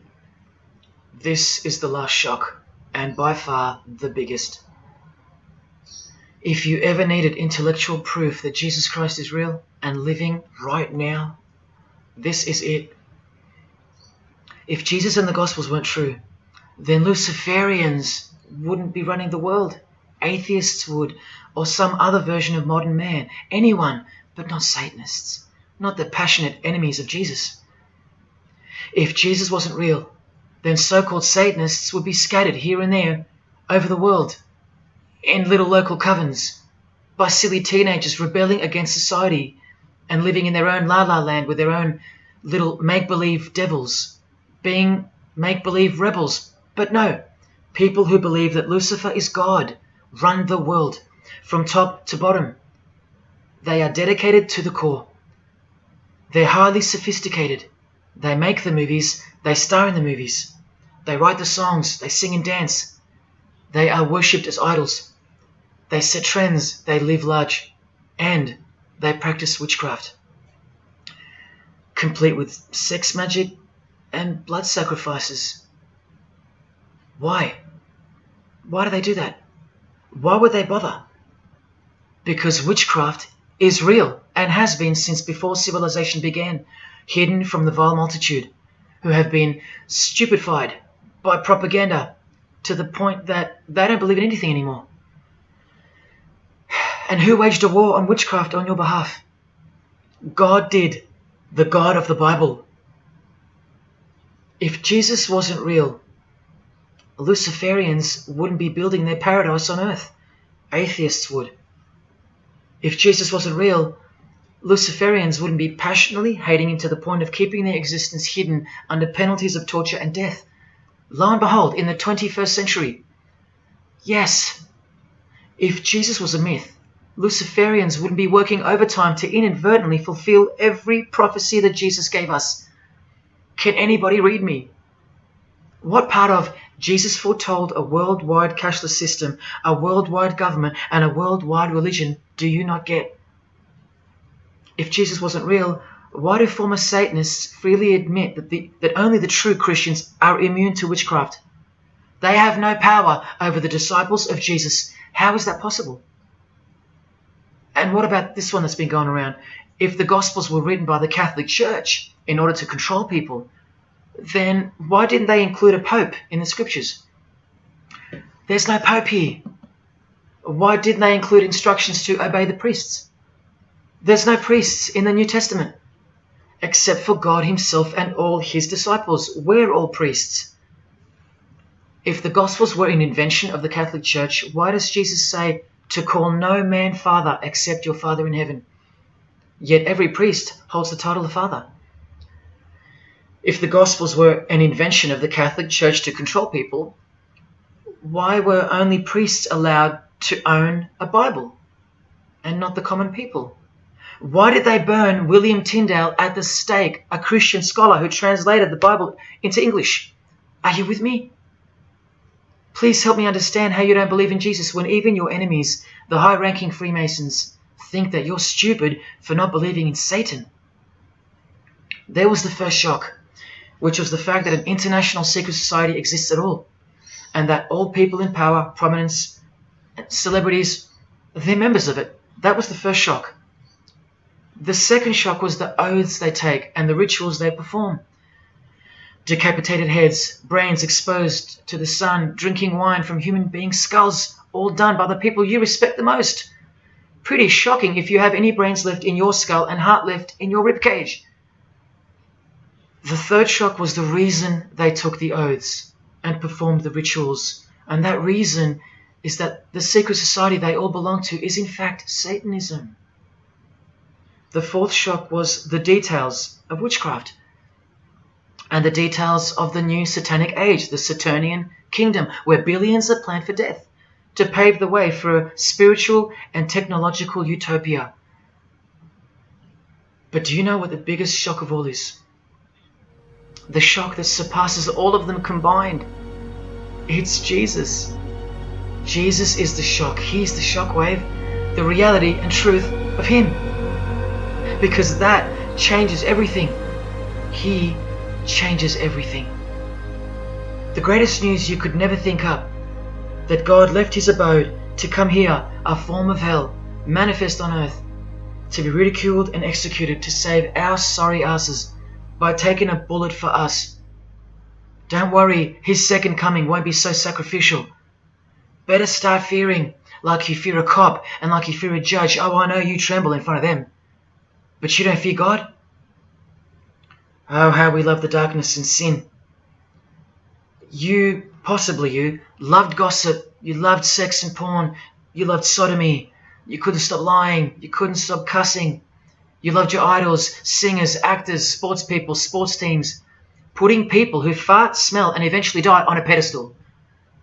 You just couldn't cut yourself off from the ways of the world. Purity? Who wants to be pure? I have to be pure? I have to live holy? Stop sinning? That's so boring. What kind of God is this? To hell with that God.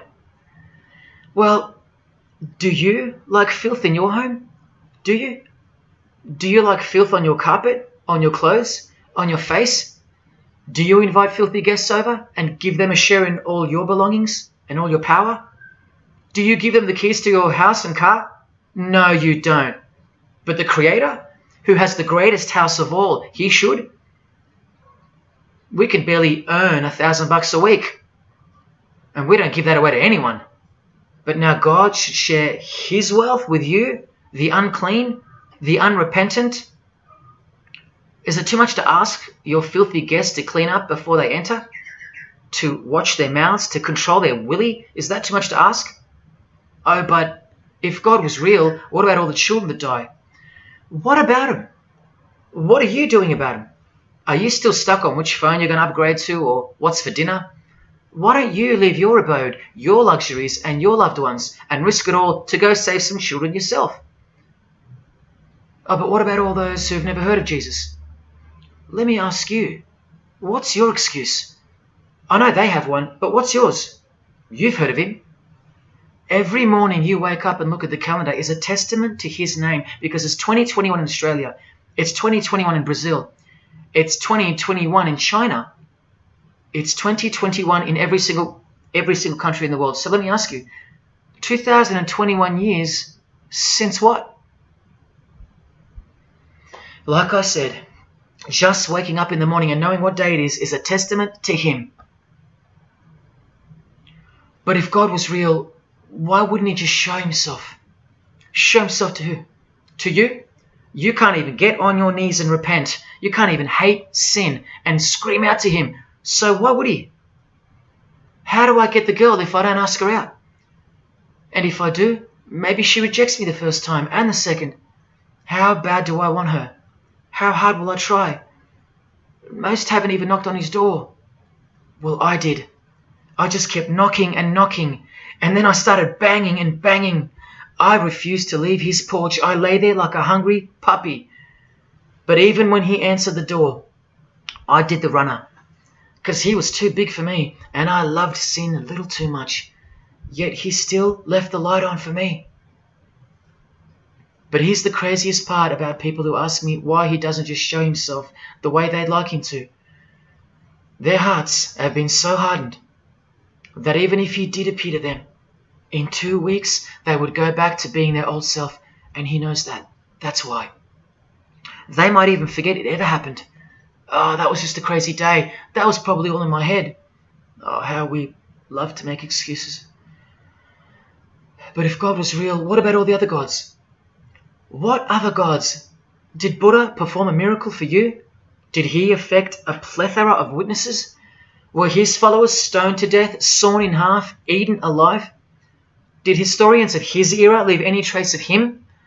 Did he prophesy all the kingdoms that would appear on earth, and in what order? Did he foretell of worldwide floods, of enemies that would despise his followers, use his name as a cuss word, and eventually attempt to set up a world kingdom? Did his appearance change the calendar from one end of the world to the other, and predict that his appearance would in fact change the calendar? What did the Prophet Muhammad do for you?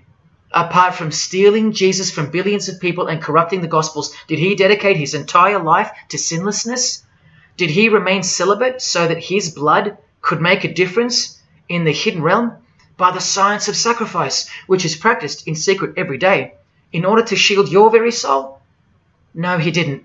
Instead, he had 11 wives. One of them was 9 years old, and he lived like a king, while the real king lived like a slave, and died like one too, and washed the feet of his disciples, while demons trembled at his name and presence, and still do. And let's not even bother with the other pagan gods, Osiris, Odin, Vishnu, all inventions of fertility cults that worship the sun, sex, genitals, death, destruction, agricultural religions. Did anyone else apart from Jesus Christ ever say the words, I am the truth? Have those words even ever come out of someone's mouth? I've heard of, I know the truth, I have the truth, but I am the truth? That doesn't even make sense. Unless truth itself was once upon a time born on earth as a man. Well, of course he's the truth. Where are all the heart-wrenching, knee-buckling testimonies about the indescribable power of this Holy Spirit, which comes in to sweep you off your feet and drown you in its tides, changing you forever? Where are all those testimonies? I'll tell you where they are. In the Christian column. That's where. Oh yeah, you'll get them here and there in every genre, but Christian testimonies simply outclips the rest. Where are all the life-changing, electrifying Hindu testimonies? The Muslim testimonies? A Muslim, Buddhist, or a Jew on the street corner, or from the proverbial rooftops, shouting the truth for all to hear, no matter the cost, because they love us that much, because he loves us that much? Where are they? And Freemason testimonies? Have you even heard of one of those? Satanic testimonies? You ever heard of one of those? A Freemason on his knees, sobbing from joy because of the overwhelming knowledge that Lucifer loves him? No Mason or Satanist has ever done or heard of such a thing. But the biggest cult in size is the cult of society. Where do you think the word culture comes from? And the TV, the doctors, the idols, the PhDs, the scientists, they are the priests of the cult of society. You atheists think you don't live in a religious world of your own, filled with daily rituals and daily worship? Even your beliefs require faith in what your priests teach you. Evolution, no proof. Age of the earth, no proof. Distance of the sun, all faith-based on what you are told by strangers. You can see the rings of Saturn with your telescopes, but you can't see the buggy on the moon that was left behind in 1969, yet you still believe, because you have faith. Don't you worry, no matter who you are, you live in a religious world, because life is religion. And if you're still in the I'm not religious category, think again. You all worship something or someone, and your religion is futile. But for you, for the one, whoever you are, remember the advantage that evil has over good. A little good doesn't destroy evil, but a little bit of evil destroys all good. See this glass of water? One single drop of poison is enough to render the whole lot useless or deadly. That means that 99% of the goodness and purity of that water amounts to nothing, all because of one single drop. The whole glass is evil. And so it is with the human soul. You better believe it. Does anyone go out with a stain on their face or on their shirt? You think the soul can't be stained? Think about it. Just one lie makes you a liar. So you can't go where life is, stained with death? Now, in case someone thinks I'm playing the high and mighty role, I tell you this. I used to be a liar. I used to be a pervert. I used to be a drunkard. I used to smoke all kinds of poison. I used to have angry outbursts, use a filthy mouth, indulge in filthy humour. I used to. Past tense. But no more.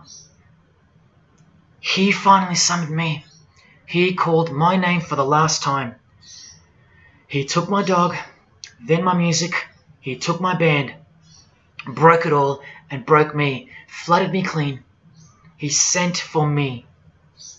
He woke me up from a deep sleep. on a high-speed midnight highway with a whisper, an actual whisper in my ear, and only meters between me and a concrete wall with my name on it, because he knew I had it in me. I had it in me to lay it all down, risk everything, so I can take a stand for him, for the Gospels, and for you. Well, this is me taking a stand. Brothers and sisters, I did all this for just one person, and I'll be hated and mocked and worse maybe, so that that one, whoever you may be, will wage war on sin and believe. Don't let even one drop in. No matter what the distractions this evil world may place in your path, in order to bury itself and its poison in your heart, where it will take root and overpower the 99% goodness in you. Just like only a few find success in this world, even fewer will find the kingdom.